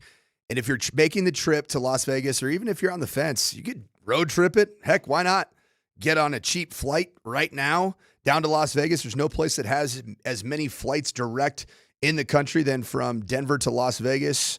Well, check out Circa's Huddle Up for Las Vegas football, which is tomorrow night, where you can huddle up with all your fellow Broncos country members, and you can hang out at the Overhang Bar at Circa Resort and Casino. I love this area. It's not bougie, stiff Las Vegas. It is old school Vegas, but brand new, state-of-the-art casino, state-of-the-art hotel, and it's a great place for you to pregame for the Broncos game. So for tomorrow night, December 5th, from 7 o'clock to 8 p.m., check out the Huddle Up event, and there's going to be all kinds of drawings, giveaways, including tickets to the game and signed jerseys. Once again, Friday, tomorrow, December 5th, 7 to 8 p.m. Check out the link at circalasvegas.com/huddle-up.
Head to number 38 in Rhino tonight to watch Thursday night football, the Avs against the Islanders, and hang out with DMac. You can also win great prizes, including a Steve Atwater autographed Broncos helmet. It'll be a great night, and it's all brought to you by the original triple distilled, triple blended, and triple cask matured Irish whiskey. That's Tullamore Dew. See you at number 38 in Rhino tonight. That's the coach, Mike Sanford, KJ Granderson behind the glass today. I'm Alex Ryanemi with you guys, 303-504-0925. Your next keyword is coming up at 11:20 to get you inside the building for the Nuggets and the Rockets on December 15th. Jamal Murray, 52 points last night, 10 of 11 from three. The most efficient 50-point game in NBA history when it comes to true shooting percentage. He could not miss. Coach, we haven't screamed at each other in a long time. That got my juices flowing. That got my stinger up, as Moj would say. Let's keep doing it for the next hour and 12 minutes. I just want to yell at you. It's just good for the soul. Just looking at the Raj Master and just looking like, yeah, I'm going to try to outwit this guy. But that sucker's pretty witty across the table from me. Pretty good. I don't know if it's a witty argument. It was simply me looking at the schedule and going, they haven't beaten anyone that I care about outside of Buffalo. That's the only win that I look at and I go, that makes a lot of sense. That's a good win. That impresses the heck out of me. What's your sports station that you listen to from time to time in Boston? The Sports Hub 98.5. The Hub, right? Okay, so what do you think the average listener of the Hub right now thinks about the Broncos' quality wins? Do you think they're like, oh man, they beat the Chiefs, who 5 other teams have beaten? I would assume that Massachusetts sports fan looks at the Philly win and the Kansas City win and goes, those are really good wins. However, today? They look at, today. Okay. However, they look at the skin of your teeth, grinding it out against the Jets and Titans. the Giants and 20-12 against the Titans. I wouldn't call that skin of your teeth. The Giants, the Jets, the Raiders. Like you look Texans, good win. Good win. You can diminish it, though, because you didn't really play C.J. Stroud. However, you did knock him out of the game. Still number one defense, and you did on. Like I would say that's one of your best wins. Broncos, I think their best win. If you live in Denver, Colorado, I still stand by the fact that timing of the win, I still think the best win was at Philadelphia, because that team's gonna. I believe Philadelphia is going to be a playoff team still, and they won the Super Bowl a year ago, and they were undefeated when you beat them. Very quality win. And then number 2, clearly, if you're in Denver, and it might even be 1, is ending the reign of the terror of the witch and beating Kansas City in a meaningful game where Kansas City felt like a gotta-have-it game for Kansas City. Let's actually hear what Boston sports fan thinks of Denver. Don't even get me started on the Broncos, who just... You're wrong, Evan. You're wrong, and you Boston Cream. They barely just beat Marcus Mariota. In overtime, he had a wide-open receiver in the flat, and if he gets the ball 3 inches higher over Nick Bonino's head, they just got upset by the Commanders, who are 3-8 with their backup quarterback. Preach. Evan, and I'm supposed to be terrified of this team? I just saw Bo Nix throw an interception to old man Bobby Wagner, where the ball went right to him. I have a question. Put your PFF tablet down and look at the history. Oh, yeah, like dude. this. 6 flags, dude. You just called him a nerd. Wow. This is good. I don't watch any of the games, my man. Good stuff. Come Good on. stuff. You guys are getting me fired up today. There we go. I came in fired up because that's probably the main reason. But I'm so sick and tired of hearing about the Broncos, man. Oh, yeah. Like I think they're good. What a great way to call a guy a dweeb. Unreal Put way your to PFF call tablet down. Unreal Such way a banger. to call a guy a nose So picker. good. Was that guy's voice really insufferable? Yeah, it was a tough voice. Tough voice. I might have a tough voice, but I think that was a podcast. terrible. I don't think that was like a radio show. Okay, good. And I think someone else has a message for him. Said over the years like Mariota, which is incorrect, and it's pronounced Mariota. Yeah, Christina, you come in here and you get my wife's name right. Mariota. He didn't say ta. It wasn't a Mariota. hard ta. It was just Mariota. what he was really saying is that the incorrect pronunciation has more to do with the MAR than it does with the TA. Correct. People have called him Mariota. It's not as though he is a plumber in an N64 game. He kind of gave. It's pronounced Mariota. There's a little ta. Although, how do you Mariota. pronounce the dude that swings a lizard by his tail? How do you pronounce the name of the little plumber, the little Italian plumber who swings around Mario. those? Mario or Mario? I'm Mario. Oh, you're Mario guy. Because I'm not a Canadian hockey guy. We're not talking Lemieux here, okay? We're not talking Rantanen. Or how does Bednar say Nakis or Nakash. Nakash. That's it. It's Nakash. Burnsy calls him Netchis. Netchis. Netchis is He just fine. calls him Netchis. Netchis or Natchis. Or Yeah, Netchy. I'll take that. Calls him Netchy or Netchis. And that's a former teammate-ish, right? Like in Carolina. So there's some pronunciation familiarity. So I think it's Mariota. I don't think it's Mariota. Mariota. It's Mariota. Mariota. I don't think it's a Colorado. Because remember we talked about what is the Colorado that where you like your T goes silent? Yeah, you drop the T. It's not a dental T. Dental. Oh no, dental. I feel like I yeah, because T. Danil.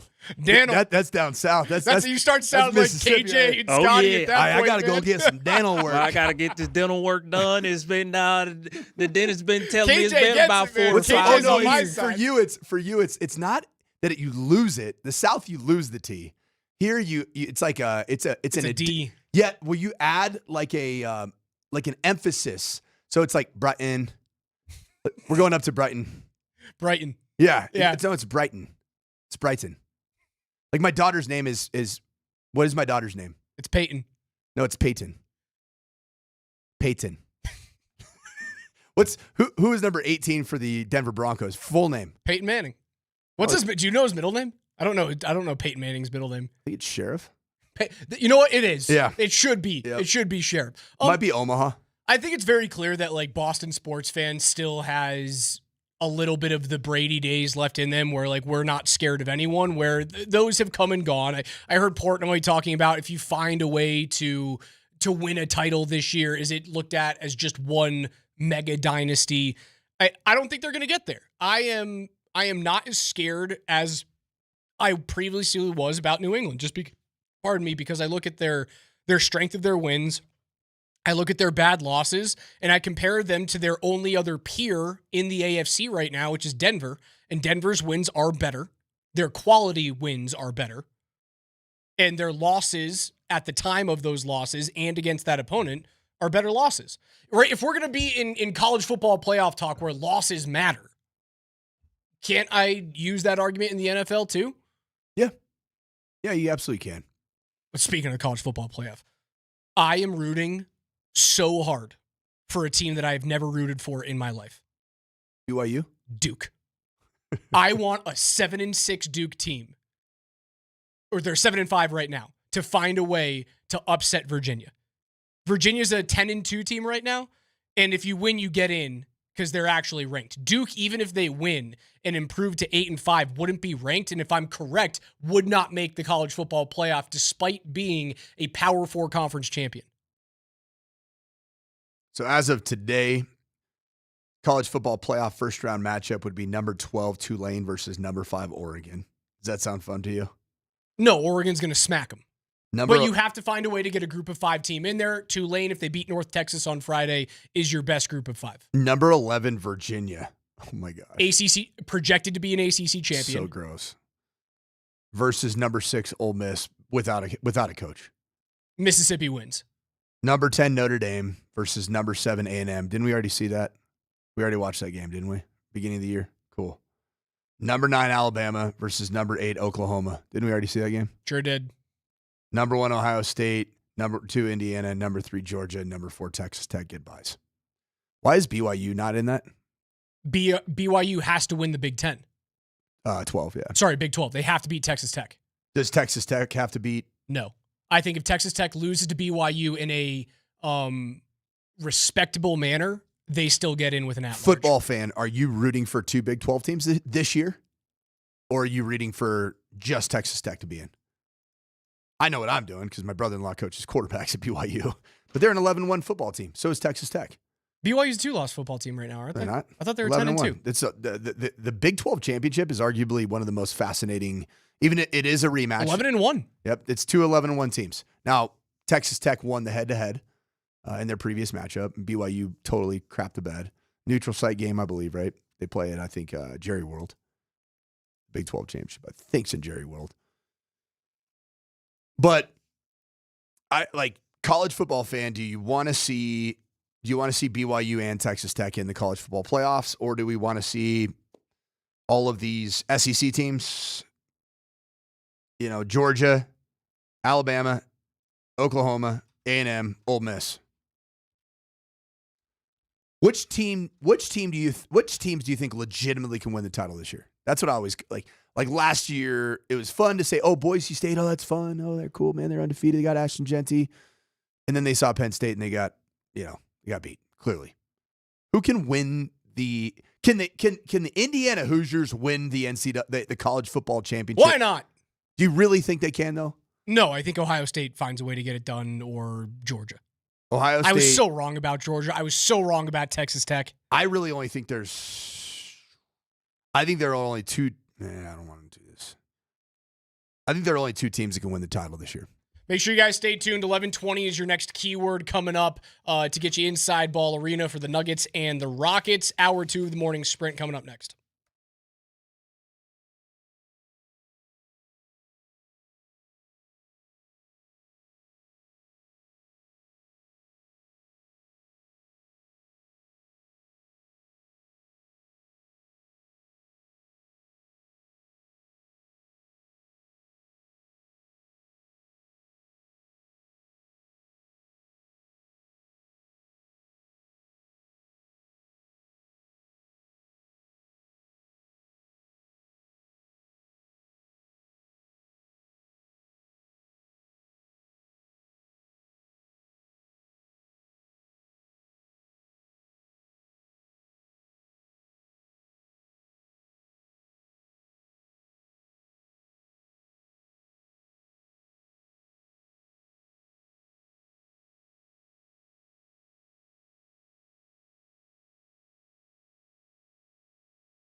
Your next keyword on a Nuggets Ticket Tuesday is coming up in about 15 minutes from right now. Your first one was blue, and I'm just going to give you a hint. The next one is in the same vein. It's got to be green. Not quite. Not quite. Oh. We'll give your next keyword coming up in about... Tell you what, though, man. After last night's performance, the Nuggets, the arrow's up on this team. Oh, it sure is. The arrow is up on Jamal Murray being ready and present and fit to start the season, which is a far cry from what last year was. If you're going to win games and keep pace in the West and still go for that number 2 seed, which I think matters a whole bunch, Jamal is going to be the number 2 reason why you win those until AG and Christian Brown get back. Because you're not going to win via defense. Right. You're going to win via triple-double Nikola Jokic and 25-plus point performances from Jamal, where he's shooting efficiently. And last night, again, the most efficient 50-point game in NBA history. That's in terms of true shooting percentage. And obviously, everybody's seen the graphics that have gone out wherever you consume your digital media and or social media. But first 21 games of a regular season to have 3 players, different players that have hit the 50-point benchmark between Aaron Gordon, Nikola Jokic, and Jamal Murray. Pretty spectacular. It also reminds you how important it is to get Aaron Gordon fully healthy for the entire run for the season. I mean, he and Christian Brown are the teeth that give you that defensive grit that don't make you necessarily rely on otherworldly shooting performances like you got last night. You see what's happening in Italy when it comes to the NHL's participation in Olympic hockey? I did not. Not only is the new Olympic rink that is being constructed in Milan vastly behind schedule. Uh-oh. This tournament kicks off in exactly 3 months. Wait, 2 months. The Olympics are coming up? The Winter Olympics starts on February 5. I didn't know we were in a Winter Hold on, Olympic Rod, year. try that again. February what? Is it February 5? 5? February 5. Isn't that 5th? February 5th. Thank you, Coach. That's the same thing.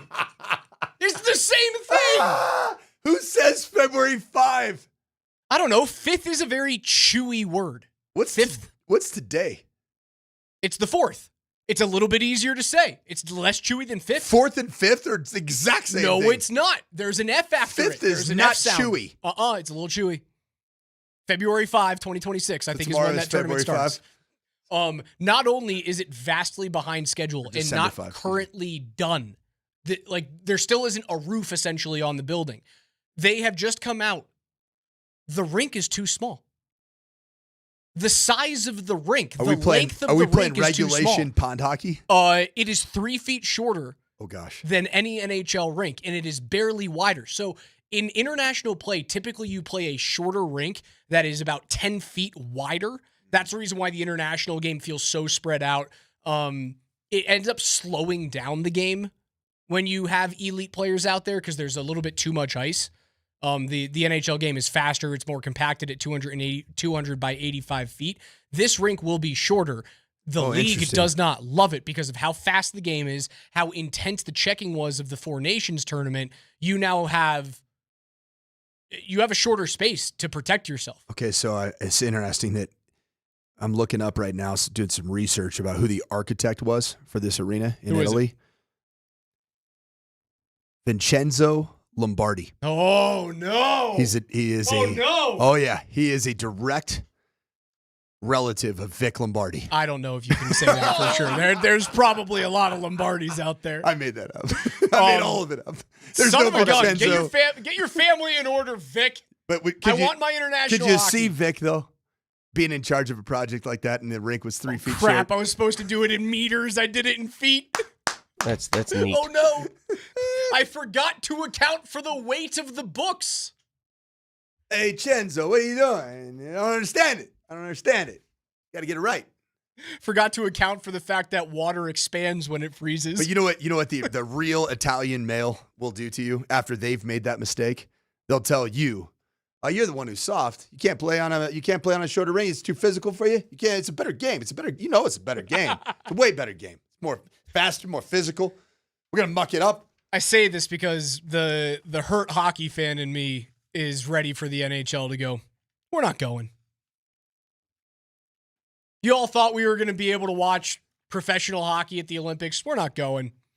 I'm just waiting for it to happen, man, and I'm going to be devastated come February. Good for the Avs, though. I mean, if they don't go, yeah, more Avs players get more rest, sure. I'm down. They'll eventually find a way to figure it out. So who are the players right now that you would say are locks for international rosters? For the Avs? Yep. Nathan Makar? McKinnon, Makar, Devon Taves. Chooch? The Russians aren't allowed to play. That's right. So the Russians would have Val Nichushkin on the team. You can guarantee that Natchez is on the team for Czechia. You can guarantee that Landeskog is on the team for Sweden. There's a chance that Olofsson makes Team Sweden as like one of their last forwards. Kivi Ranta could make Finland because Finland gets a little they get a little thin at the end. He's been skating like somebody's trying to make an Olympic roster. And you know who's been skating like he's on the outside looking in? Brock Nelson for the Americans. Yes. So I could count. That's a lot, man. So that's McKinnon, Makar, Taves, Natchez, Landeskog, Olofsson, Kivi Ranta, Nelson, Wedgwood, Blackwood. Oh my gosh. So there are a possible 10 Avalanche players that could be heading to Italy. Possibly 10. You know what? I apologize, Vic Lombardi. I want to thank your brethren for ruining the rink, because then we don't send 10 of our beloved Avs. Yeah, and if the Russians were playing, you could add Nichushkin in there too, but the Russians aren't allowed to play for good reason. Now it makes the tournament less fun, but for good reason they shouldn't be there. Avs will play tonight on the island against New York. Last time you saw the Islanders, they were the second best team in the National Hockey League. You skated away with a 4-1 victory. However, the Isle is now 14-10. They're missing two of their best players, Kyle Palmieri and their big defenseman, is it Alex Romanov? Romanov. I can't remember his first name. Both of those guys out for the season. So this is a game that I think going on the road, you should win easily. Mackenzie Blackwood is playing. Trent Miner has made the trip, coach, with this team, just as a precaution for Scott Wedgwood's back tightening up. So Mackenzie Blackwood will get the start this evening, and I expect he probably starts on Friday as well. All good. Or sorry, on Saturday before the back-to-back. All good. I'm down for some. I'm down for some more Blackwood. I like Blackwood. I like his. Oh yeah. Jeez, gosh dang it, KJ, really? of all people. I mean, I've been so mature these last several days. No, I've had my head completely out of the gutter. You've been doing so well. He got me, man. He got me. But I do. Olympic roster is Lecky. Oh, I forgot Lehkonen too. Yeah. Lehkonen's a shoo-in. I think he's actually already made Finland. I'm almost positive. Lehkonen is a shoo-in 100%. So bring the title to 11. So the Finns would be potentially Lecky and Kiwi. Potentially Lecky and Kiwi. And then obviously the ultimate bag. You don't even bring his name up. We're talking about Avalanche. Oh yeah, I don't allow. Remember we eliminated. I eliminated him from at least my vernacular. No more. So, yeah, not allowed to. We don't talk about 96 anymore. Just like Bruno. Mackenzie Blackwood getting back-to-back starts. Love Good. Yep, It's good. It's all good. It's good for everything. Like he wanted it. Too. Yes, he should. He should, because he's in good form. He's seeing it well. He comes in off the schneid and in relief. And what do you see? 11 shots and 11 stops. And you know what? The Island. What do we know about the Island? They don't score goals. Yeah, I'm not scared about Jonathan Drouin or Matt Barzal. I'm scared about Matthew Schaefer. That 18-year-old defenseman's a freak. Who's our guy, Palmieri? Kyle Palmieri. Gone. ACL injury. Yep. Brock Nelson no longer part of the Island. He's playing great. He's part of you. Playing like a guy who wants to play at the Olympics, man. Get that clean sheet going. Score 3. Let's go, man. The Olympic Village has to be very fun. Oh, especially in Italy. Italy's just... Right, if you're a professional athlete and you have the ability to stay at like a bougier resort or in the Village, actually, I'll make this concession. If I'm married with kids... You are a single professional athlete. If I'm married with kids, I'm staying so far away from the Olympic Village because I really value the longevity of everything that I've built over the last 20 some odd years. 100%. Yes. If you're a single professional athlete and you have the ability to stay in the athlete's village, or like a lot of the NBA players go and stay at their own resort or something, because let's be honest, like the accommodations for the athletes are not bougie. They are very much, we're going to save money and make sure that they're all in the same space. A bit Spartan. Yeah, a little bit. If I'm a single professional athlete, dude, I'm sucking it up for 2 weeks and staying at that village. Do you think it's great for peak performance, though? Yeah. What kind of performance are we talking about? I was going to say, you're the one who's got the mind in the gutter. No, I mean, I'm talking about like on the ice or on the mountain or on the court, whatever it may be. I want my performance in all walks of life at the Olympics to be elite. Mm-hmm. And you know what? You know what I can control? My performance on the court or the field of play. I can't control my performance, or at least my dance partner, as much away from the Olympic village. As a coach, there's always been one line that I've used for years. And all I got to say is, it's undefeated. KJ's NFL notes are coming up next, as well as your next keyword to win Nuggets and Rockets tickets. We'll hear from Sean Payton on the other side.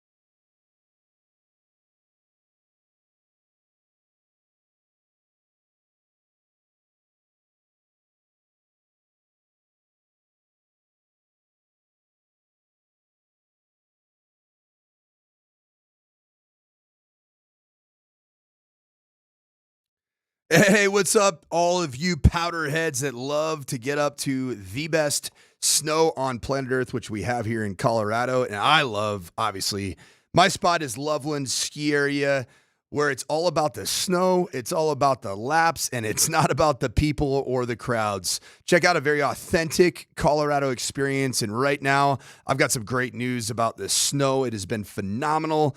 One of the leaders in the state of Colorado for snow. In the last 5 days, you've gotten 11 inches of fresh powder with a projected, and this is awesome for all of you that love it, 21 more inches of snow to be coming in the next 5 to 6 days. Check out Loveland Ski Area, where there's great discounts. You can get a 4-pack for $289. That means that you or your family or your friends or your partners can ski and choose your days over 4 days for just $289. And that's 4 unique days that you can spend on the mountains, and you can lap one of the greatest spots in the state of Colorado. I think it's the ultimate mom and pop local business, skiloveland.com. Check it out for all the best deals that you can find in Colorado skiing.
It's a Nugget Ticket Tuesday here on Altitude Sports Radio 92.5, and your next keyword is arrow. Text the word arrow, A-R-R-O-W. That's arrow, plus your first and last name to 303-504-0925 for your shot at tickets to see Kevin Durant and the Rockets take on Jamal Murray and your Denver Nuggets. There still are tickets available for purchase on December 15th, and you can grab seats right now if you don't win at nuggets.com/tickets. One more time, your keyword for this hour is arrow. So text that word A-R-R-O-W, arrow, along with your first and last name to 303-504-0925.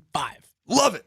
And I also love that the fact that I think that arrow is up for all professional sports teams in the state of Colorado. Including the Rockies. Including the Rockies. They made a wise several hires. Yeah.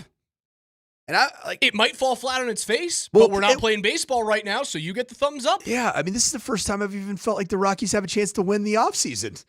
Well, what does win the offseason? Are you comparing it against other teams or just against their crappy selves of past? Just vibes. Just pure vibes. You just got to win the vibes. Is there anything? They haven't won anything. They haven't won the offseason. They haven't won in the season, of course. They haven't won the immediacy following the season. I'm a Warren Schaefer fan now. Because of the model of analytic baseball. You don't need a strong, experienced, stubborn SOB as your manager. You need somebody who's going to allow the computers to work. And they got to change it. Who is the poor sop that left Pedro Martinez in against the Yankees in 2003 when Pedro was like, I'm not coming out of the game, and it was very clear that he was it Grady Little? Who was the manager in 2003 for the Sox before they won in 2004? Right, because Francona took over. It wasn't Frankie, right? No, Francona took over. Who was the manager of the Red Sox that left Pedro in? And then the Yankees end up winning that game, and that was the Yankees are my daddy. Okay, so the Boston Reds, Grady Little. Grady Little? All right, yeah. Yeah, and they had a great season. They were 95 and 67 that year. All things were trending in a good direction, and then he got yo'd, didn't he? You don't want to be Grady Little, man. Yeah, he got The yo'd. Rockies don't need Grady Little. How's Grady doing, man? Is he still alive? He's got to be getting up there in age. Grady Little's got to be like 82. He's 75. All right, I'd kicking, put him in man. his grave earlier than Tell you what, man. I should. Oh, Grady. He went on after that stint. Basically, he was the Dodgers manager for 2 seasons, 06 or it was 06, 07. I'm going to assume that they were not a good Dodgers team back then. Not great. Yeah. I would really like the Dodgers to go back to their Grady Little days. Mm-hmm. That'd make me happy. All right, before we get too down the road into baseball weeds, it's 11:20 in the morning sprint. Means it's time for KJ's. Stop talking baseball. KJ's NFL notes.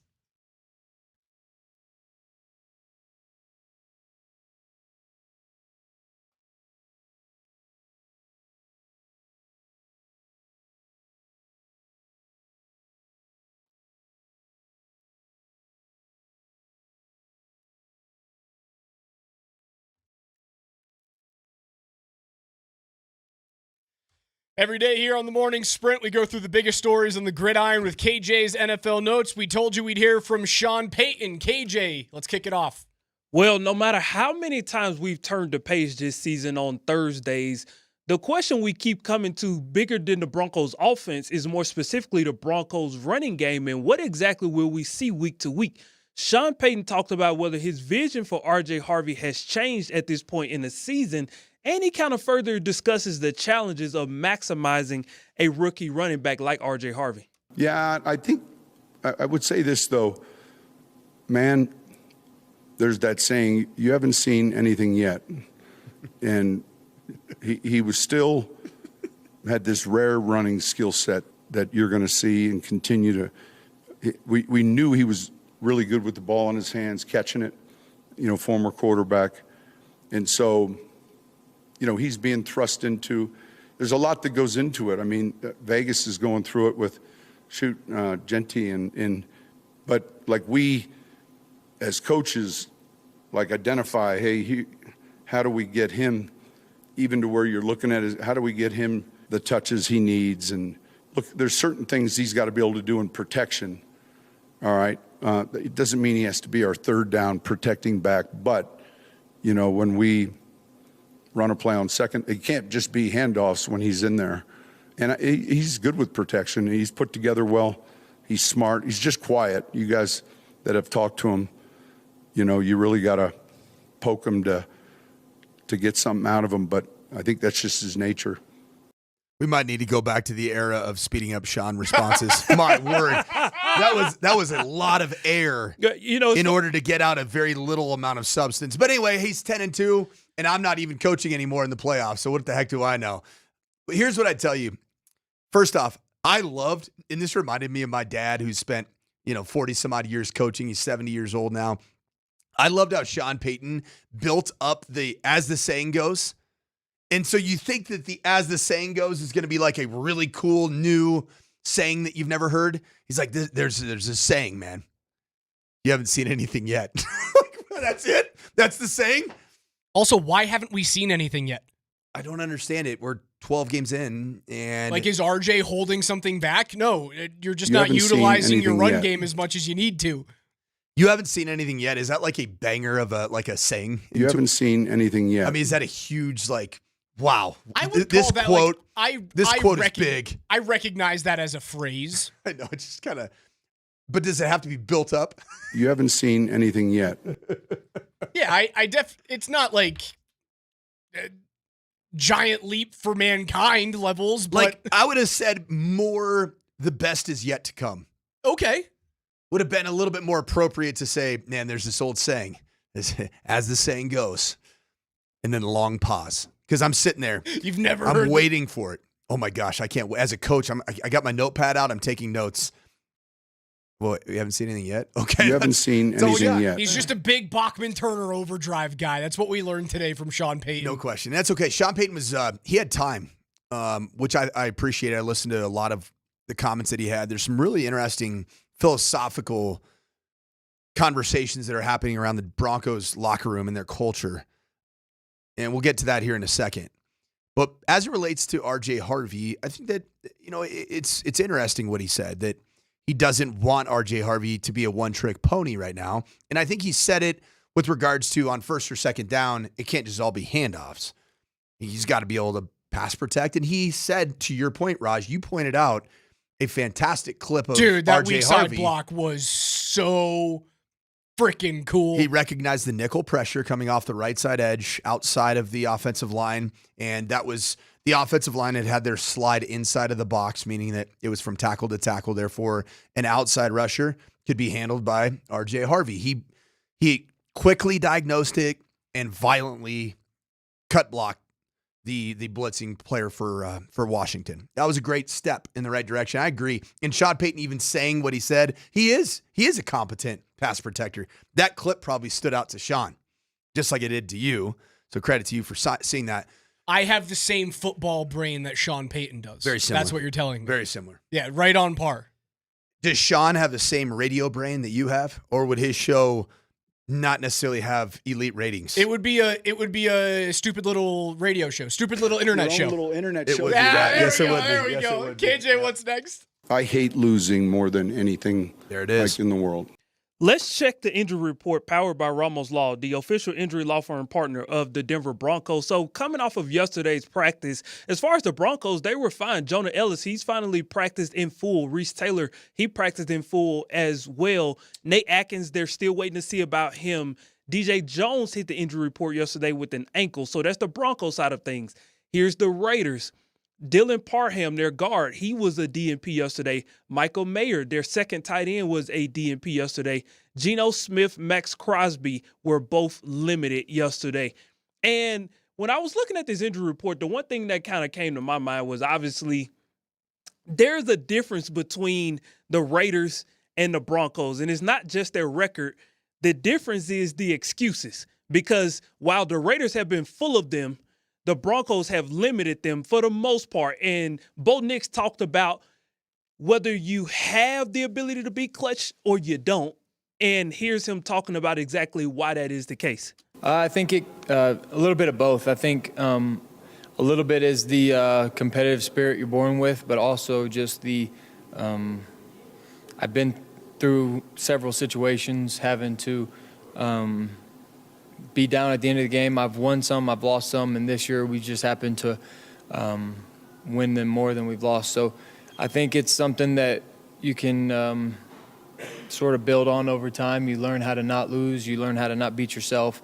And you just learn a little bit of how to control the controllables and control the jitters when you get down at the end of the game. And, I would say my first few times in high school when you have to go on a 2-minute drill and you haven't really been comfortable with a 2-minute drill before, you've never really done it, you don't really know what you're doing, that can be a little bit more nerve-wracking than now. It's where you've done it so many times. And I've been in both winning situations and losing situations in that, situation in the final few minutes of a game. So now it's just another drive, and you know what they're going to do, and you just got to go out there and find a way to score. So it's just a belief, I think, that you've done it before and you're going to be able to do it again.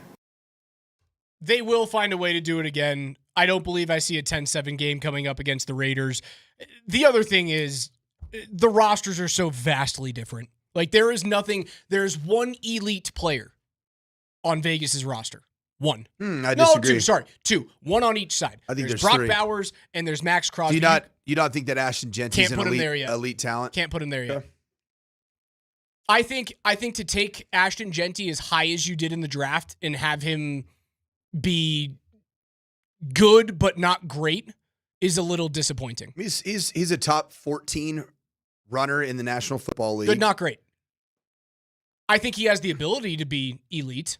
I'm not trying to kill the guy. Like, I would love him on the Broncos, and I think he's got a fine career ahead of him. His average yards per carry is not good enough. Where is it, 3.2? Something like that? He hasn't scored a whole bunch this year. It's better than RJ Harvey. It's not good, though. No, there are two current elite players. It's Max Crosby and Brock Bowers, and that's it.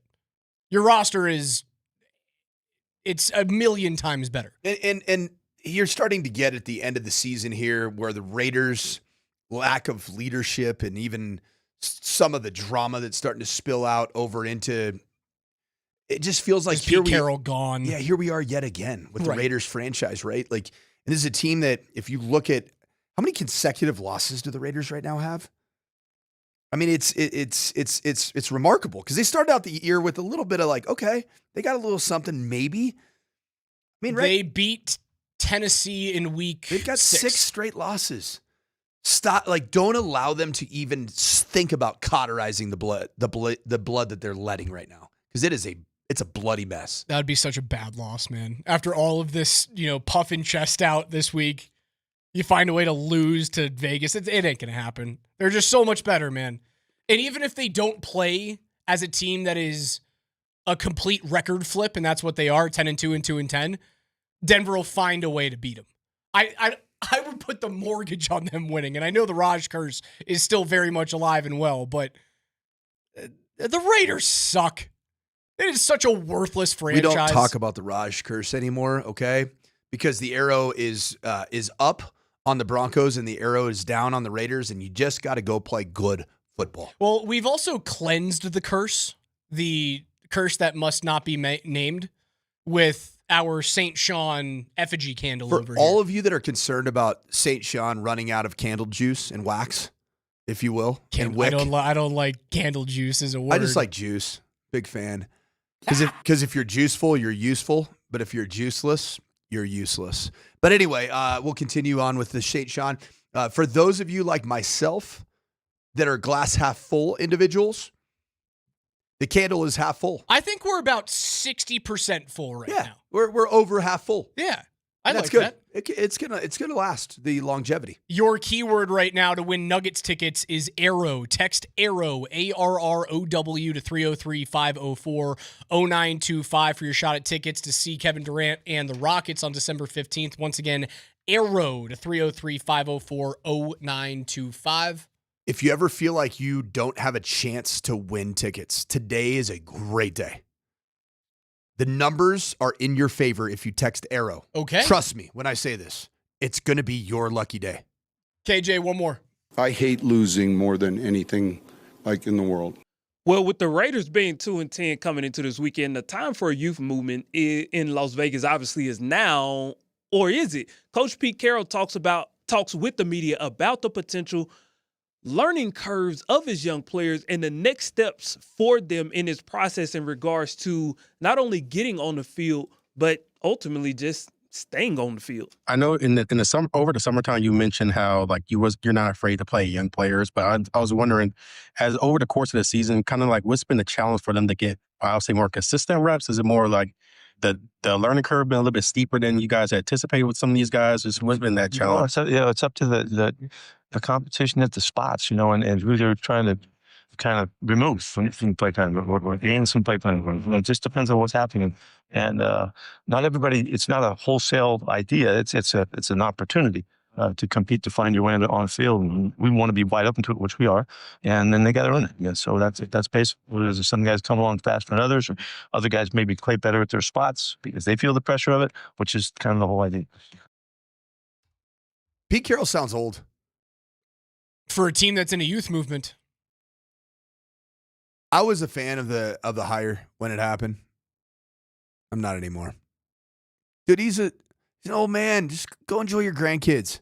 Like, I'm not saying that to be mean. I'm not saying that to be disrespectful. He's a coach that I got a ton of respect for. I had a chance as an assistant coach to do battle with Pete Carroll's USC teams back in the mid-2000s, and it was a blast. But my goodness, it just doesn't seem like the Raiders. Are they ever going to have a clear-cut path forward? I felt like it with Gruden, and ever since that, I just don't know that there's even remotely been the right leader. And I don't even know who would be the right leader for that franchise. It's also, they have the AFC West works against them, right? It's not like you're in the NFC South.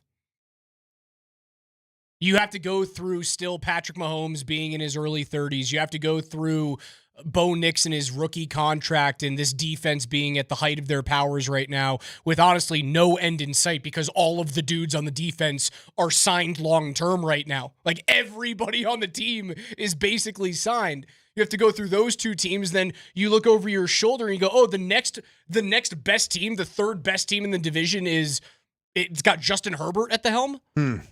The Raiders, they suck. They have sucked and they will suck.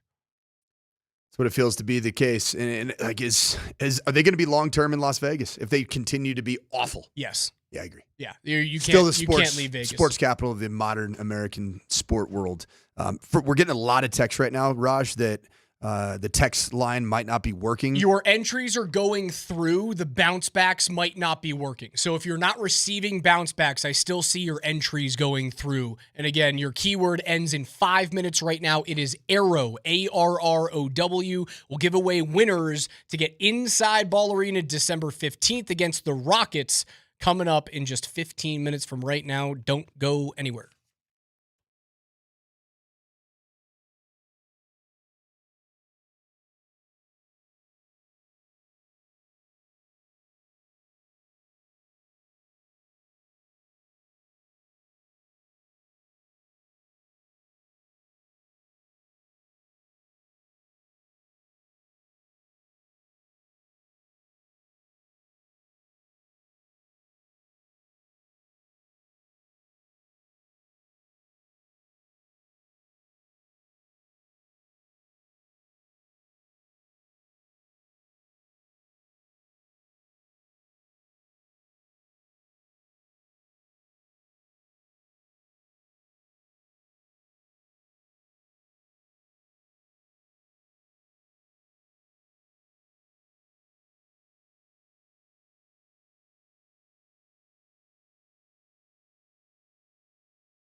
I sense it's sort of the new motto for the building, for real.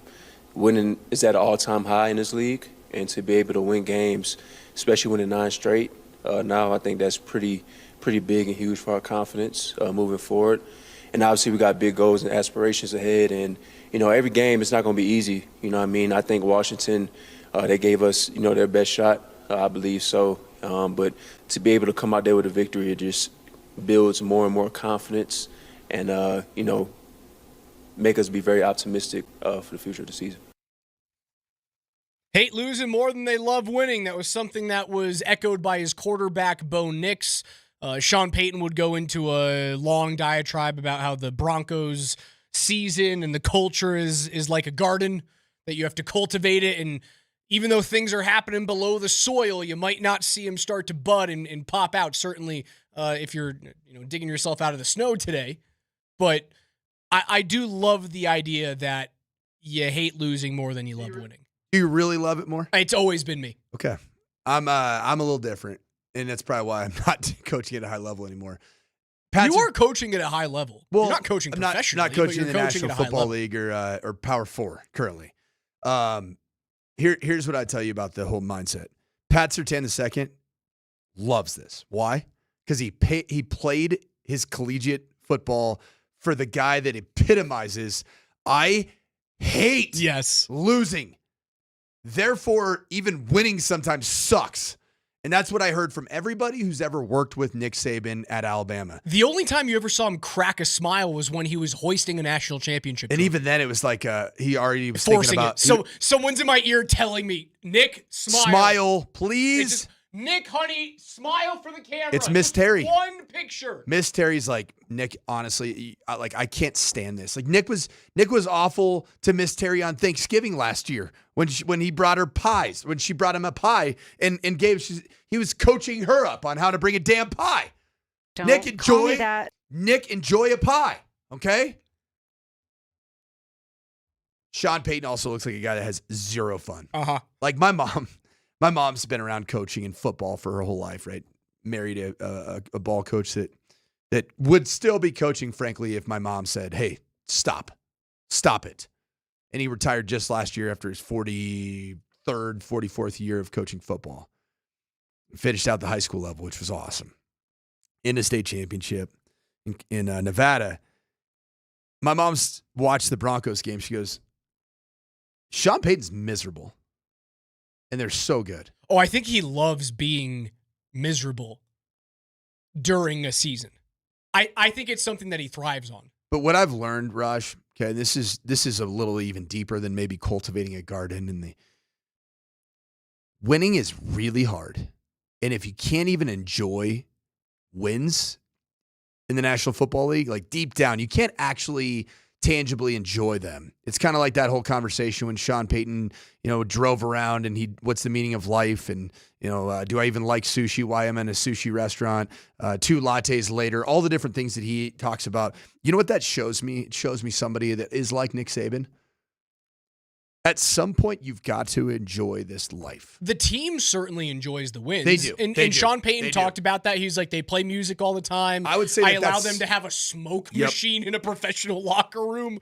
I agree with that. So, he doesn't have to subscribe to the fun, we love winning culture as the head coach. So here's my experience in I hate losing more than I like winning cultures.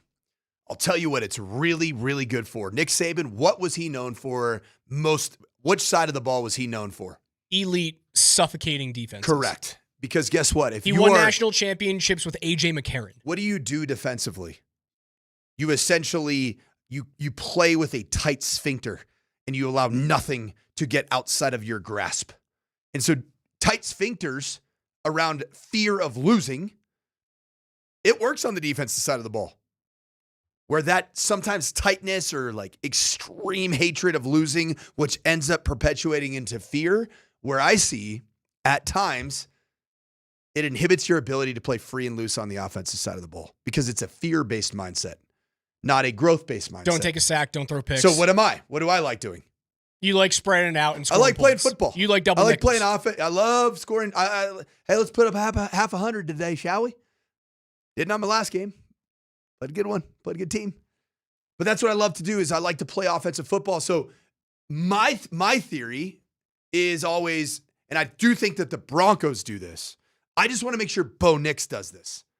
And hell, I want to make sure Sean Payton does it. Do you remember when Sean Payton won the Super Bowl following Hurricane Katrina? Sean was fun. Do you remember that? Like, he was a fun guy to be around. He was likable. He was.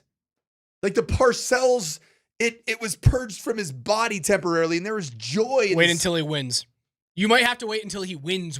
It's not winning 10 games in a season. It's not getting to an AFC championship game. You have to wait to see fun Sean Payton, much like you had to wait to see fun Nick Saban until after they won the one game that matters. Hey, even fun Michael Malone.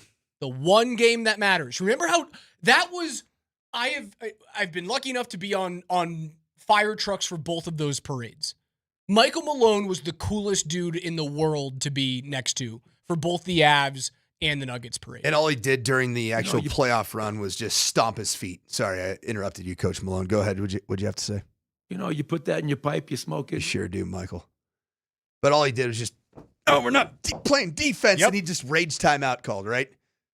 It's pretty similar to what we see from Sean. Betsy was kind of the same way until they won it, and then you saw him on top of that fire truck with his guns out and ripping cigars. It's my wife's favorite photo of all time, and she has photos of me in my, suit at our wedding, but she really likes that picture of Betsy. You know what? I can't blame her. Maybe I got to start just building my entire life around the extreme hatred of losing. Yeah, but then you don't come to the show and make sexual innuendo jokes, and then you're not as fun. And you know what? At my core, I'm a selfish person, and I don't want to hate my 2 hours in here.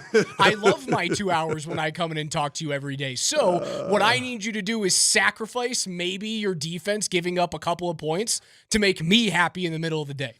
Okay. I'll balance it. I'll really hate losing, but I'm going to love winning too, man, at the same time. Can it be done?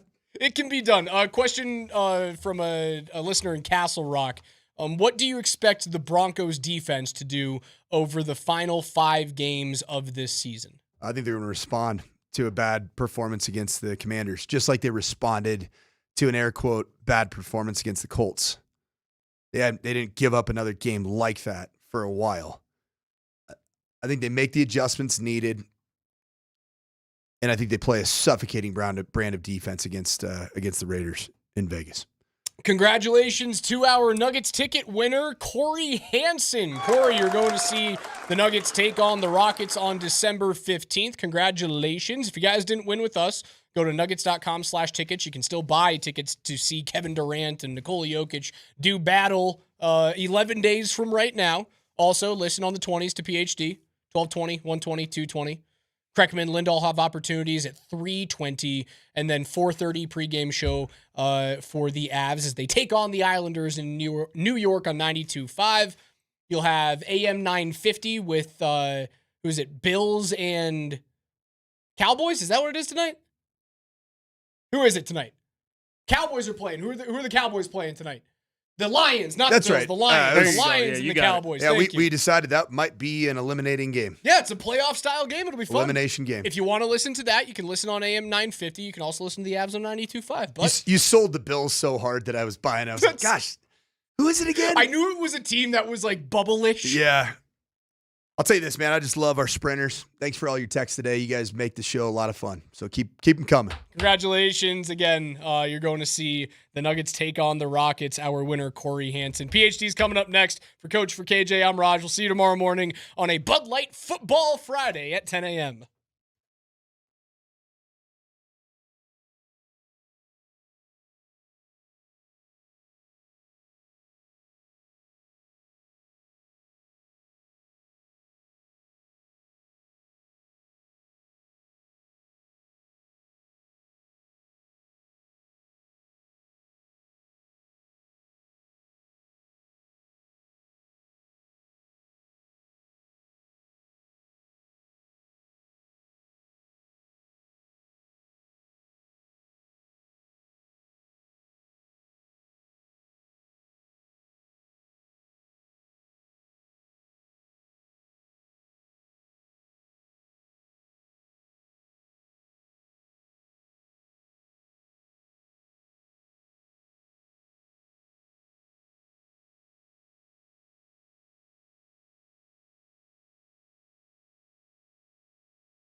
Murray turns the corner. He's in the low block, guarded out there by Jay Huff. 7 on the shot clock. Murray jumpers up and in. Nuggets get the lead down to 1. It's 9-8 here, Indiana. Murray goes to the left hand. Takes a shot, a 3 from the bend, rattled it home. They're going to need more of that from him. Murray has it up the left sideline. He's guarded by Siakam. Stops on a dime and shoots a 3. Got it! Jamal Murray tonight for Denver is the leading scorer. He's got 17 points. Jamal Murray knows this. Head fake, and now he'll take the 3. Good! That's an even 20 for Jamal Murray in the first half. Nuggets lead it by 21 points. Jamal Murray has it left side of the midcourt circle. 7. He gets a high pick from Jokic. 5. He goes to his left hand 3. 4-3. Got it again! Jamal Murray's on fire in the first half. That's 23 for Maul, and the Nuggets lead it 72-48. Inbound goes over to Cam Johnson, left side over to Watson, lobs it into Jokic. Jokic cross court, Murray 3. Yes! Man, Jamal Murray, he's on track here, folks. He's got 26 points in this basketball game. Great pick again, Valanciunas. 3-pointer Murray. Got it again! Jamal Murray's the man! 39 for him in the game.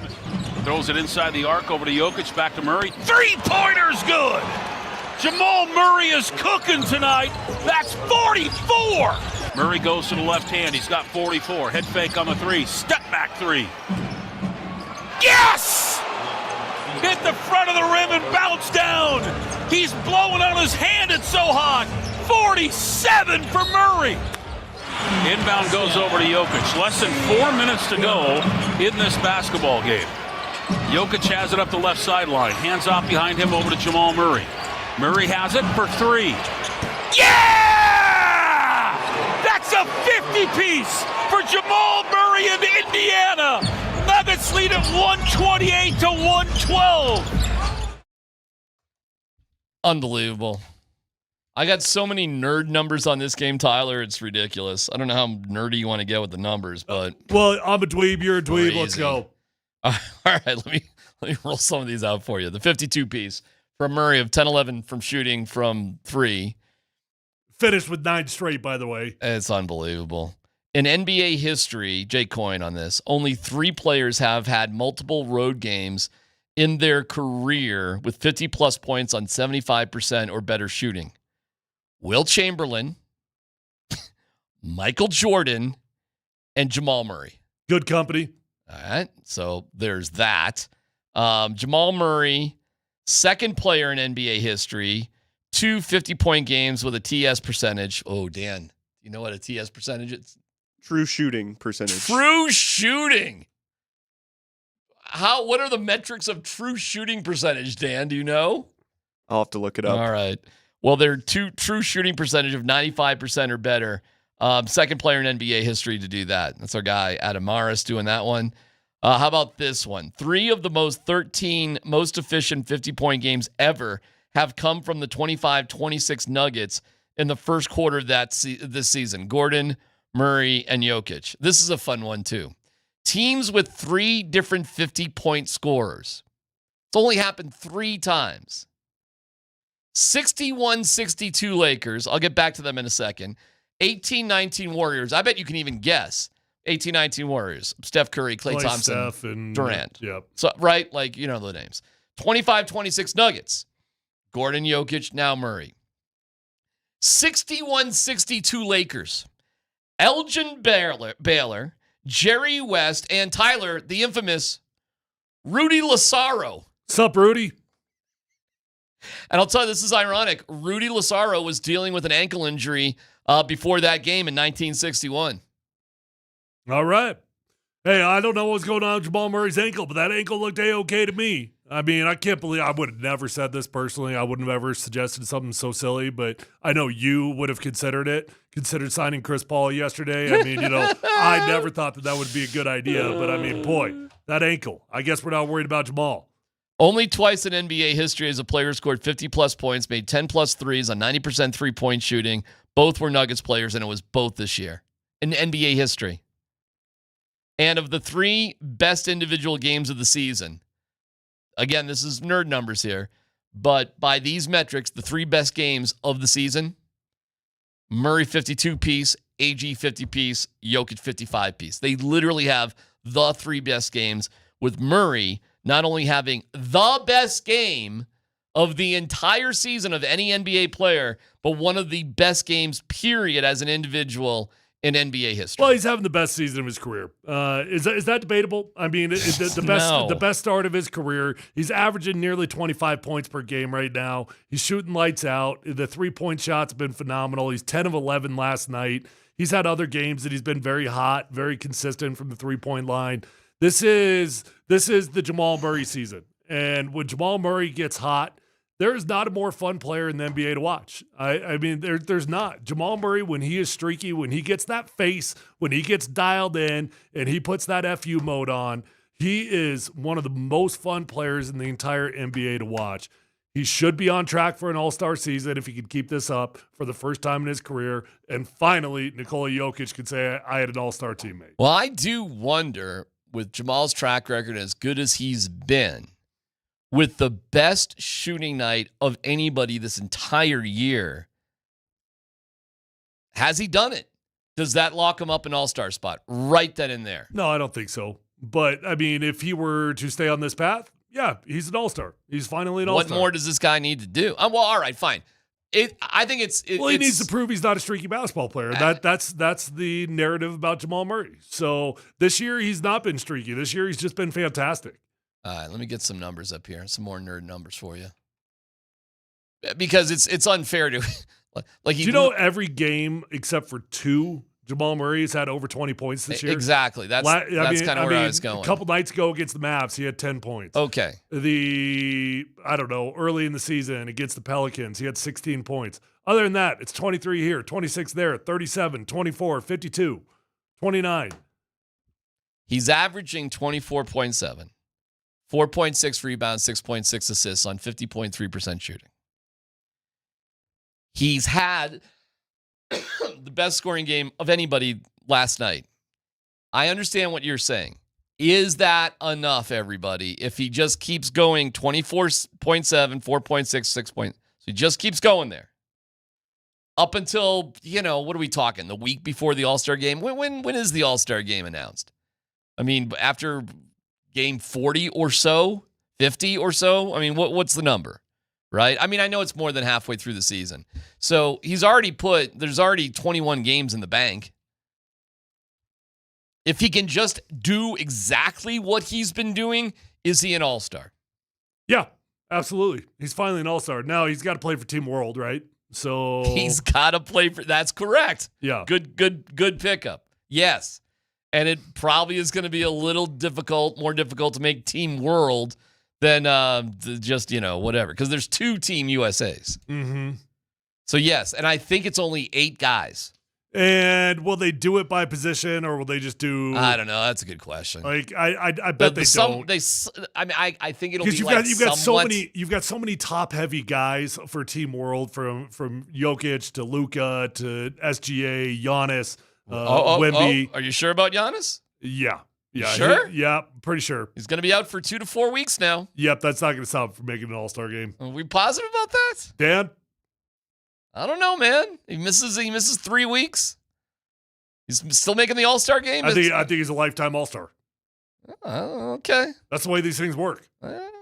I don't know. It is a popularity contest. Generally speaking, you're just a lifetime all-star. I'm just saying it's a little bit more interesting today. That's all. I mean, sure, if you wanted to get down to the semantics of whether he actually earns it, you can have that conversation based off basically that amount of time, but he's going to make it. He's Giannis. I mean, how many Knicks can you put on the all-star team?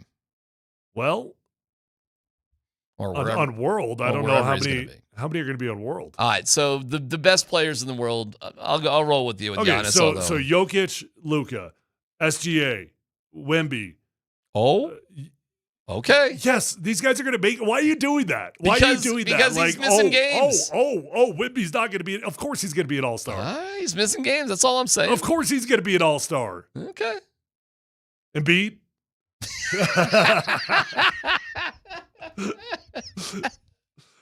I don't know. It's probably going to be tight, but I would make the argument for Jamal, who's having, I mean, without a doubt, the best start to a season. His best chance is if they actually do it by position. Yeah. Texter makes a good point. They're not doing it by positions this year. Well, then he's positionless. Then he's probably screwed. I think it's. I think. How many guys will make Team World? I think it's just 8. I think there's 3 teams, and I think it's 8 guys. Period. Yeah, even as good as he's played, if it's 8 players, there's just too many top-heavy guys that are going to make it because they're legacy guys. Yeah. You know what, Dan? Check me on that. I don't know if I'm completely right about that. That's just what I kind of recall. No, you are right. I just looked it up. 8. Yeah. 8 World, 16 US. It's kind of weird, huh? Correct. So it'll be 2 8-man squads for Team US. And 1 8-man squad for World. Yeah. Well, I hope I'm pulling for Jamal, man. That was freaking awesome last night. Here's Dave Ladman. And then obviously when Jamal has a night like this, I hope people understand it's not the 52 points. It's the 19 of 25, 10 for 11 from 3, 4 for 5 from the free throw line. That is insane efficiency. It's one of the most, I'm guessing, one of the most efficient 50-point games of all time.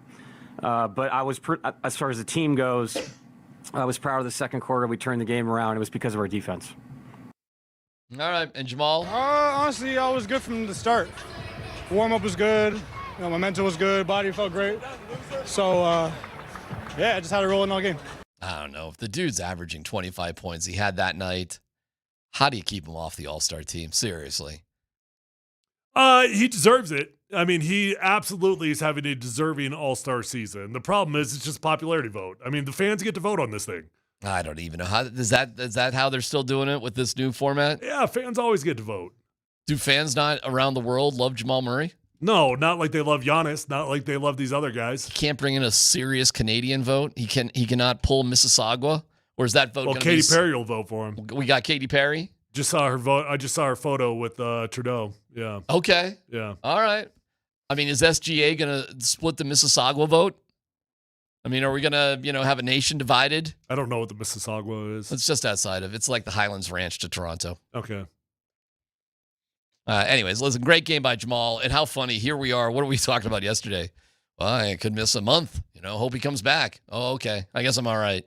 Which is like, did we just see kind of a Garrett Bowles moment out of Jamal Murray there, Tyler? Well, not really. I mean, we didn't see Jamal doing anything. He wasn't embellishing anything. Well, he did walk off the court and didn't come back in a game against Dallas. I mean, he did leave a game and not come back. I mean, he wasn't being overly dramatic or anything. That's not ballsy on the cart giving thumbs up. No, he didn't get carted off and give a thumbs up to the cart that I'm alive. Hey, crowd, I'm here. I'm still alive. Back in practice the next day. That and holding. By the way, we shouldn't be ragging on Bowles. Congratulations to Garrett Bowles. He is the Walter Payton Man of the Year nominee for the Denver Broncos, and he does tons. He deserves it. Oh, definitely. He works his butt off in the community. Yes, I'm sorry to give him a hard time on it. You know what? I got to give the Broncos credit, though. They do a great job as an organization of being involved in the community. There's a lot of guys that you could nominate. Yeah, I agree. By the way, did you catch Justin Simmons doing like a podcast? I did. It was just like, wow, man, Simmons is about to miss the entire year. Like, is he done? He's a Suns Out Guns guy. I respected that. Yeah, I saw that too. Is that a wrap on Justin Simmons, man? Maybe. I mean, crazy how that works, huh? Yeah, we're getting about that time of the year that if somebody wanted at him, they'd do it right now. Right? Well, that would take so much discipline just to stay in the right kind of shape, just to jump into the NFL after all this time off.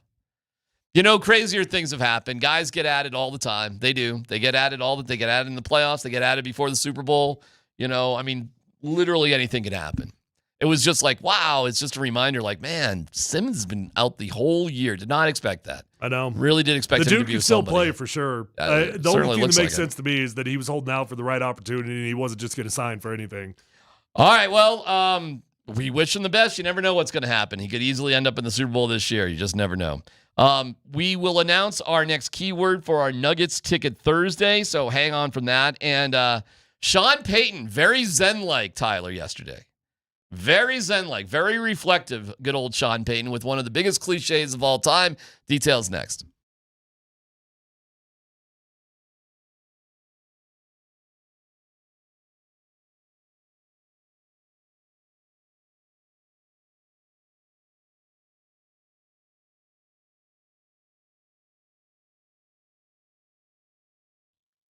Hey, it's DMac for the Rocky Mountain Men's Clinic. Men, the season is here, the holiday season.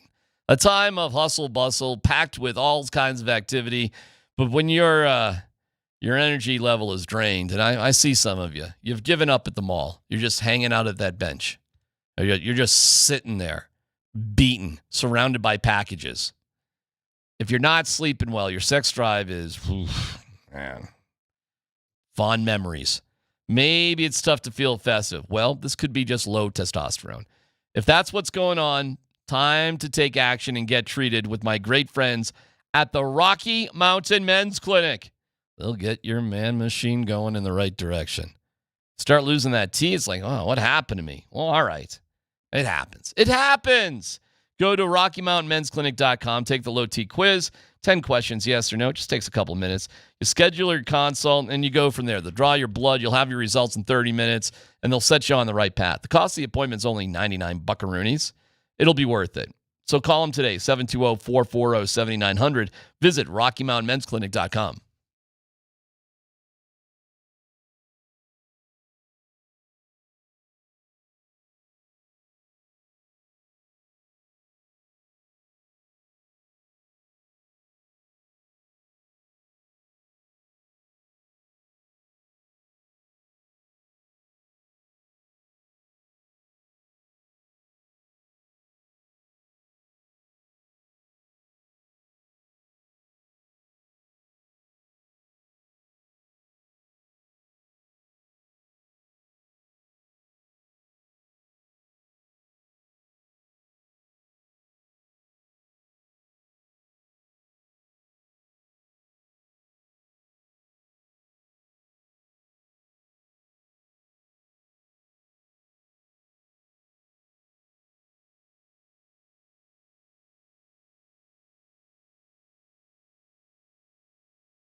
All right, time for your Nuggets Ticket Thursday keyword. Our first one today, Lane, L-A-N-E.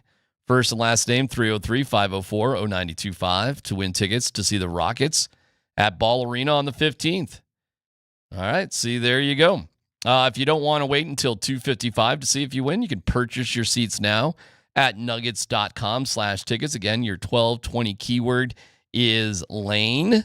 Text it in with your name, 303-504-0925, and best of luck. Let me give you the injury report brought to you by Ramos Law, the official injury law firm partner of the Denver Broncos. Tyler, the Broncos overall in pretty good shape. Nate Adkins did not participate, so they kind of looks like, I don't know, they were hopeful with Nate Adkins, but unfortunately that injury seems to be a little bit more serious.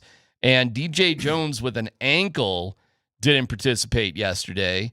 Other than that, Jonah Ellis was full. That's good, huh? Coming back from a hamstring. Be happy to have Jonah Ellis back. And Reese Taylor, cornerback, he's fully participating. You know what's interesting about the good old Raiders? Geno Smith was limited with a foot injury. So, they got what do they got? Is it still Aiden O'Connell? He's there, as is Kenny Pickett. So I'm not exactly. Oh, yeah. I forgot they got Pickett. Pickett's actually listed on their depth chart. Yeah, he's the backup. As the backup, yeah. He played a little bit earlier. Yeah, but I'm assuming, Geno Smith will be okay, but he did pop up on their injury report. Other than that, even Max Crosby with the knee injury was limited. Oh, my God. Can you imagine the Raiders without Max Crosby or Geno Smith? Don't get ahead of yourself. If they're limited, they're playing. Okay. I mean, if they're limited on a Wednesday, that means they are absolutely playing in the game. All right. Anyways, there you go. Thank you to Ramos Law. Don't get me wrong. It would certainly be nice not to have Max Crosby out there on the field. I'm happy to hear that he might be dinged up a little bit. Sean yesterday compared Max Crosby to when he coached 6th grade football. I'm not joking. He actually used a 6th grade football. When he was banned from the NFL? Correct.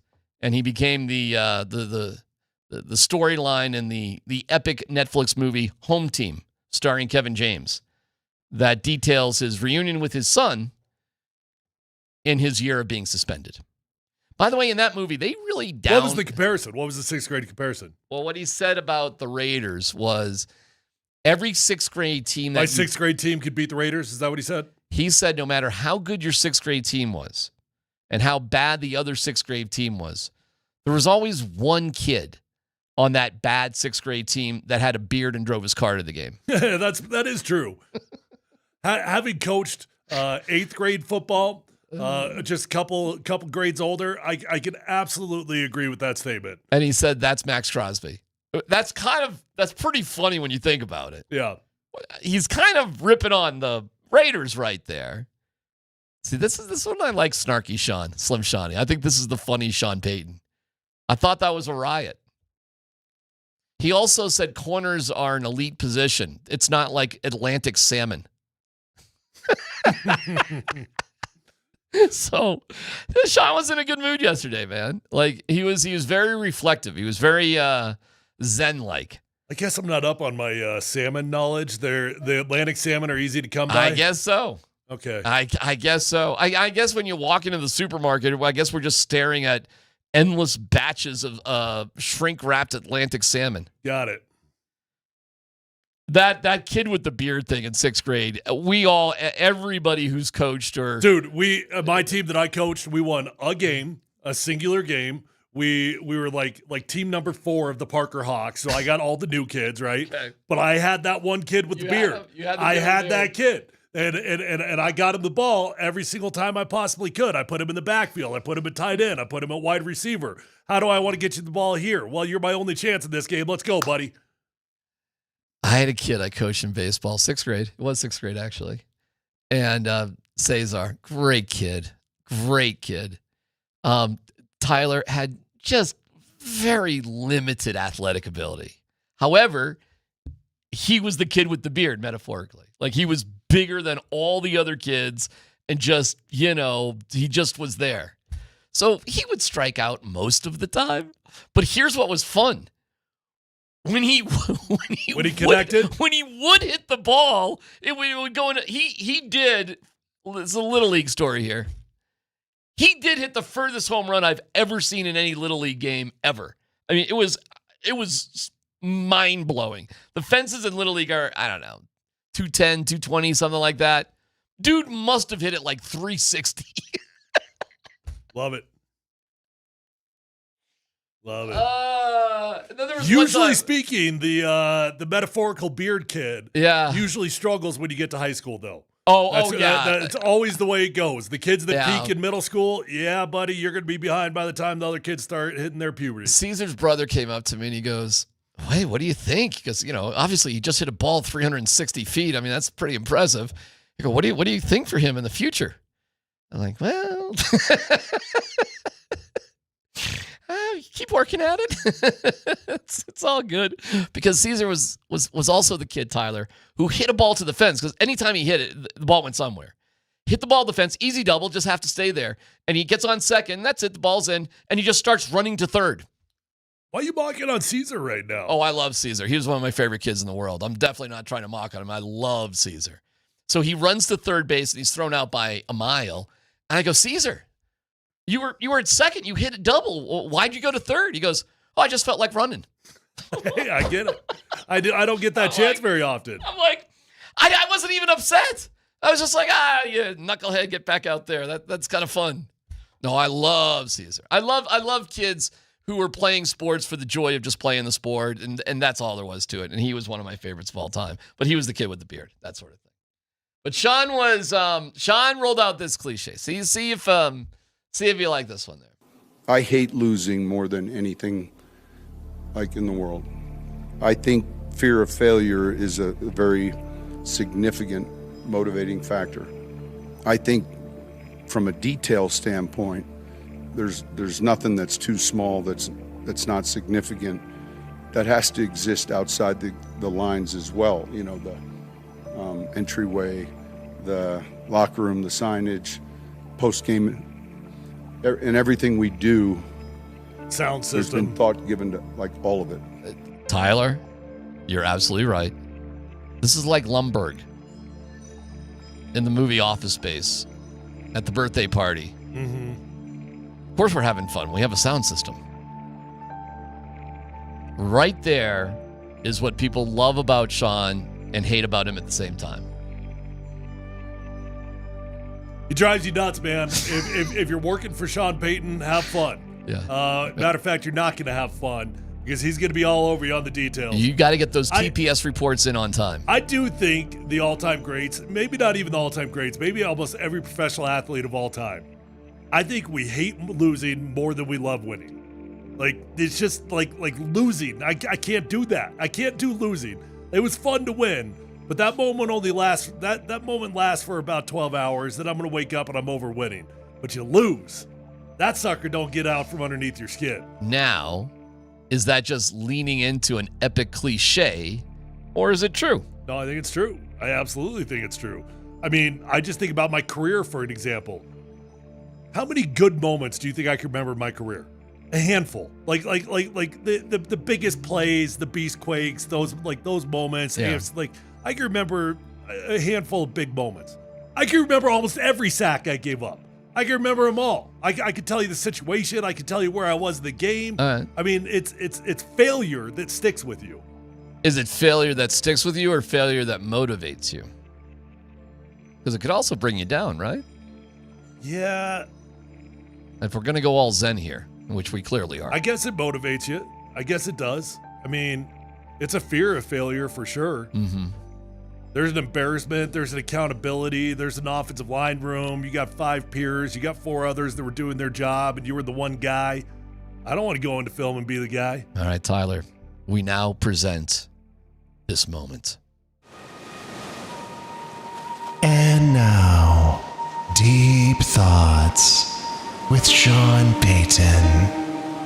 The year, in 2022, you go from a job where every minute, every hour matters to where holy cow, a lot of things in your life matter, but like there's that void, a complete change in, I couldn't wait for Sundays where I try to stay all day, like where they kicked me out of Fox finally, because I'm like, God, So it's addicting, and it's like where you feel like you belong, and then when you're in it, you like to bitch about it, and complain about it, but it's a good thing. Just deep thoughts with Sean Payton there, Tyler.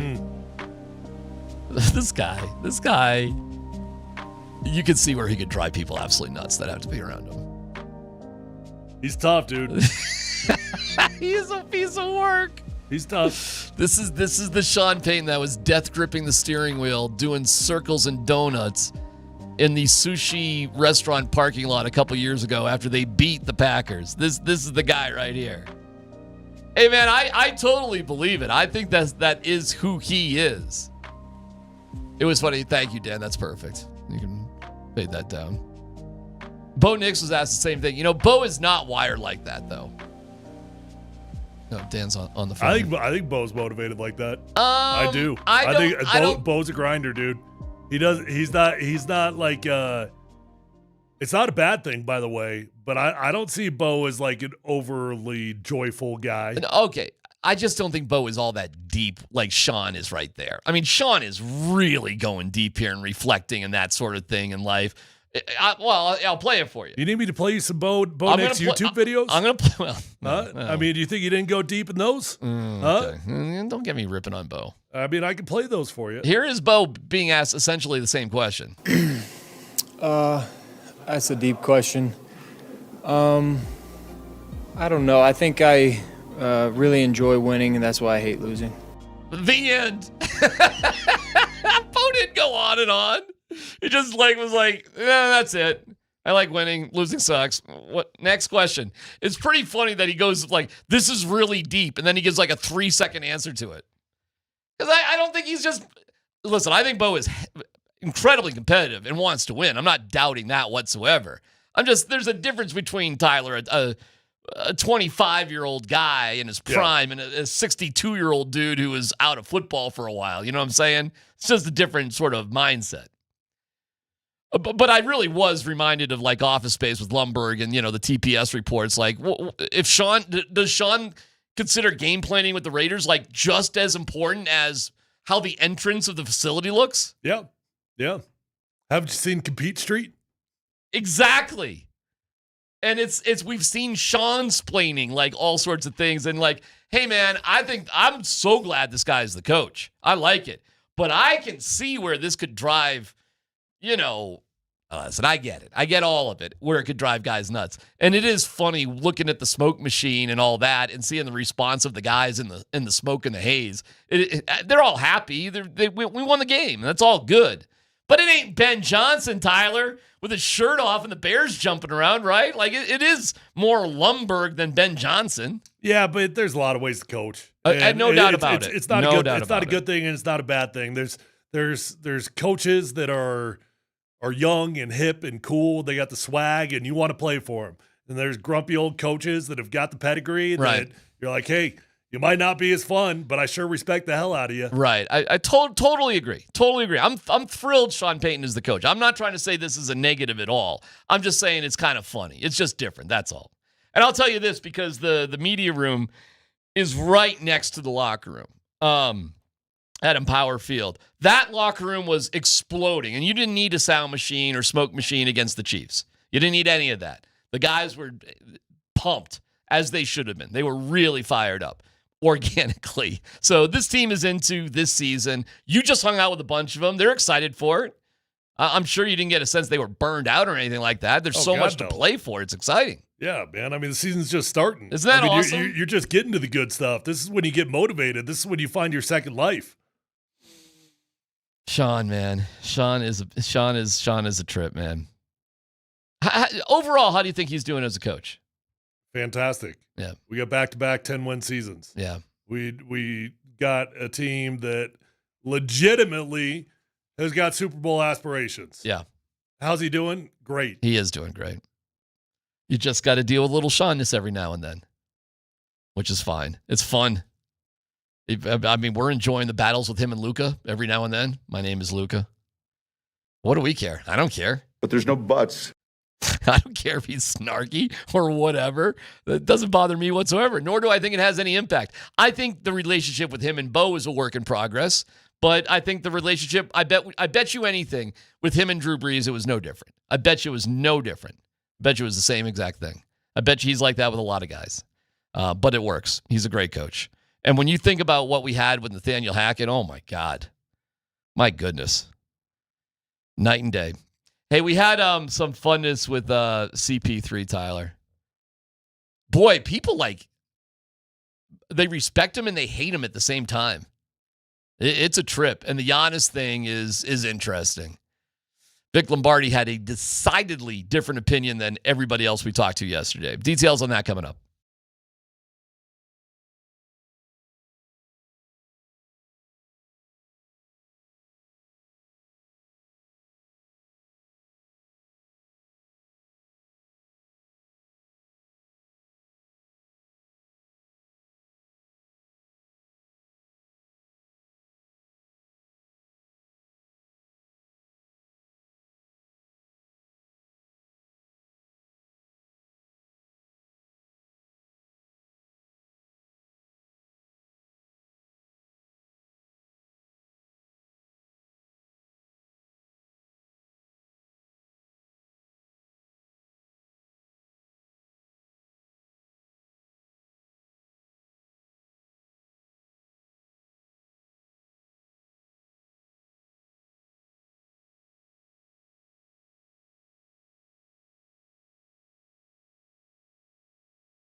Tonight, number 38.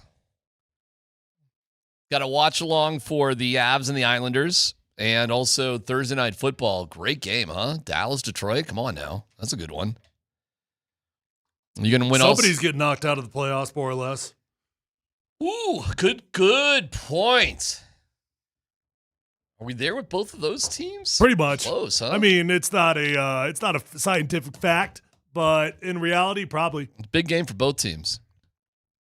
Steve Atwater autograph helmet. Signing people up for that. So would love to see you out there. Love number 38 there in Rhino. Great night. Brought to you by the original triple distilled, triple blended, triple cask matured Irish whiskey, Tullamore Dew. So we'll see you at number 38 in Rhino tonight. Can't wait for that.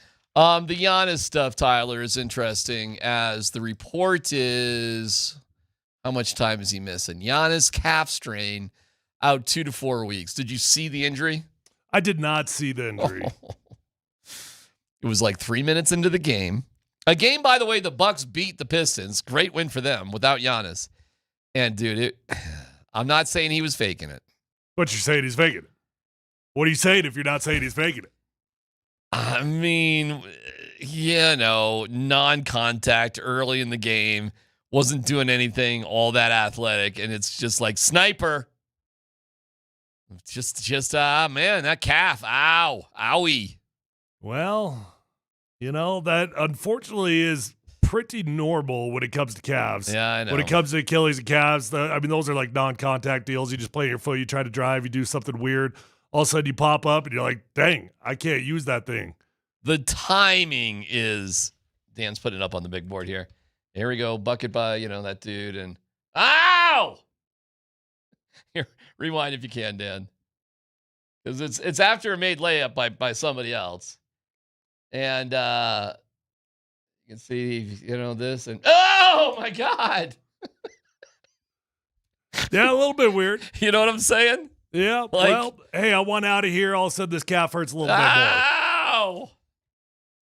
What were the prop bets on minutes played by Did you Giannis? see the rumor was that he told the organization he was going to give him 25 games to prove to him that they're competitive. Uh-huh.